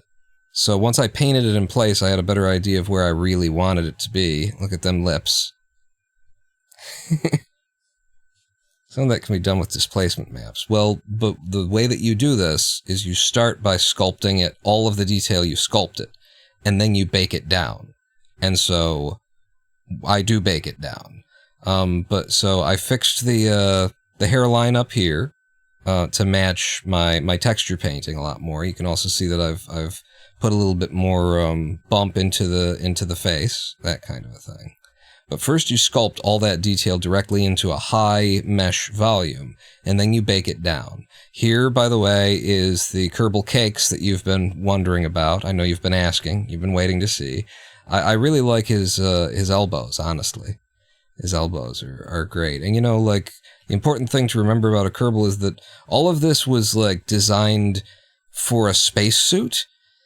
And so his hands are the size they are because of the giant gloves that they show in the spacesuit, the giant glove mittens that they give you in the spacesuit model for a Kerbal, but also his weird, you know, his weird bulbous forearms are from the spacesuit kind of a thing. But when we just make him naked, this is what you would see if the spacesuit isn't lying about what's under, you know, what it's hiding. This is what would be under there. I really like working on, like, the back of something. People never appreciate the back, but the back has a lot of really important, subtle details in the physiology. And then we've looped back around.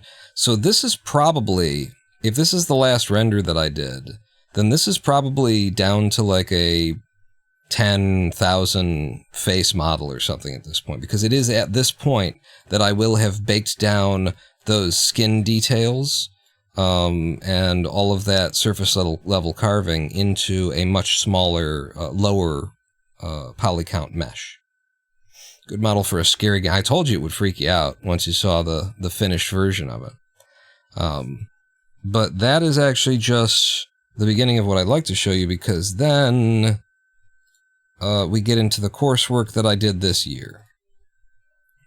And this was for a gamedev.tv course that I don't think I can recommend exactly. It was, you get a lot, but I don't know if I can't recommend it. I can't recommend it. It's simple as that. But so this was like one of the earliest things, you know, you're coming into a brand new course and they're trying to cover all the bases. If you've never modeled before, you know, we're going to try and bring you up to speed on modeling. And so this is I rendered this a lot nicer than they would have had you render it. There's volumetric effects. You got a bunch of different light sources, the reflection, the ripples on the water. None of this were in the first little tutorial that they had us do, or the first lesson that they had us do. I added it in because I knew how to do it. Some tuts are rubbish. Yeah, it's a course though. It's like a live course, and I don't know. I have my problems with it. So we started with low poly stuff. So this was the low poly, you know, beginning. This was my second thing, and I really like this. It's a work of art. It's an absolute work of art, and it's also, you know, a complete fake. Because when you're doing a still in 3D and you want something off in the distance, there's no reason to, you know, actually make all of that distance when you can just, like, push it back a little bit and then put a plane between you and it that's got some texture on it to make it look like it's further away. So that's the kind of tricks that I employed there. Also, in order to make it look like the snow was gathering on top of the ski, I just pulled the mesh of the terrain up over top of it. And it kind of just takes care of itself. It creates that snow over top look all by itself. The embedding into it does not take care of itself. That was a little bit tricky. And then this was a little bit of nothing. The scaling on this is a little bit weird. Don't look at it too long, but I really like the color, the composition. And you know, the modeling is good for low poly work. If you're making a low poly thing, it looks very detailed for having as few polygons as it has. And I've conveyed a lot. this was my first big attempt at something, I feel like. It was, again, supposed to be low poly, but when you're doing a bridge from this scale away, this is low poly. You get a lot of detail. It's stylized, so scaling is not much of an issue. Yeah, it's just this tree and this, and just don't look too hard at it. But so this bridge, I believe I titled this Rough Commute. And there's a lot of, like, arrays, I guess, array modifiers used, so you just make, one of these sections once and then array it, and it goes all the way down there, so it's actually relatively low poly for what's going on there, and just a lot is communicated. I used curves in order to make, I made sections, as you can see. Each one of these is, like, probably from here to here, and then it's an array that just duplicates that, but then you apply a curve to it, and it curves it pulls the existing topology to conform to the curve, and that's how you can get something like that. And then some basic, there was some basic tutorials in there about how to join objects together, model separate things and then join them together at their vertices. And then there was some low poly humanoid modeling in the course. So these were like, start from, first we made a root human model, a root male model in particular, and then it was like, now mess with it until you've created 2 stylized characters. So that's all this was. And then this was just following dead along with a course that made like a Hitman 47 kind of. That's what I call them. I call them Hitman 46 or 48 or something like that. But this is just note for note what the course had me make. I had no influence on that. And then one of the assignments just asked me to make a lamp, and they didn't say low poly, and I was like, fucking finally, I'm sick of fucking low poly. Let me make something photorealistic. And so I took a day and I made this.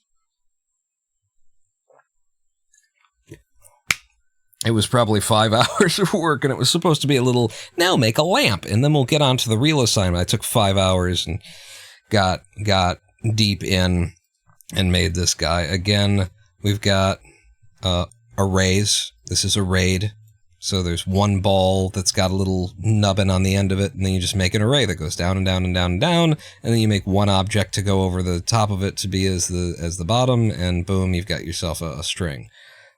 Very, very proud and happy with how that turned out. It was based on a, something I found that you can actually buy at Home Depot or something like that, so if you like the look of it.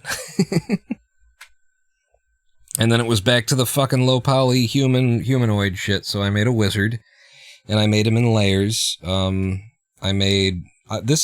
like him less as a wizard. I like him more as an old man. I like the old man modeling more than I do the wizard. The wizard hides a lot of the detail in the beard and everything like that. And then, I don't know, they said make a pawn. I think they were introducing, some basic concepts of deformation using, what's it called when you add, there's a modifier that just adds more mesh to a thing, and so you can, like, basically this pawn is probably made out of, like, a cube with 1, 2, 3, cuts in it, but then you've given it so much procedural topology that it ends up looking like this. Anyway, I made it into a Ronin pawn by throwing a red thing behind it, because that's my logo. Up in the corner here. I'm the Ronin pawn. Anyway, then this is the best part. This is the best course. If I was going to recommend anything from the GameDev.tv Blender course, it would be this thing. And it was, I think it's marketed as like orthographic perspective modeling. I don't know. It's something like that, but it's a course where you make a wizard's nook, is what they were calling. And this was great. This was a really, really well taught thing. There's some some low points to it. There's some, like, the teacher gets lost and forgets where they are, or something doesn't work right, and he just, like, leaves it in 3 minutes of trying to figure it out, and then he's like, oh, you know, it's the real world, it happens like that, so you should get used to it. And it's like, and then in later videos where he's got more experience, he speed edits through it, you know. So it's like, yeah, show that people make mistakes, that's fine. Don't waste 3 minutes of my fucking life on it. Don't make me click ahead and try and figure out where this you trying to solve your own problem ends. So he does eventually figure that out. But this was great. I would recommend this. If you're interested, ask me more about this. I'll find the link for you. But this was a very well taught course. While I was doing that course, I was also doing this. I started to make my own basement scene. So we'll come back to this and see, you know, a little bit more has been done. The chair is brilliant, beautiful. Love the chair. And then this is a major project. This is my most proud piece from the entire live course that I took across 3 months, two or 3 months worth of Blender instruction. So this is basically, this is blocking out. This is just throwing objects in place to get an idea of where they're going to be. I wanted to do a band in a basement scene, band's practice space. So that's blocking out. This is when I start to add the detail and start to make things, you know, correct and right and look good. And so I've started to add that in. Another step forward, and we've got the height for the microphone is now correct. Over here, you'd have to be like 7.5 feet tall to sing into that. If you look at my, closely at my cymbal stands, they are now proper fucking cymbal stands, like the nice kind that you can buy as opposed to the cheap kind. And then I did some texture work, and this was my first pass at some texture work. Note I put in a light bulb up there. But first pass at giving color and texture to everything. And then, you know, futzing with the camera. This was the second pass at color work. See the changes, lighting and color work. And then I decided to get crazy with it. And this is actually a very nice view. I like this view of the scene. I decided to get crazy with it, and boom. What we've done is I've mixed the realness and the banalness of being in a garage basement band and thinking that, you know, you're going to go somewhere and you're going to be big stars someday. And I've made the environment into, you know, what you think is going to happen. And so I turned it into a piece of art, is what I'm saying. And then I changed the perspective of the camera a little bit to frame up the microphone a little bit more, to sort of set the drums versus microphone. And then I don't know what this is, but I guess it's experimenting with different texturing, rendering models. I think there's more band to come back to eventually. This is just a still life. I said make a still life and use, you know, use whatever they're called. Kind of textures that are based on the real world geometry. So this was my first, you know, blocking, and then this is my second, and then my third. This might be my final take of it. A still life. And I got to do a little bit of sculpting on the flower. You know, everything else is pretty straightforward and simple, but the sculpting on the flower was interesting. Oh no, here it is. And this might not even be the last one, but this is much nicer. Like, this is blown out. It has a very morning feel to it, but I like it better like this. A little bit toned down. There's more contrast going on. And then here, I think, might be the final one where I even raked the contrast up even more. Yeah. So this is like how I went through. Started out here, flat, lifeless, added a flower in, put some, you know, liquid in the cup, figured out the camera angle, moved everything together a little bit more, then played with the color work to give it a little bit more contrast, a little bit more like morning tone, and then I blew out a little bit the surfaces here to be more like morning light, very harsh, but also very harsh shadows. And then this shit. This was working from an atlas, and it was a really bad assignment that taught me everything by doing it wrong and wasting my fucking time. But But then there was this project where we made, a big old island, and I went through a number of creative stages with this, trying to determine what it was that I wanted to do, because I never really had an idea of what I wanted to do. I was just following along with the course, and the course gave me just enough freedom to sort of hang myself with. So eventually I got to a point with it where I liked it, and I think this might be it. Yeah, that was it. Right there. I finally got there. I hate atlases, says Alec. Yeah, it was a bad assignment. I mean, I understand the value of atlases and atlas work and stuff like that, but it was a poorly taught assignment. And then now we get to the thing that proves that I can model anything that I fucking want to. If I decide to do it and I give myself enough time, I can model anything because I made this. I made this orc. Okay.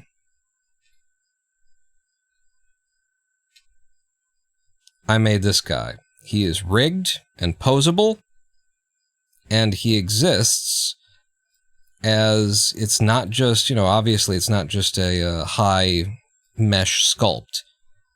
It has been, reduced to a reasonable mesh count for a character of this style with multiple different settings, where, like, I think this might be a low detail render, and then you turn the detail up another stage, you get a lot more, skin stuff out of it. And then maybe that's it. Maybe this is like low detail, high detail. And look at it. The low detail looks fucking amazing, doesn't it? And look at them nips. Nips are they really grab the eye, I feel. But yeah, if I can make this guy, look at the fucking, and the all of the detail and all of the everything that's going on here. Look, and that look.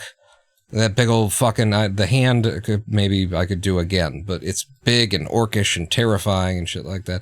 But I also decided that I didn't want him to be like a villain. That's why he doesn't have like a I'm gonna kill you face. I put him in this pose because I wanted the viewer to tell me something about them by looking at it. If you look at this and go, oh, scary, and it's like, why? Why do you think that's scary? Why? Are you afraid of black people? And not because he looks like a black person, but are you afraid of black people because it's like, are you racist? Because why does an orc have to be scary? He is in a pose that when you look at it, like, it does not threaten you. It's just holding its ground. It's not coming at you. So if you see this and you're like, ooh, scary, why? Why would you think that that's scary? And so I put it that way. In a really, I want a big hug pose. Yeah, like, I mean, it's entirely up to the viewer what you see in this, is what I love about this particular pose. You could be like scary, you could be like, is he, does he want a hug? Is it sexy to you? It tells me something about you when you look at this and comment back. And then I came back to my scene here, and I started really, this is like after the course was done, I came back to the thing that I liked the most, and I kept working on it. And so you can see that I went ahead and did some more detailed texture works that I could assign, images to the drum heads and that kind of thing. I was still having a problem with like the shell, the guitar amp shells just eat so much light, and I don't know why exactly. Couldn't figure it out. Like, if you looked at the old one compared to this one, they eat so much light, and I think maybe it's the bump mapping. Normal mapping, rather. I think there's something wrong with how I normal mapped it.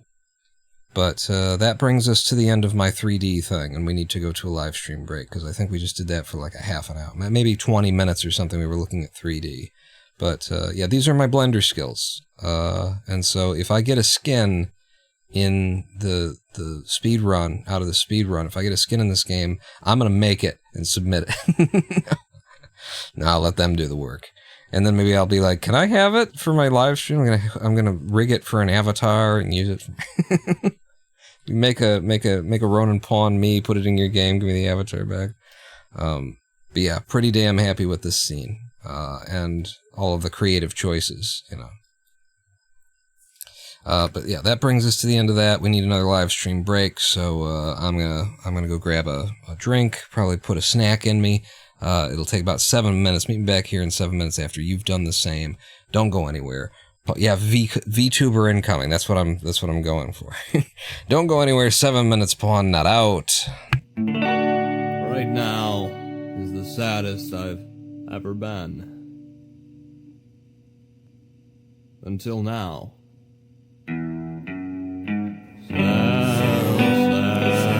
Sadder than I'm sadder with each passing moment.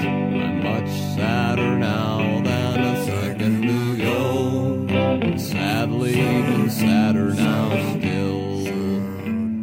I look back at life 20 seconds ago, when first I sang of my sorrow.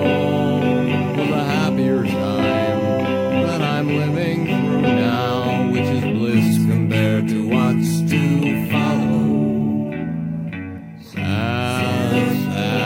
Sadder than I'm sadder with each passing moment. I'm much sadder now than a second ago, and sadly even sadder now still. Once my heart was filled with gloom and despair, but those carefree days are over. A bottomless pit of bleak, hopeless dread, but that's when I was in the clover. Sadder than I'm sadder with each passing moment. I'm much sadder now than a second ago, and sadly even sadder now still. I'm sad.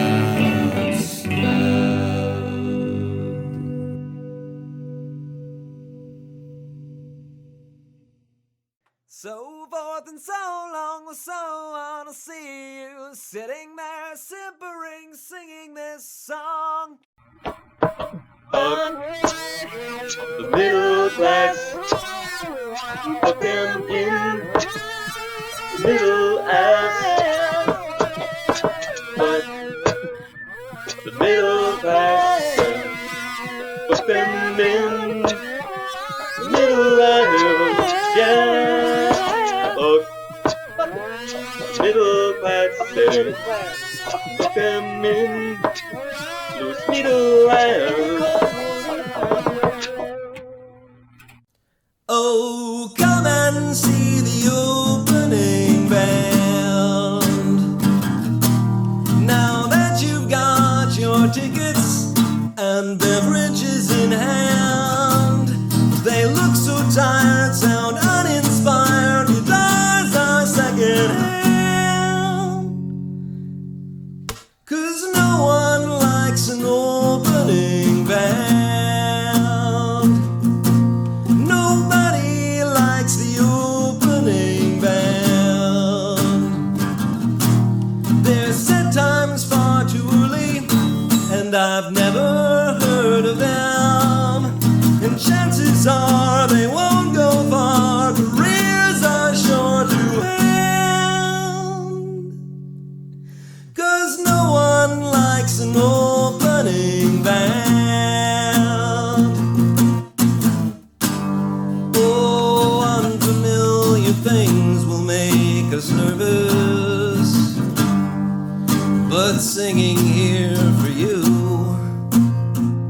gives me a purpose. So take pity on the opening bands, 'cause no one came to see them except their mom and dad. But if you lend an ear and give them just one little chance, you may just like me. You may just like me. You may just like the opening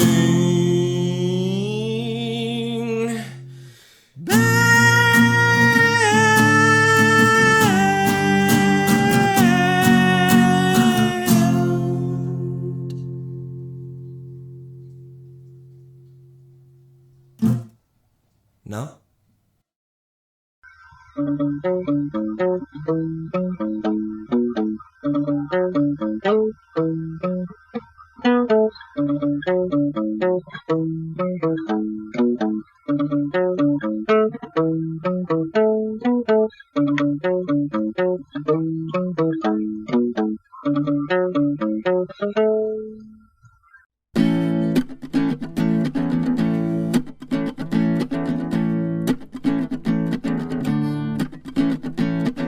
not feeling alright today, I'm not feeling that great.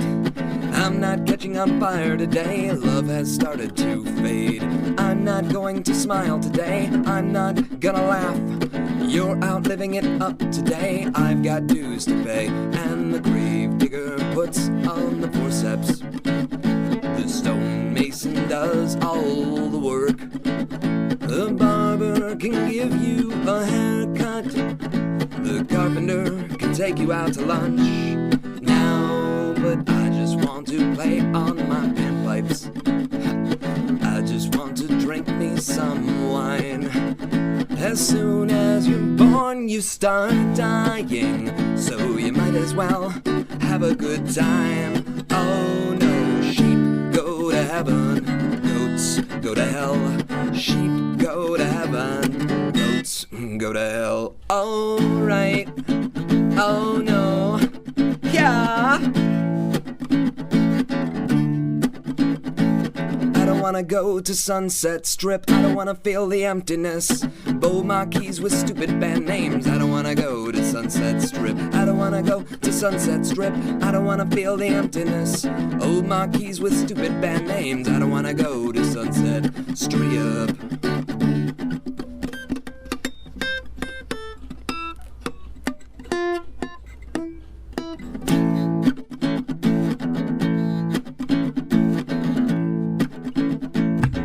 Sick ass solo, huh? Welcome back to twitch.tv/RonanPaul livestream on twitch.tv/RonanPaul. You've been listening to me because everything is about me. We just looked at my 3D work and now we're listening to my recordings, my music on my live stream, and you're all fucking egotistical and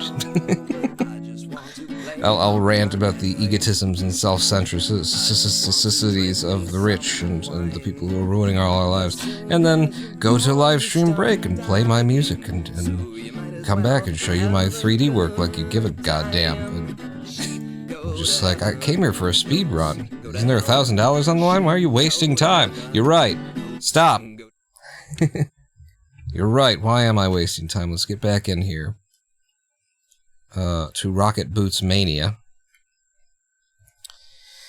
and get our first completed run of using the box strat. It's coming. It is coming. We now have the method. I know what needs to be done, and I was almost there. I almost had it before the live stream break.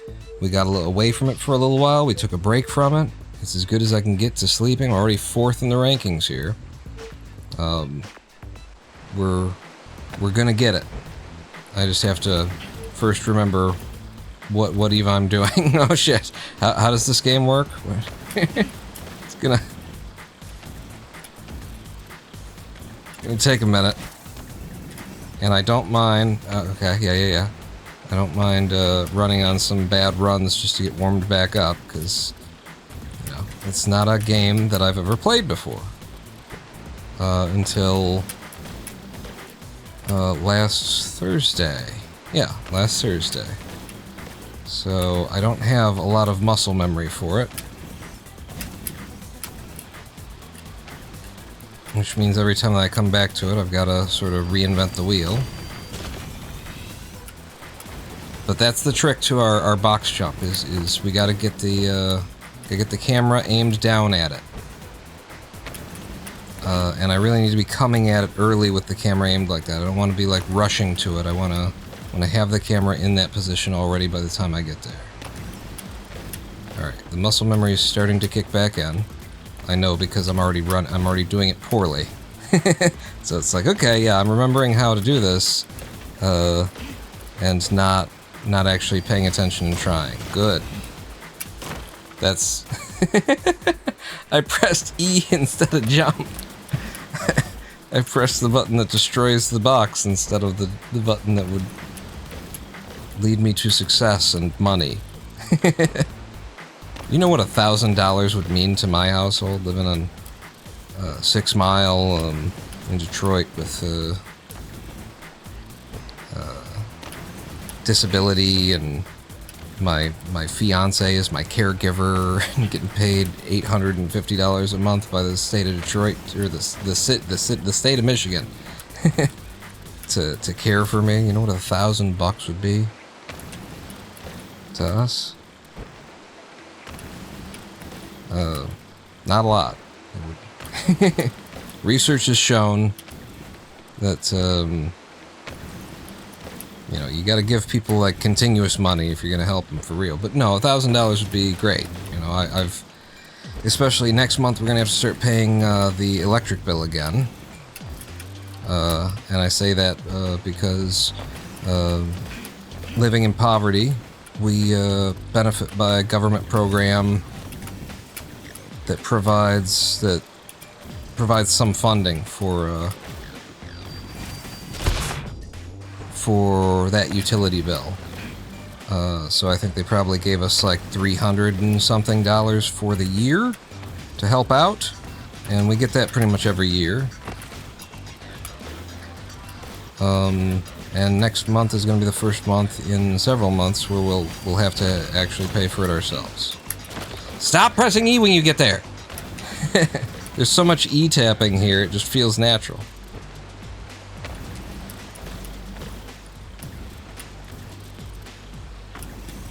Curses. Just gotta warm up. In fact, it's not even about warming up, it's about focusing. You're already warm. Just gotta pay attention and try. And not just expect it to happen on its own. Okay, I almost hit E there, and I didn't, so we're improving. I didn't hit E. I also didn't do anything that I needed to do, but I didn't hit E. And that's an improvement.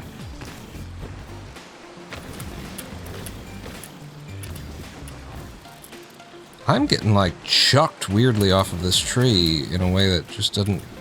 I don't feel like that's what was happening before.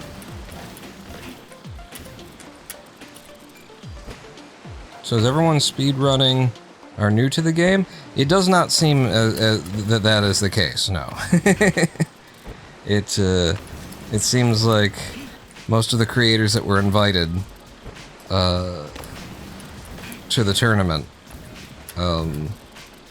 are creators who have been creating around the game for quite a while. You know, and some of them are creating as speedrunners, is what it seems like to me. So, the competition is stiff. But, you ain't even seen my dick yet, so you want to talk about stiff?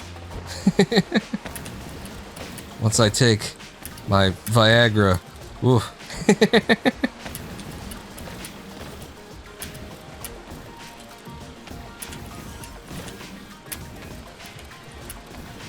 That's not gonna get me up there. Hey! But you can apparently just climb through. I had no idea. But if you hit things right, you can apparently climb through some topology.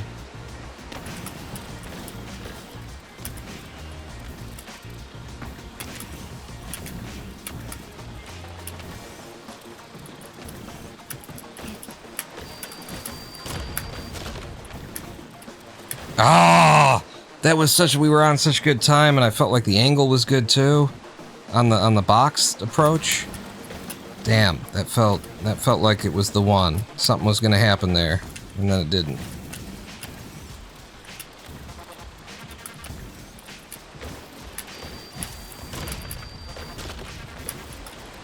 Yeah, my body knew. I didn't really mean to press R, but I was right. My body knew it.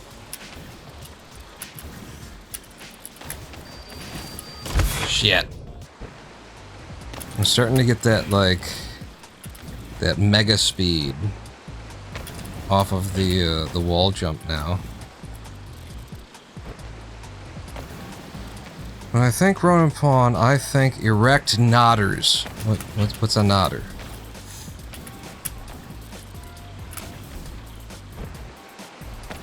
We're already talking about dicks, so I don't know how you're gonna sneak a D's nuts joke in on me. This is...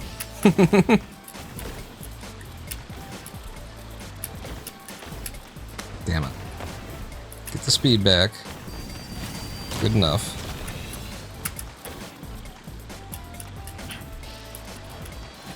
Almost.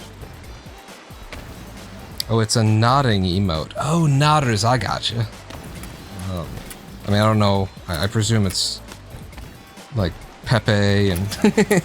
but, yeah. I get that it's an emote. I don't know the emote in question.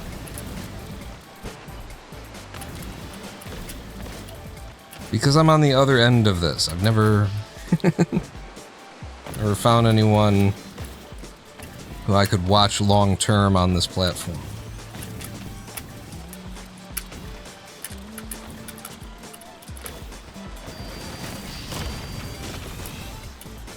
Shit. It was just a bad angle from the start, though. I couldn't have really corrected it from where I came in at. But it was good otherwise. That's why you hear shit. When you hear me go shit, it's because I was killing it. I felt good about what was happening.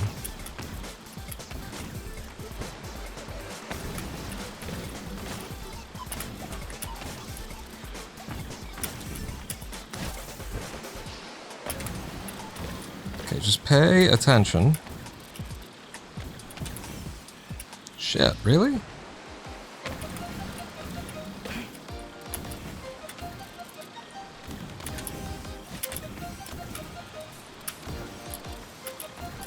See, you gotta do that later. Doing that way too early. That's, again, you don't want to come in at that harsh an angle there. You want to come in very flat with it.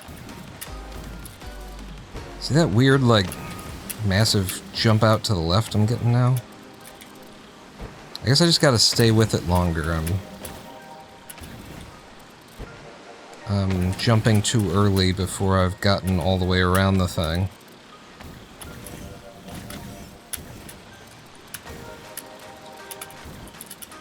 Okay, good enough. Run it out. You gotta get the camera up, though. There's so much to remember when I get there. I've only done it successfully a couple of times, you know? I've had 3 total attempts where I got the full box jump off of it, but I'm even just talking about, like, doing the movement well and getting to the point and then getting some kind of a jump out of the box. Okay, don't care. Willing to work with this.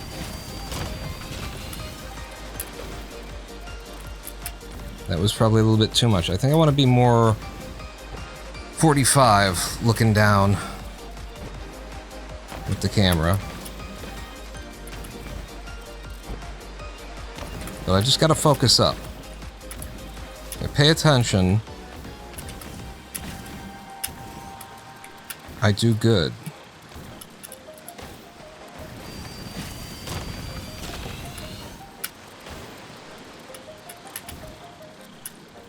See? That was good. That was, you know, I got a box, I did all the movement, I got to the box jump, and I got a good box, or I got a box jump out of it. That's all I can ask. That's all I want out of life.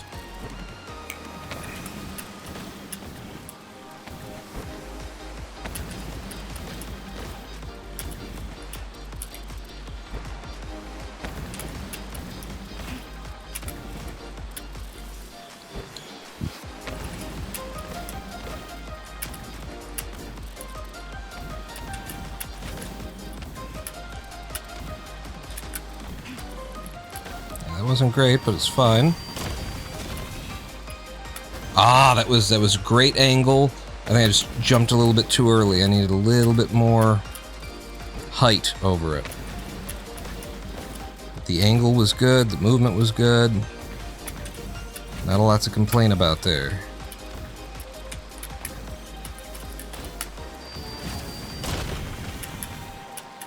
Ah, another like really good one. I'm telling you, it's coming.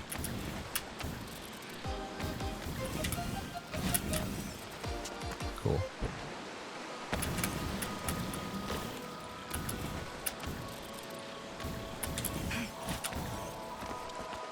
What? I'm not supposed to... I'm supposed to do that.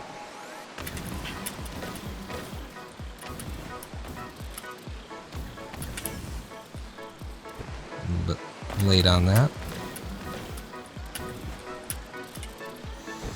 Focus up.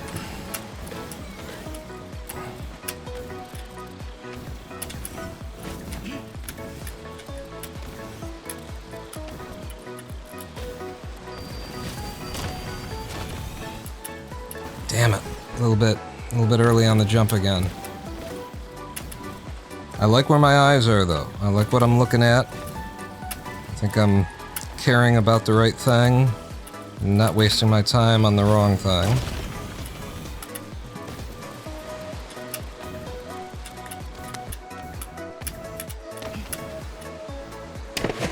Another really good attempt if I just would have gotten the jump. So yeah, happy with that.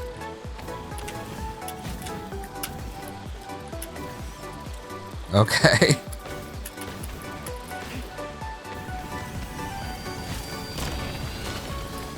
Too early? It wasn't too early. It felt like it was too early. And look at how frequently I'm getting a jump off of it too. Which is in and of itself a battle.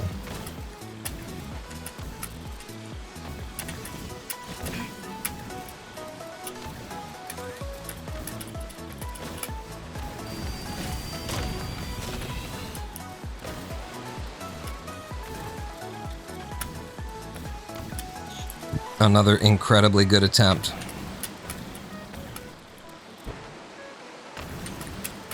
Just gotta get lucky on one of these boxers.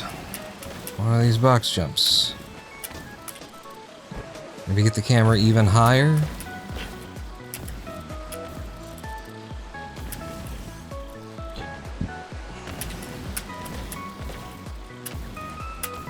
Don't change too much, because you're nailing it right now, buddy.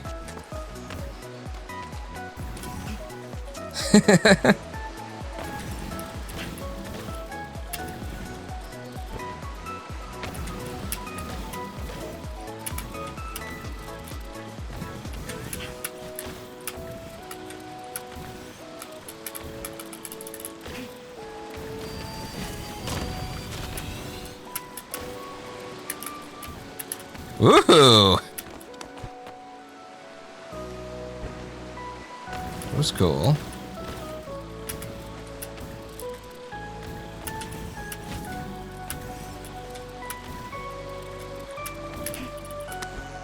Sure, whatever. As long as I can get the speed back. I didn't have the camera's nose up. Or rather down, where it needs to be.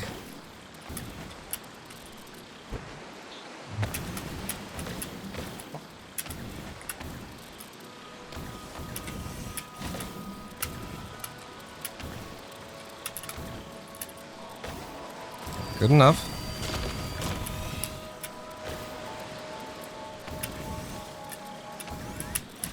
Uh-oh.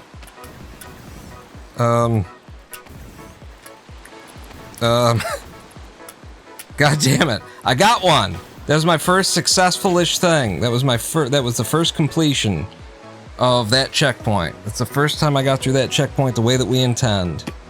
I told you that a long time ago. I said the first time we get up there, I'm probably gonna choke it. From the stress, but honestly, it wasn't the stress. It was just being up there and not knowing what I was doing up there. It wasn't stressful at all. I'm surprised that it wasn't stressful at all. It's just like, yeah, there it was. I guess I'm just expecting it now. I knew it was coming. I could feel it when it got here. There was kind of nothing to... no news kind of thing.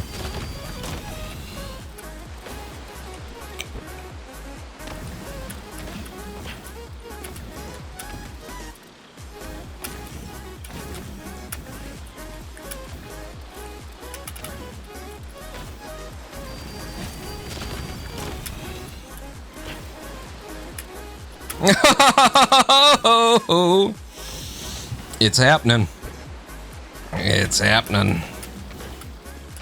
If you've been, you know, just had me on in the background for the audio for a while now, it's time to start watching if you give a damn.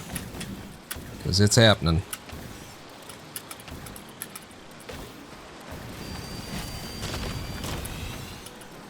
Damn it.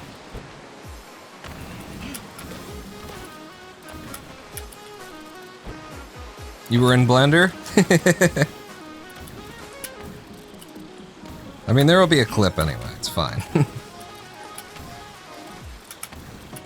What do you do in Blender, by the way? Like, is it professional? Is it just, you know, for your own enjoyment?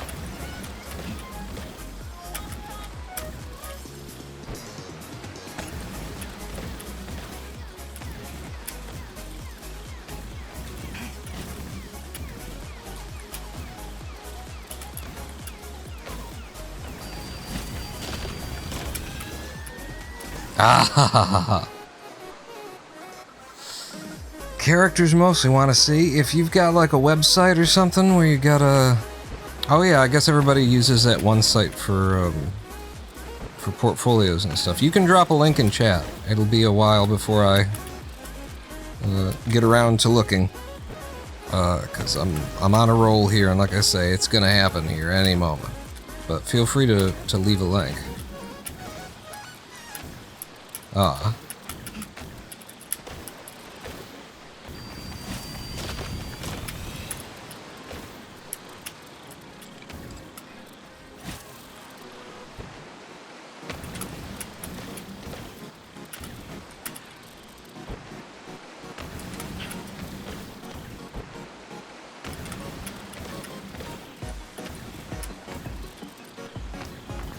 The thing that I feel least comfortable with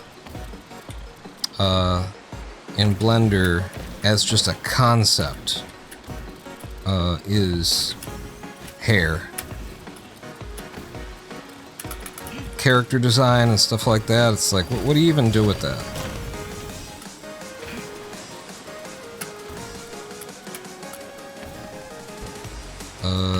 When I, you know, made the Kerbal hair, I was benefiting by the fact that it's a cartoonish little figure, and in their own 3D modeling, squad who designed the Kerbals didn't even bother with hair. It's just a texture. You know, it's just a color on the model, and the head is just a cylinder. So the little texture, the little physical texture that I put in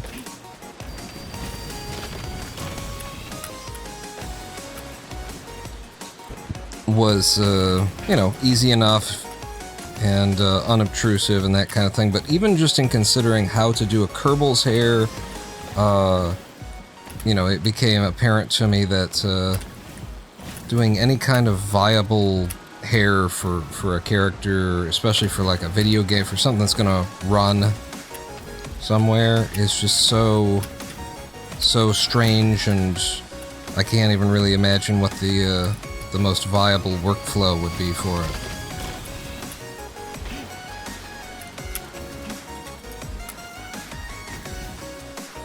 Posted in the Discord under off topic. Oh, good. Yeah.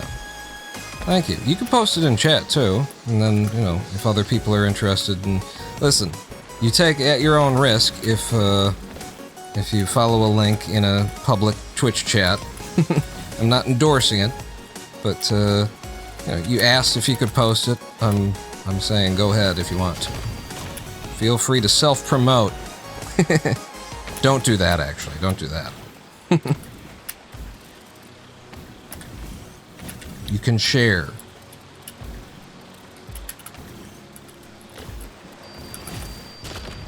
I had all of the speed there. Scenes from Unity 3D.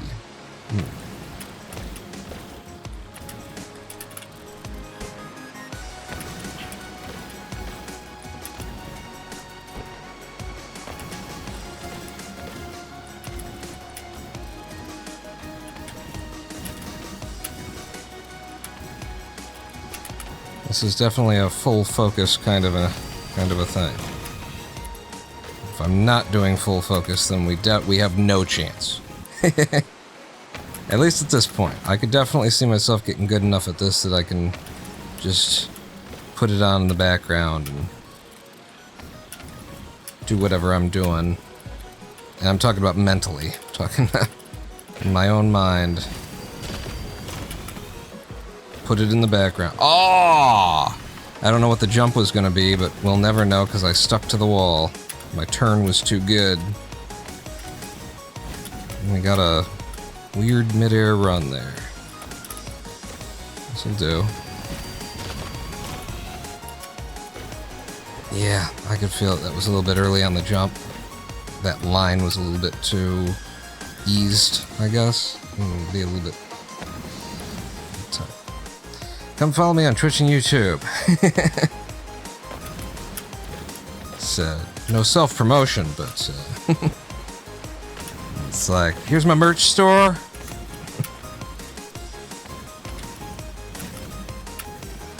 We used to have a merch store. We had dog tags that members of chat, and it wasn't even chat back then, it was YouTube. But that viewers had designed, like some viewers had designed, some viewers had cut them. One viewer made the logo, like the Ronin Pawn logo that I use today was donated by someone. They even made the animation that I use on the beginning of my beginning of my videos. It wasn't quite right, so I tweaked it. But they came up with the graphic design. They sent me an animation that I've been using for years, and then that design ended up getting used in the laser cut dog tags that Rex Skates was cutting for us. We had a whole thing going at some point. It was a professional deal. Y'all did a donation campaign that donated over $1,000 to me at one point, and then I used a significant portion of the money, no small amount of the money, and more so my time, taking the money that you had given me and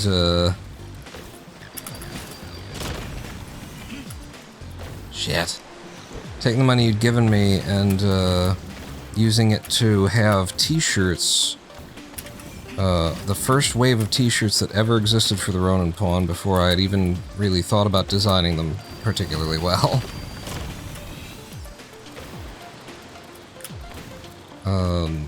Had them made and sent to the contributors of the donators on several different continents, which was a bit of a job to figure it out. I believe for Europe, I ended up using a German t-shirt presser who was willing to drop ship. So they were printed in Europe and delivered to Europe. Thankfully, remember the one of you who was in New Zealand apparently paid a service to have like a United States postal address that just brings things across, on some basis. Otherwise, that was going to be ridiculously and impossibly expensive for a simple Gen 1 t-shirt. They were white shirts. They're just a white shirt with the red Ronin Pawn like silhouette logo. So the whole circle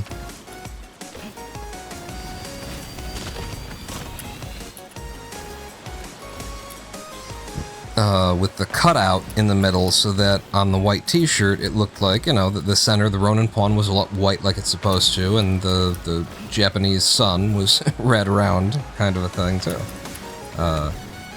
but it was just a white t-shirt, and I personally hate white t-shirts. I don't want them. I take them out of my wardrobe. I look bad in white. I'm an earth tones kind of a girl.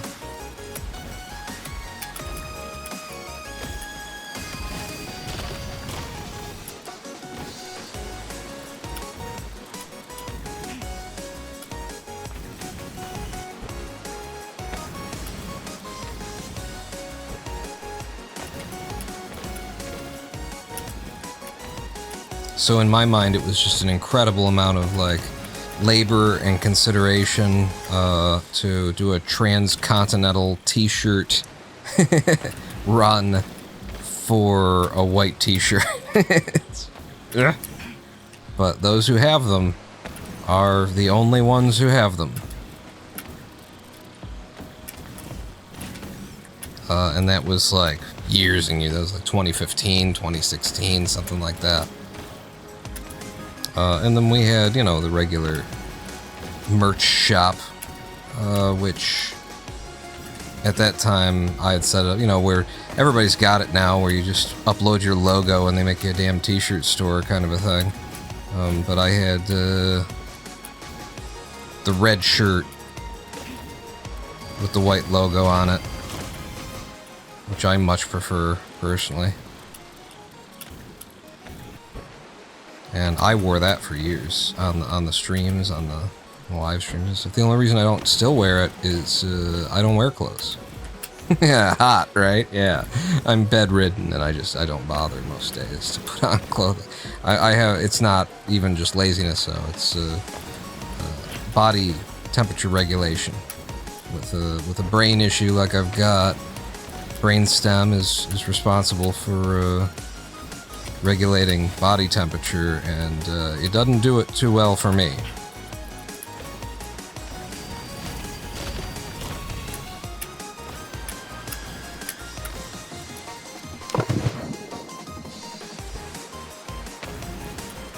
But when I say bedridden, I should qualify it.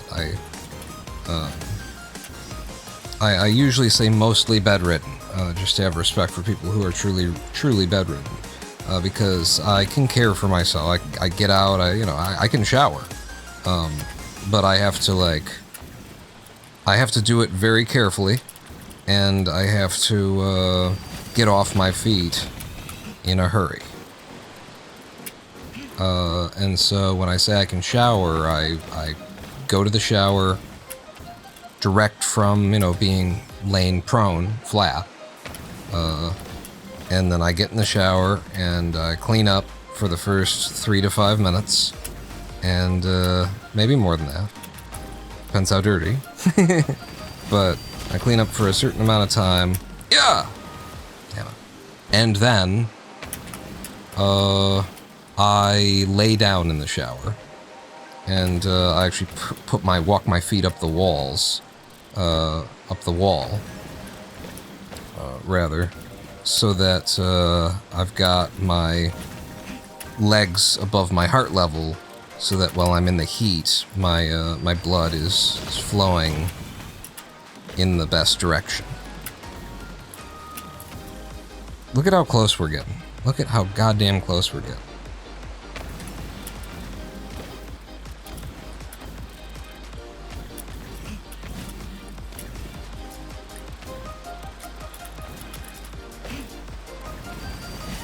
Damn it. I overturned.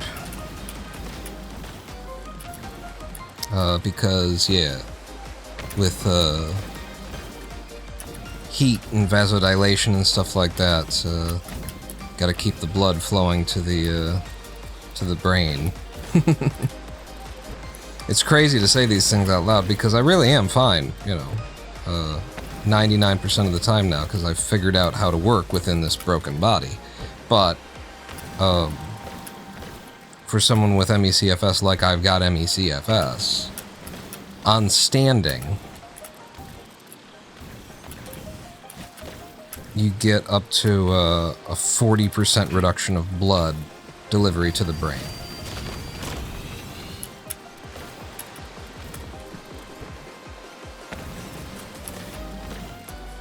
as shown by tilt table testing with Doppler study of the carotid and vertebral arteries.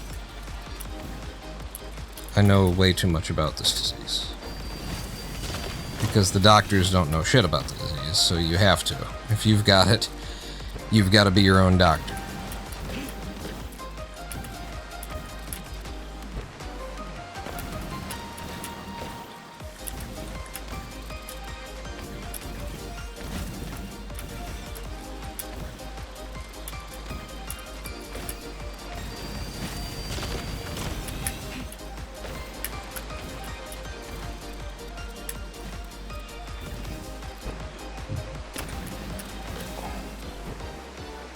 Okay, focus up.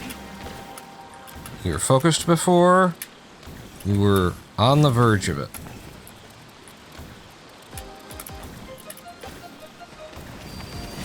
Emma.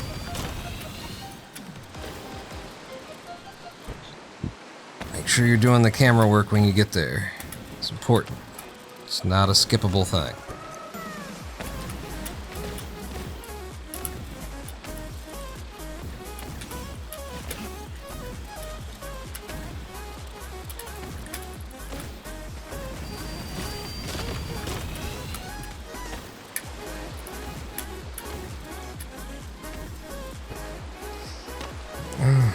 Or they just don't want to help. I've been trying for like 12 years to get help from doctors, and they have only this year started helping. Yeah, there's a lot of like willful ignorance in medicine. A lot of sort of self-enamored people who think they know everything, and when you come along and express to them, put them in a position to have to acknowledge that they actually don't, oh, they're not happy about that. And they're willing to just, you know, watch you die if it means preserving their ego. At least that's been my experience.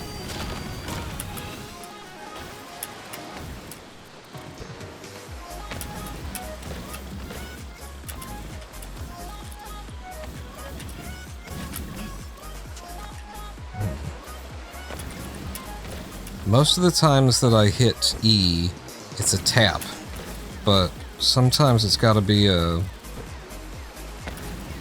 gotta hold it for the run, you know? Like that, apparently, I don't know. It's not how I do it, but it worked.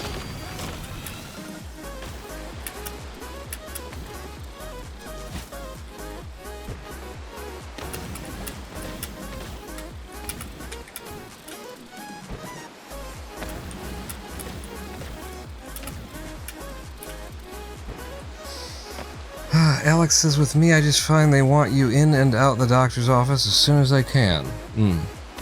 With me, it's a lot of, it was a lot of psychologizing, because they don't know about it, and they think that they know everything. And so when you show up, it doesn't matter, you got the fucking international consensus of, you know, this is what it is, this is what it's about, here's my history, see how it's this. What they are more likely to assume is that you're a hypochondriac, and I have literally, like, one neurologist named Natalie Stack, this bitch, was actually saying, if I don't see, you know, I'm gonna get you a EEG, and if I don't see seizures on this thing, then I'm writing it up as psychogenic and sending it to a psychiatrist. And she wasn't the first doctor, by the way, who, like, I had been to a psychiatrist because the first doctor that I ever went to also wanted to do that shit. And so I'd already been to a psychiatrist. The psychiatrist had nothing for me, because what I have is a fucking conditional, physical condition, and so there's no, like, talking through my mitochondria's dysfunction.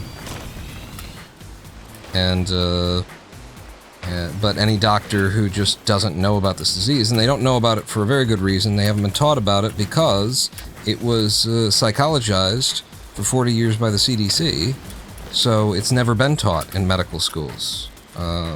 CDC only acknowledged in 2019 that they've been misleading the entire fucking world and field of medicine.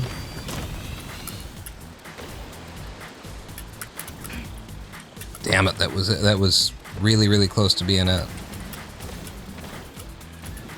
They only admitted in 2019 that they've been, getting tens of thousands of people killed by leaving people to believe, by leaving the field of medicine, leading the field of medicine to believe that that this disease is what they named it, chronic fatigue syndrome, and that it's mainly a, yuppie flu. It's burned out people being lazy. Was their position for 4 decades, and then quietly overnight in 2019, they changed the website and acknowledged that the research has been telling them forever that that ain't what this is.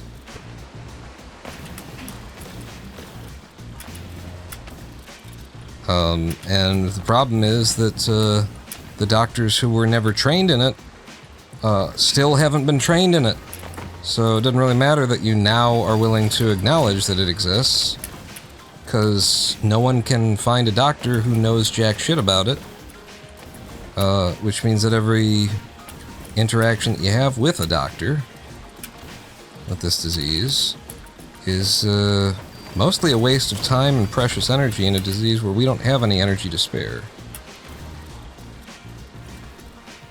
And where the last piece of research done on the lifespan in terms of time to spare is average lifespan of 50 some years. 58 years, I think? 58 years old when you got this disease?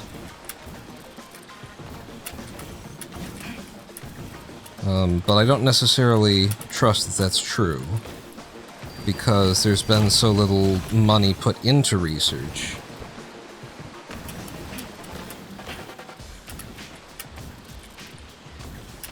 That the research that was done was very small and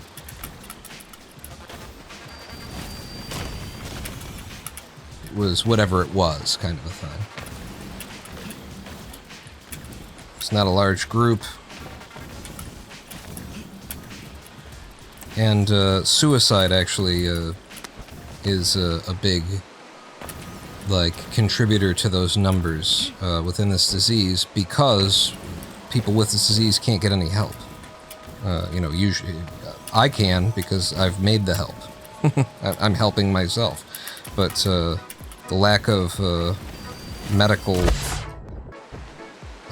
help and doctors who know anything has left so many people with a disease that fucks with your brain and your hormones and gives you anxiety and depression and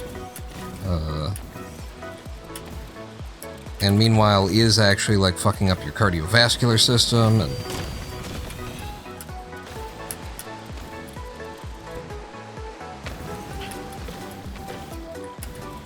that one of the biggest killers in this disease is suicide, because people feel like there's no hope, and can't really blame them because they haven't been wrong in all those years that the CDC and the NIH and the what's the British one? Is it the NIH? Because we've got the NHI, the NIH. There's two of them. There's the the NHS is the British one, National Health Service. They're all complicit. In fact, the NHS is worse than America is, because, well, the CDC has finally acknowledged that the research says something different. The NHS is pretty much still convinced they're still working the lie. Still holding firm.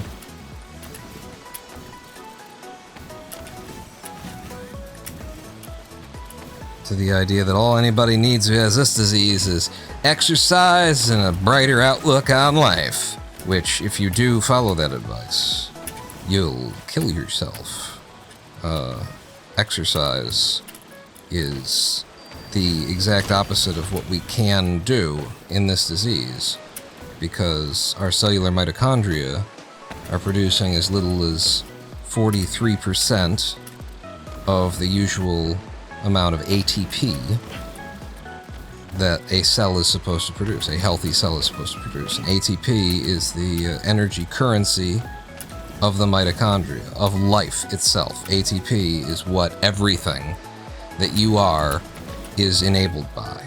And we have a significant portion of the cells in our body in this disease are producing less than half of the usual rate of ATP, which means that everything and anything is broken, is fucked up, is not working.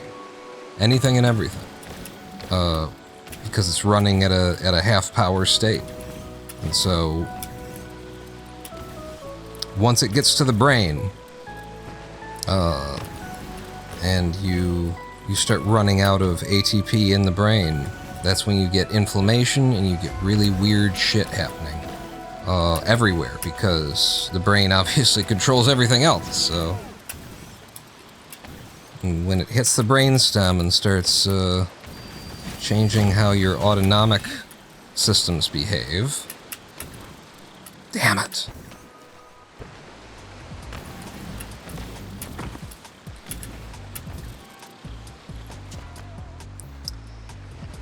Anything can go wrong. What I like to say is a problem in the brainstem is a problem everywhere.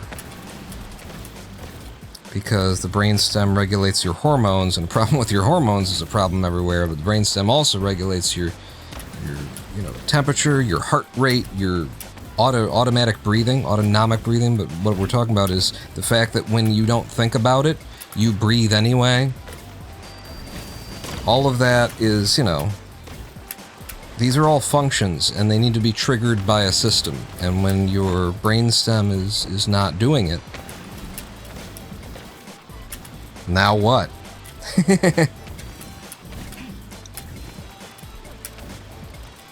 And the answer is, a lot of us, like the second leading cause of death in this disease is, almost, is heart failure. Something will just, and heart failure, by the way, is like, it's almost a bullshit term in medicine. It basically means, I don't know, they fucking died. But heart failure, it does relate to cardiovascular, failure. It relates to something, your heart and oxygenation. Something didn't happen that needed to happen, and your heart stopped beating. But it's so broad, it's such a massive term that it's ridiculous that it's like when COVID was what we were all, living in the shadow of, and some of us still are, but when COVID was what we were all living in the shadow of, people were trying to dismiss the effect of COVID and stuff like that by saying, it's barely the heart disease and stuff like that, which, by the way, when COVID was at its most, it was killing more people than heart disease and cancer and everything else. But when some people have tried to dismiss it by saying, fucking heart disease kills more people. Heart disease, comparing COVID-19 and heart disease is unjustifiable. Like, I was trying to come up with a metaphor in my head. I can't come up with a metaphor, a simulator, or a situation like that. What you are comparing there is what you should be comparing if you want to compare COVID-19 deaths to heart disease or to cancer, the way that cancer is tracked, is you need to compare COVID-19 and every other SARS virus and the flu and every virus that you bring in through your lungs. Like, that's the kind of level of what heart disease is tracked as in terms of its death. The number of things that kill you and end up with heart disease on the official medical record is so huge that you have to break that shit up to make a valid comparison. Same with cancer. There's so many different kinds of fucking cancer, but you know, you look at the numbers and you say, well, cancer's the number 2 killer in the country.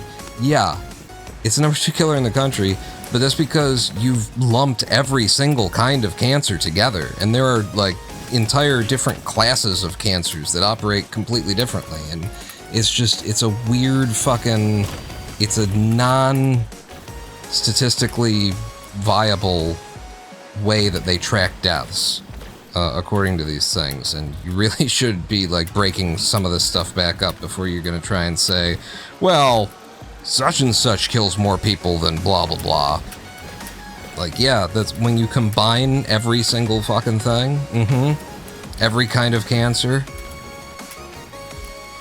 Compare COVID to cancer. Okay, which one? Because COVID is one SARS virus, right? So pick a cancer. Pick the deadliest cancer, and I'll let you compare the deaths to COVID to the deadliest cancer you can find. Which one kills more?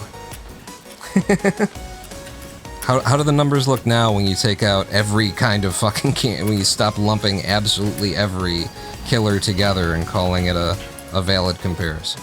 Woohoo! God damn it. I was a foot away from it. Alex says, be like autism, dyslexic, dyspraxia, ADD, ADHD, and stuff like that, just saying kids are lazy or people can't control their kids and stuff like that. Yeah, the foundations of myalgic encephalomyelitis go back to like, because it's mainly a woman's disease, so they say, and again, the statistics are probably, you know, untrustworthy here because so little research has been done, but they say it's a woman's disease. They say 80% of people who have this disease are women. And so if you look back at the history of it before it was even given like a name like chronic fatigue syndrome and dismissed in that sense, it was just being called women's hysteria. It was just women's hysteria, and you would just toss the bitch out on the street. They would recommend that you get laid, honey. That was the main thing. I mean, they couldn't say that back in the day, but so what they would say is that you should try and get married and have some children. But they were saying, you just need to get laid, honey. You know? There's these bouts of, like, collapsing from exhaustion.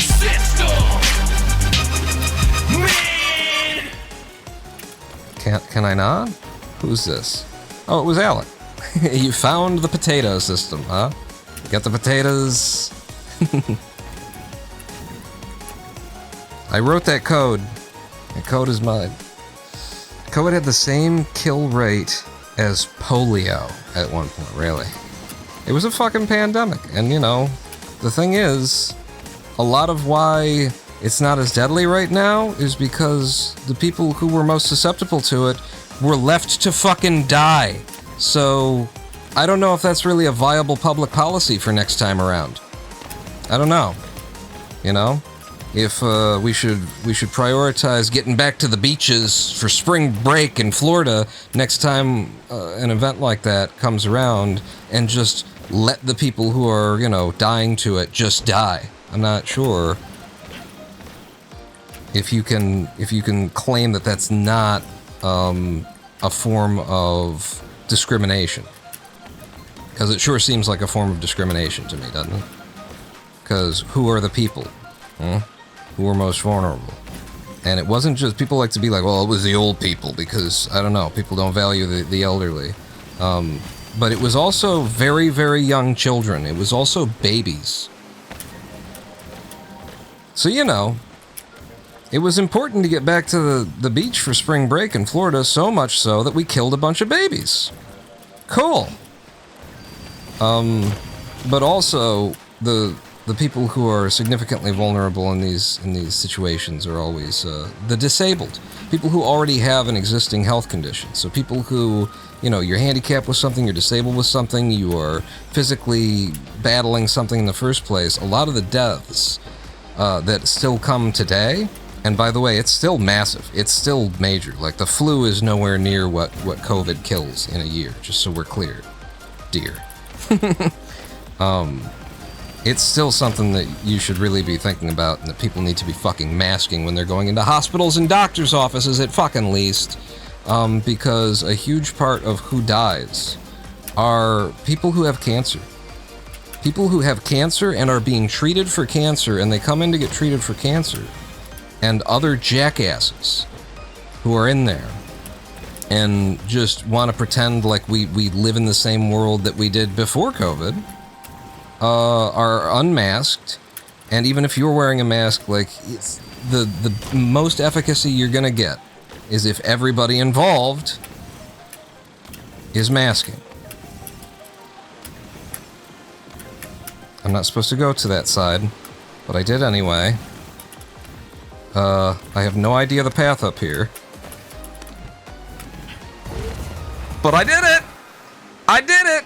I got a 31! Oh my god, me and Mr. 27 Cent are within 14... within 140 milliseconds of each other. In a tenth of a second. Plus 40. Holy shit, I got one! I got one, everybody! And I didn't even, like, cut the corner like you're supposed to. It was my first time ever getting movement like that, and I got it. I fucking got it. New route? Yeah, this is the new, this, my old routing was this. You want to see the old routing? It was this. No. It was this. This is the old routing. Do here, come across there. There. Yeah. And then you just come down here. And you somehow get up here, you hit the checkpoint, you turn around, run back. Look at how fucking slow this looks now. Cut that portal off, come over here, hit the checkpoint, go over there, jump back, jump back, jump back, baby get back. You can blame, you can come back, and you can blame it all on me. And then come up here and do this. That was the old routing. This is the new routing. Run and pawn. No, don't run against myself. I always click the wrong one. This is the new routing. This is the run we just did. I got a little bit stuck up there, a little bit caught up there.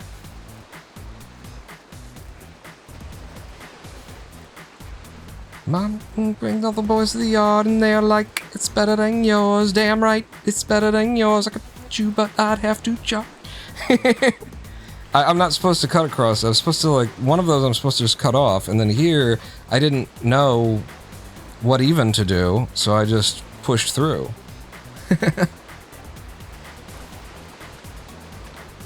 So yeah, we now have fourth rank. Same fourth rank, but I'm 2/10 of a second away from third, which gets me a skin, as long as, Mr. Wait, who am I running against? As long as Mr. Cent doesn't run at all again, which there's 4 more days, so. I won't. What am I? I think that I'm running, but I'm just watching. God damn it. I'm not sure that I agree with the implementation of, like, what the priorities are there. What gets prioritized is, like, what's happening. I think if you want to watch it back, then you should have to, like, say, I want to watch it back, and then it plays once, and then that's it. I think that's probably the better way to do it than to make it like a mode that you've snapped into. Well, no, that's not true, because reset, I do like, yeah, watching a reset was helpful.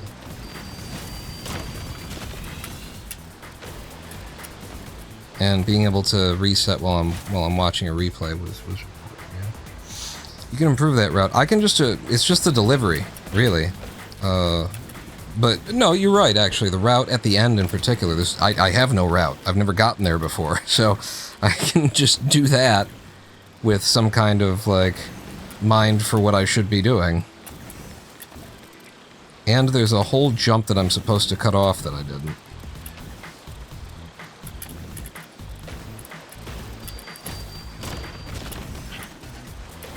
Ooh, that was good movement. It's very fast. I had 10.6 in the cave, you know?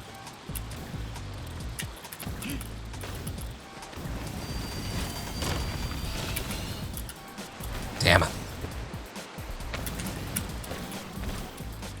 But yeah, we can definitely get to 3rd rank where 3rd rank is right now.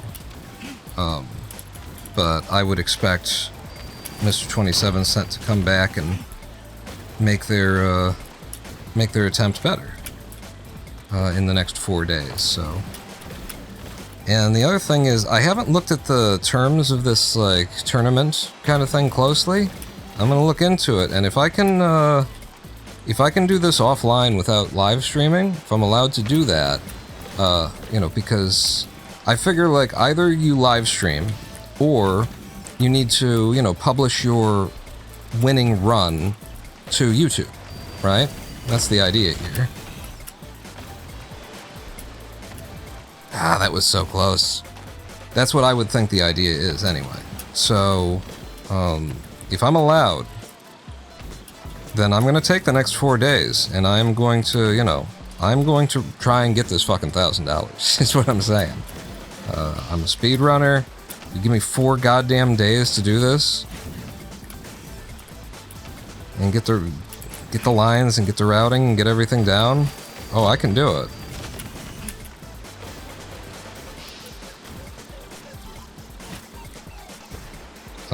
And I will post it to my, you know, channel, and it'll be the first post in a long time, and it will get, you know, it'll get 4 digits worth of views at least. Just by the virtue of being something new, and I'll put a good, sexy thumbnail on it. And I'll give it a title that, you know, is like $1,000, like, I just won a thing, something, I don't know, something. There will be something about the $1,000. People click on shit like that. I know what they click on. I'm not proud of it. I'm not the way that people are like, you know, oh, I'm really good at my fucking clickbaiting. Oh, good. That's, you've really focused on the right thing there, haven't you? You know, it's important to understand the business, like that whole mentality. No, not over here. But I know enough that when I need to, I can do it in a way that's not wrong. So yeah, if I'm allowed to do this off stream, if it has to be on stream, that's a problem, because I need downtime. I can't live stream every day with this disease. I shouldn't live stream every other day with this disease. I shouldn't live stream, like, I've got it worked out exactly the amount that I can. And that is twice a week on Thursday and Sunday, so that I get a big break on Thursday, or between Monday and Thursday. I get the big break. I need that. And when I don't, that's when I have flares and shit like that. That's the last time that I had a major MECFS flare. I did that live stream for, I think it was Islanders 2. I was excited about a new game coming out, that I have a history with, and I wanted to do it, and I felt really good, and I just did do it, and then the day after I did it, I had the weirdest brain not functioning shit that I've had in a long time. I had some really serious messed up symptoms, and I feel like, didn't we take a while to come back from that? Was I sort of like, I wasn't able to, I stopped live streaming consistently for, like, maybe I did one in a week, and then it was another week and a half before you saw me again, like, something like that. It took me a long time to recover from just doing one live stream on a Tuesday after I'd done Thursday, Sunday, before I got there. So I don't fuck around with that. The most that I'd be willing to fuck around with that, if I'm not allowed to record on my own, would be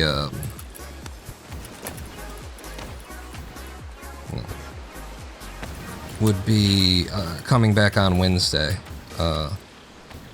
if the terms of the contest require submission before a certain time. That's still at least the 3-day rest, if not the 4. and then I'd be able to get the 4-day rest between Wednesday and the next Sunday. But I couldn't do like Wednesday and Thursday if I wanted to. But I can absolutely like do this without 6 hours worth of talking on my own. And I'll probably be, you know, more effective. I'm not distracted by trying to entertain y'all. 7 seconds can be shaved off if you can get up that mounting faster. Yeah, we'll get to that point. Like, that's almost demoralizing to think about 7 full seconds need to come off. What I'm thinking about right now, take third. And this is, again, like, advice for if you're gonna, for speedrunners, don't look at the finish line, look at the next checkpoint. Okay? Finish lines are demoralizing. You see how far it is that you have to go, and it's like, you just look at the nearest improvement that you're gonna make. And don't make it always like somebody else's rank that you're gonna take from, kind of a thing. Like make it a certain second mark, set a realistic goal for yourself. But over the course of 4 days, if I've got 4 days to do this, I think I can get the 7 seconds.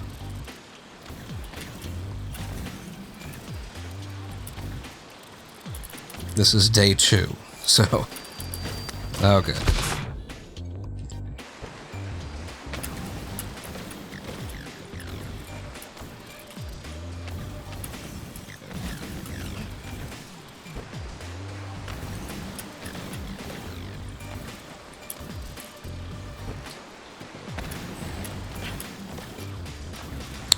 But so if you want to track, if anybody who's, you know, watching wants to track my progress on the days that I'm not streaming, you can join us at discord.roninpawn.com. discord.roninpawn.com. It's a very dead little server. But it is my server, and I post my things in there. I share the things that I'm working on, what's going on, what I'm happy about, what I'm sad about, what I'm angry about, a lot of what I'm angry about. I post my writings there. If you're interested in, you've heard my ranting. If you want to hear my rant, if you want to read my ranting, when it's even more, when it's more thoughtful and more considered, I've had more time to put into it. I'm using the tools of language and stuff like that. And you will find that stuff in the Pawn Shares channel on discord.roninpawn.com. Gets you the link, that gets you the link to the Discord server. It's a redirect.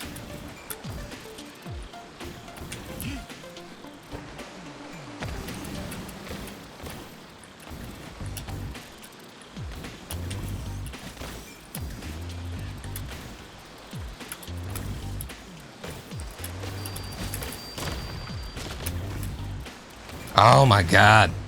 That is just such good movement, and I wish that would have come off. I always overanalyze stuff, like when I play game, I got into maps and just look at everything. Oh, you go into the maps of the games and check out what Hyrule looks like in this Zelda.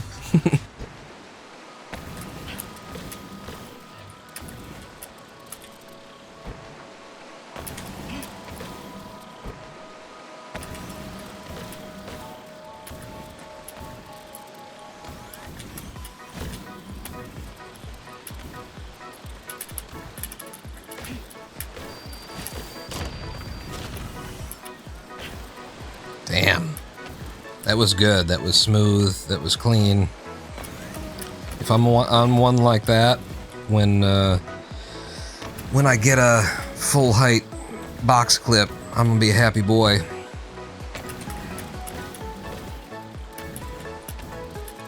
Box jump, I guess, is probably the correct terminology. But I think these guys are going to be having some new contributions to their SRC page, speedrun.com page. I think I'm going to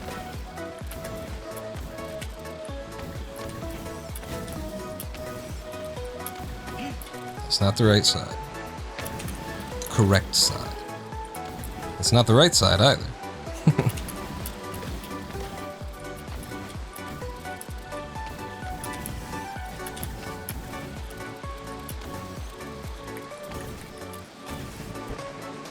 Download the demo of this game, and yes, you can double jump on a wall, but it's hard to do, and if you mess up, you fall off. Yeah, I think I've seen that.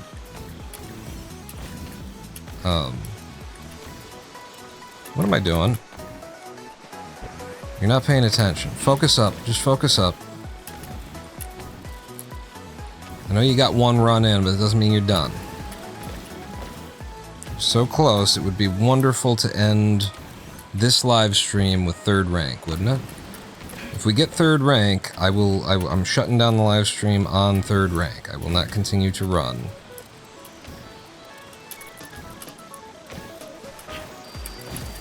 Whoa. Came to a full and complete stop, huh? Don't do that now. I pressed E mindlessly. Pay attention. You can see why, though. I got distracted by the fact that I came to a full and complete stop out of nowhere.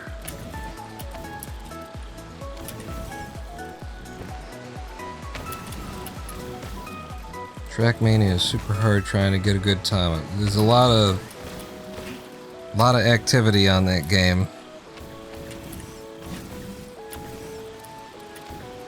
For people who want to try and do it competitively. I've tried it and I don't like it. I don't like those driving mechanics. I don't know what to say other than that. It feels wrong. Everything about it feels wrong. You know, I've driven cars before, surprisingly, and everything about the way that Trackmania works just feels wrong.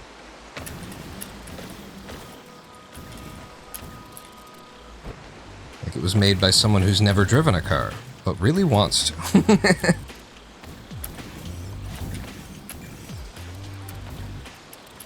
I mean, which isn't to say that, you know, F1s don't drive that way or something like that, but it shouldn't. You're making a game for, you know, mass consumption. I don't think anybody should be able to say the driving feels wrong in a game, in a driving game.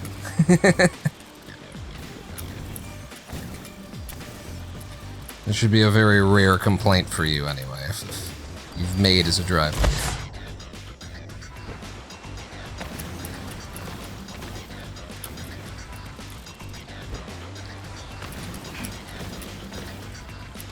You know, it's fair enough if the driving in Supermarket Simulator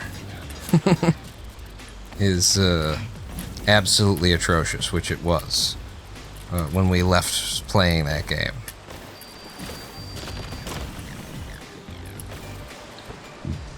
But if your game is called something like Drive,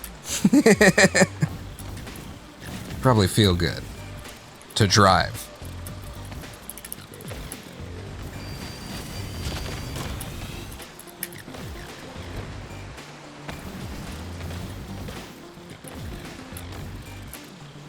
I just reminded myself of Driver. Oh, Driver was so good. I mean, I know that people have like taken it to task in the modern world or something like that. I think I've seen that there are YouTube videos that are like, Driver wasn't as good as you think, kind of a thing. And no, it was. It was. I mean, you might be able to look at something else that's come into existence since that and say, oh, it's not as good as this, but no, it was fucking epic for what it was when it was. And it had that weight. The vehicles felt fucking weighty, the way that they should. And you got it for free in, like, as a fold out from a magazine was the first place that you could get Driver. And then, you know, you could play the like, first level of the game, and the entire world played the first level of that game for like 16 hours and had immense amounts of satisfaction. And then when you had enough money to buy the rest of it, you bought the rest of the game.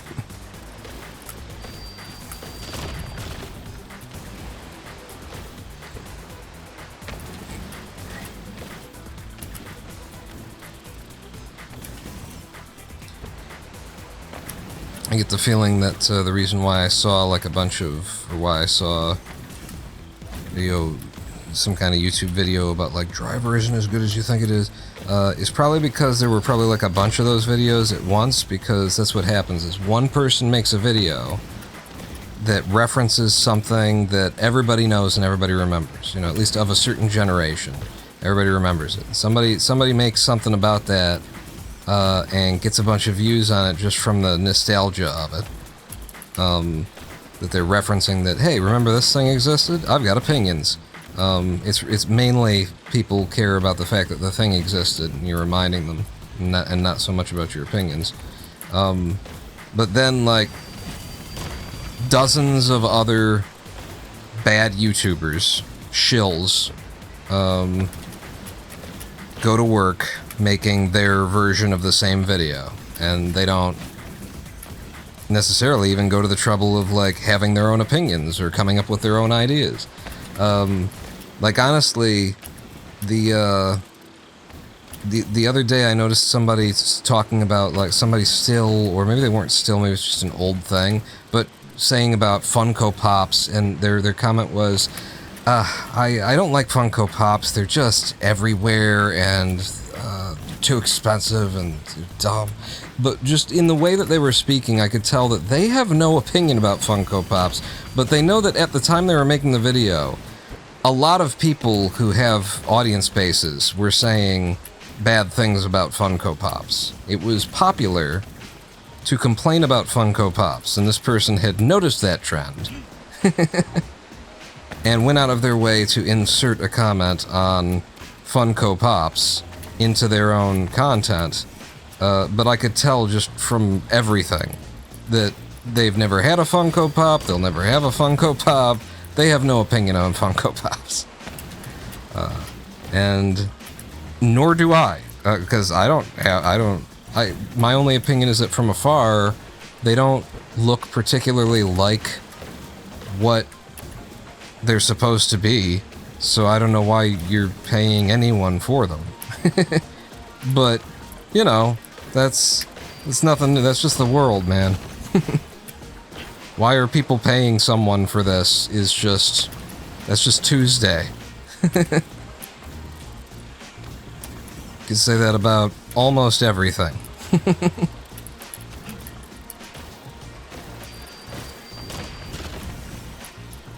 I gotta really focus on getting my camera down. I've stopped getting anything like an attempt. And I think it's because I'm not aiming down at the box as much.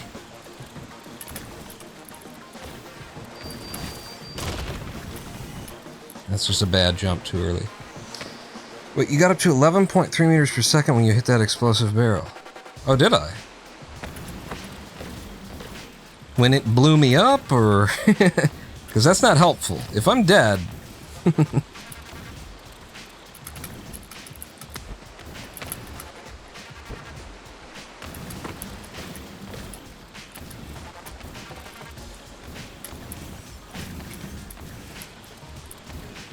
If I, like, jumped off the top of it, then it was probably just a box jump, you know? Those are just more boxes, so it's possible for me to go ahead and get a box jump. I think you hit the corner of it when you jump. There you go. Yeah, it was probably just a box jump, and yeah, you can get more speed off of that. It's a good route, honestly. Like, if we can get to the point where I can get, you know, on the leaderboards in a more significant way with this routing, we can start improving the routing. And taking a jump off of the barrel from in, or off of a guy from in there might be a better way.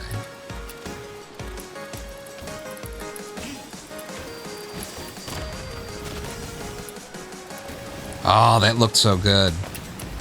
It's just a little bit short, apparently. looks so good.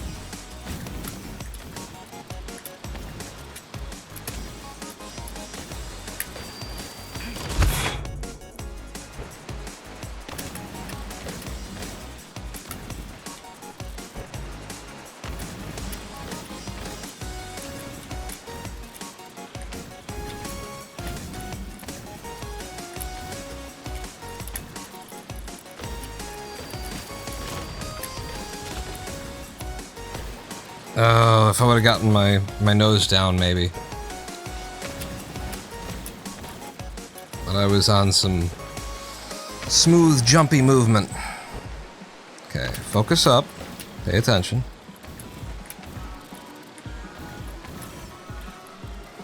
When I focus up, I'm pretty good.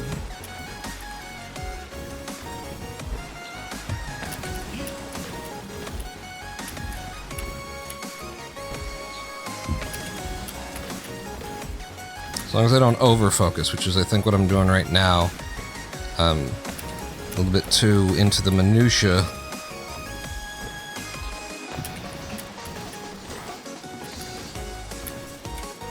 And therefore, like,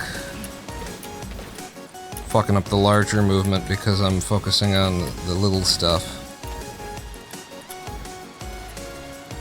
That wasn't... We lost all the speed to the pillar. And didn't have enough height.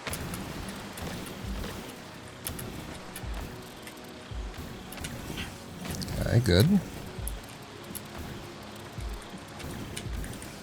Ah.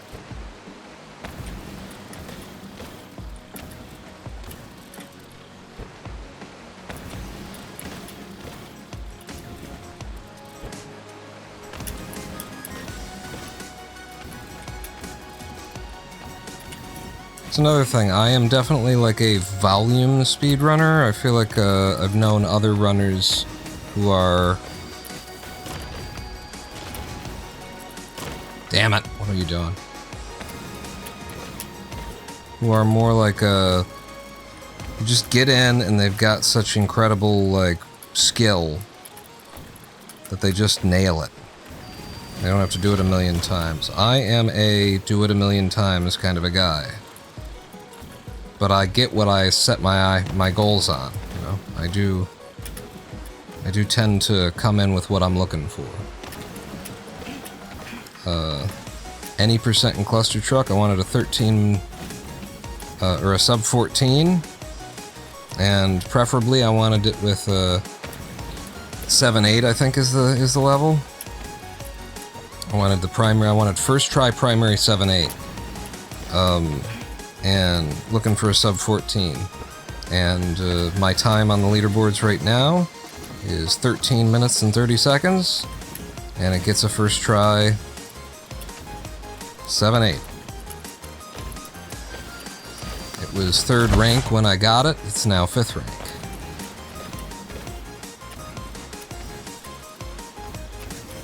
And it's been quite a while. I retired from any percent after that. How good that run was. If you're asking me, anyway. And who else could you be asking? It's my live stream. Somebody else to talk to? I guess each other in chat.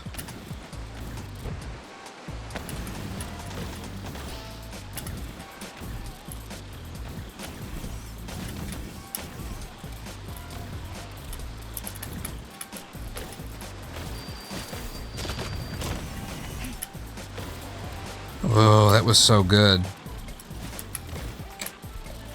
I don't know why I'm doing that now. I've got a time that nothing like that can possibly beat already. But I do consider myself a 3rd rank runner. I say that I get what I set my eyes on.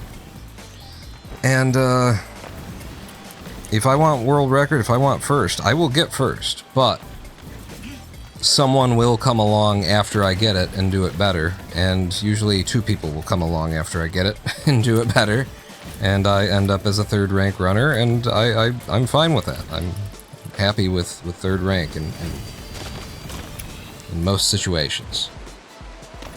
I will not be happy with it here because there's money on the line. I'm going for the gold ring. I want the 1,000.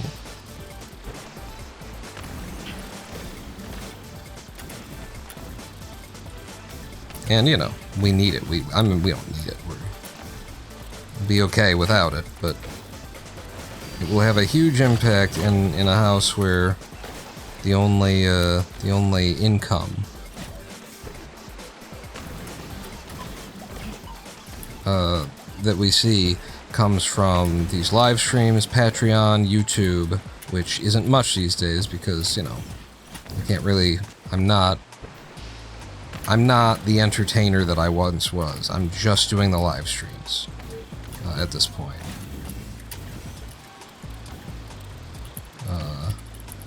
So $200 to $300 a month of my income, and then Lady Pawn, my fiance, gets paid $850 or so a month by the state of Michigan to be my caregiver. So the two of us live on about $1,100-$1,200 a month. Damn it. Oh, I'm alive somehow. I don't have the speed, but I'm alive somehow.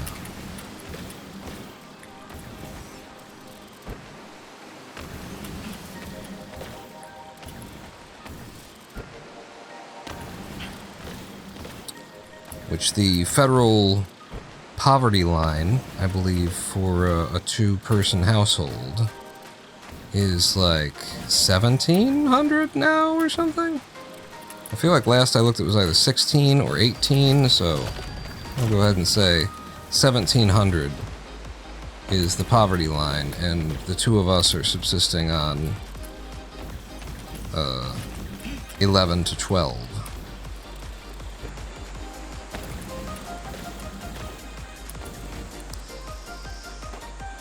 My Wasad hand is getting a little cramped. How long have we been here? 6 hours. Oh, really? I think we gotta wrap it up. I didn't realize that much time had passed. I mean, I got the run that I came here to get today. I would like to have third rank by the end of this, but this run that we got might as well be third rank. And if I just do it again, it will be third rank. That can be faster. This can be faster. Off the wall here probably can be faster, because I usually do that poorly, so it can all be refined. We got up here. We did the jump. We crossed. I was supposed to actually just jump across there, I think? I'm not. I have to look at that again. But then I didn't know. I'd never gotten here before, so I didn't know what the climb was. And I came up and we cleared that in a 31.56. If I would have had any idea what to do on the climb, I think we could have saved 2 seconds on the climb, probably.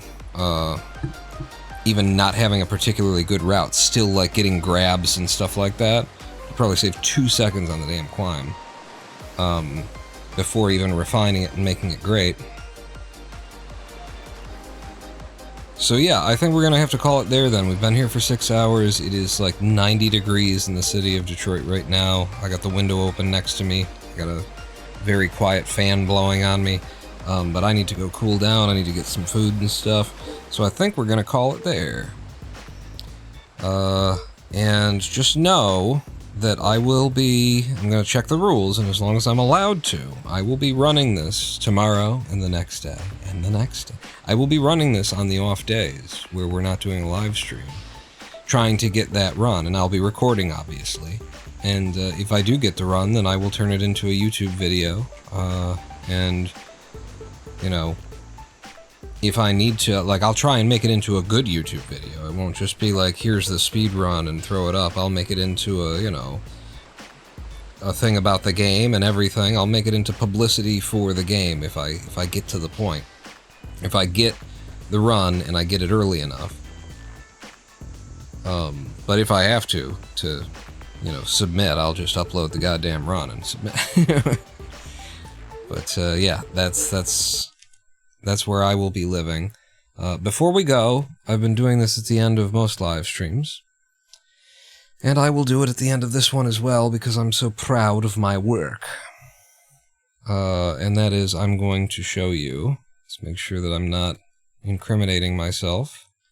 Get everything off of the main monitor.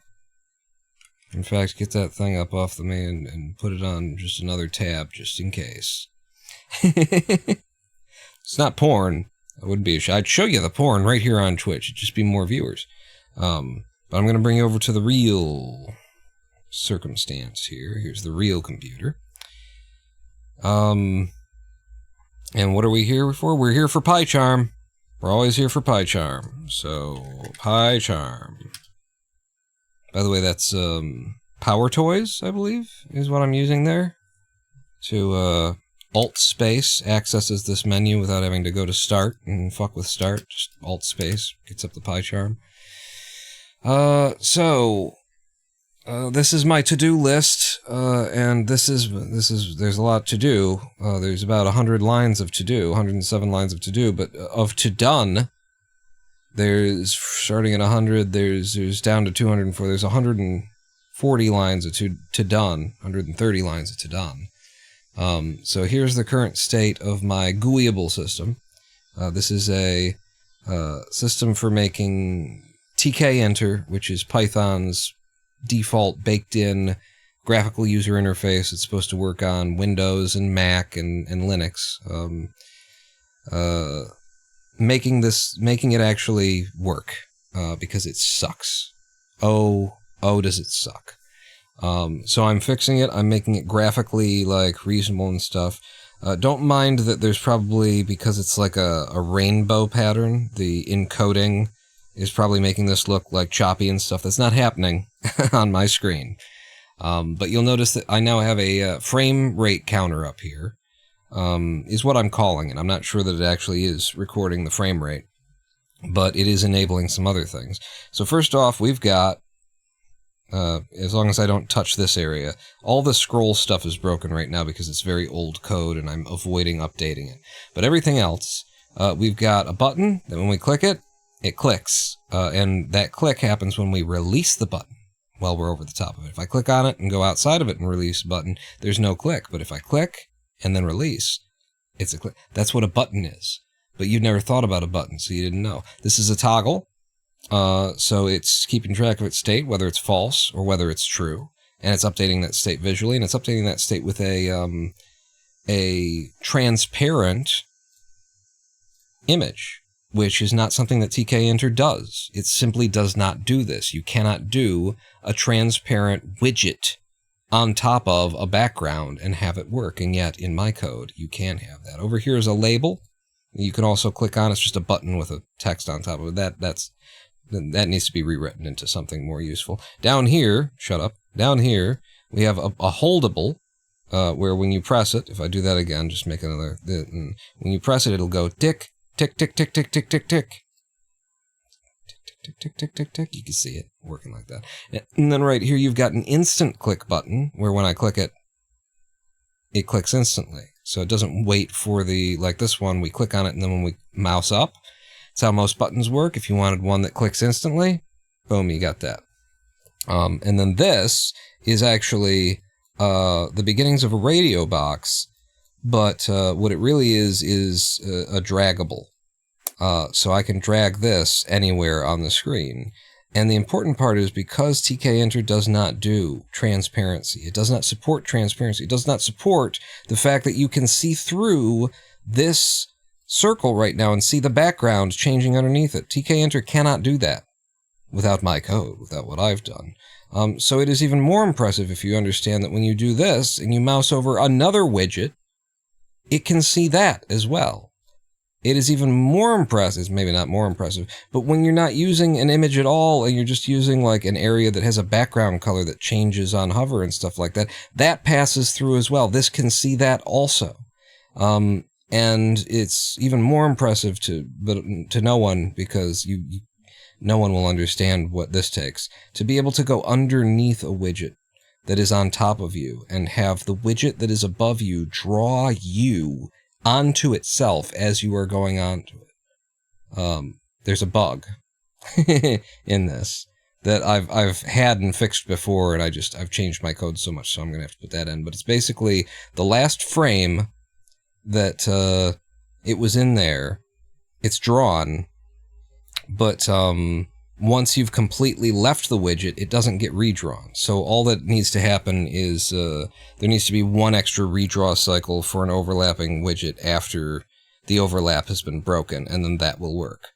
But you'll also note that when I do this, when I like spam this over the top of everything, it's working. It's drawing everything where it's supposed to be drawing it. If you look very closely when I do this, you can see a little bit of jitter. You can, and maybe it's even easier to see when I do like this. You can see it kind of wobble, right? It wobbles. Because that's how this is being made to happen. What is happening is we are looking through the widget that I'm holding, the draggable that I'm holding right now, is looking through to the background, and it is making a copy of what the background looks like in a square, and it is pasting itself to itself. Then it's saying, are there any widgets, other widgets below me? And if there are, then I'm going to ask you to report what area of me you are overlapping, which is just this space, and then I'm going to draw that area that you're overlapping with you on top of me. And that's happening every frame while I'm doing this, and you can't tell that any of it is going on. That is what I have accomplished here with my GUIable system, and it's only getting tighter, and it's only getting better, and it's only getting more efficient over time. It's pretty goddamn impossible. So it's a screenshot into a square, essentially. Yeah, except for I'm not using any screenshotting methods because screenshot methods are OS dependent. So I am using actually TK-Inter's what would be called in the industry a blit method. But it's a crop from an image, you know. If I'm gonna put the thing over here, then we take a crop from that, and then we just draw it, and then we draw. So we draw the background color for this area, and then we draw this guy transparently. He's a transparency. We get his transparency from him. We draw it in just the area that we need to, and then we draw ourselves at the top. And if we had more widgets in the stack, then we would find all of those widgets and draw them all the way down. That's the idea there. And it's a lot. It is a lot. So it's more like vision control. That's what's going on here. We are faking transparency because transparency is impossible in TK-Enter. Transparency of widgets, anyway, is not supported. I also have this simpler test bed that was just sort of showing me that I could get things loaded via a bunch of different methods. So each one of these is loaded via a different method by the link to it. By the file path is what I mean. Versus by the image directly, versus by something else. I don't know. But then there's also these where they haven't been initialized, but if I click on them, they initialize themselves. If I click on it, it loads itself in. So this is a, simpler interface just to prove a couple other things. What this proves is that when there is no background, whereas the other one had that, rainbow pattern background, when there's no background assigned, all of these widgets inherit the background color from the base. And it's not just, I'm not converting colors into background images. It would be very wasteful in terms of CPU as well as in memory. So there's a lot of code that it takes to handle all the circumstances without wasting CPU cycles, turning everything into an image. But yeah, that's where I am with this, and I'm very proud of it, as you may be able to tell by the fact that I keep, forcing it down your throats at the end of every live stream. This error that I'm throwing at this point is just to the scroll stuff. It's a new error that happened because it's way out of date. The scrollables, which look, even in this broken state, I can still scroll with the mouse. But the scroll stuff is ancient, and it's complex, and I just don't want to get into it. I haven't wanted to get into it yet. If I showed you, the scroll code, it's nasty. And this is just the first, What do we got? This is the first half of the code right there.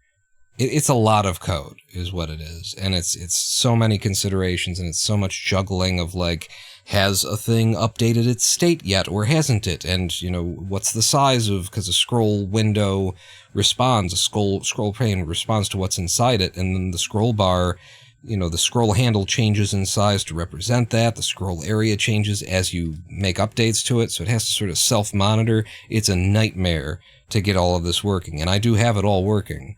It's just using an old system of drawing its images to it, so that's why we get errors there. One more quick look. This is my GUIable system, and yeah, transparency exists, and in order to make this, all of this interface happen, this is the code. This is all that it takes. It's less than 100 lines of code to make a program interface like that, a window like that. You instantiate the window, you give it a background, you tell it what you want the skin to be, you know, what the background's going to be, and then you just make your elements. I want a button with it's going to look like this, and it's going to do this when I click on it, and it should be this size, and it should be here. And then you do that over and over and over for every object that you want on screen, and then you update the frames per second counter and throw a tick in there for some reason. Call the app loop, and you get this. And you're welcome, world. All right, that's enough. Thank you all for joining me on this rambling live stream. If you haven't heard, if I've never said it before, and I don't think I have, I think I've been sort of keeping a secret from you, but now that we're as close as we are, I feel I can share. I am the Ronin Pawn!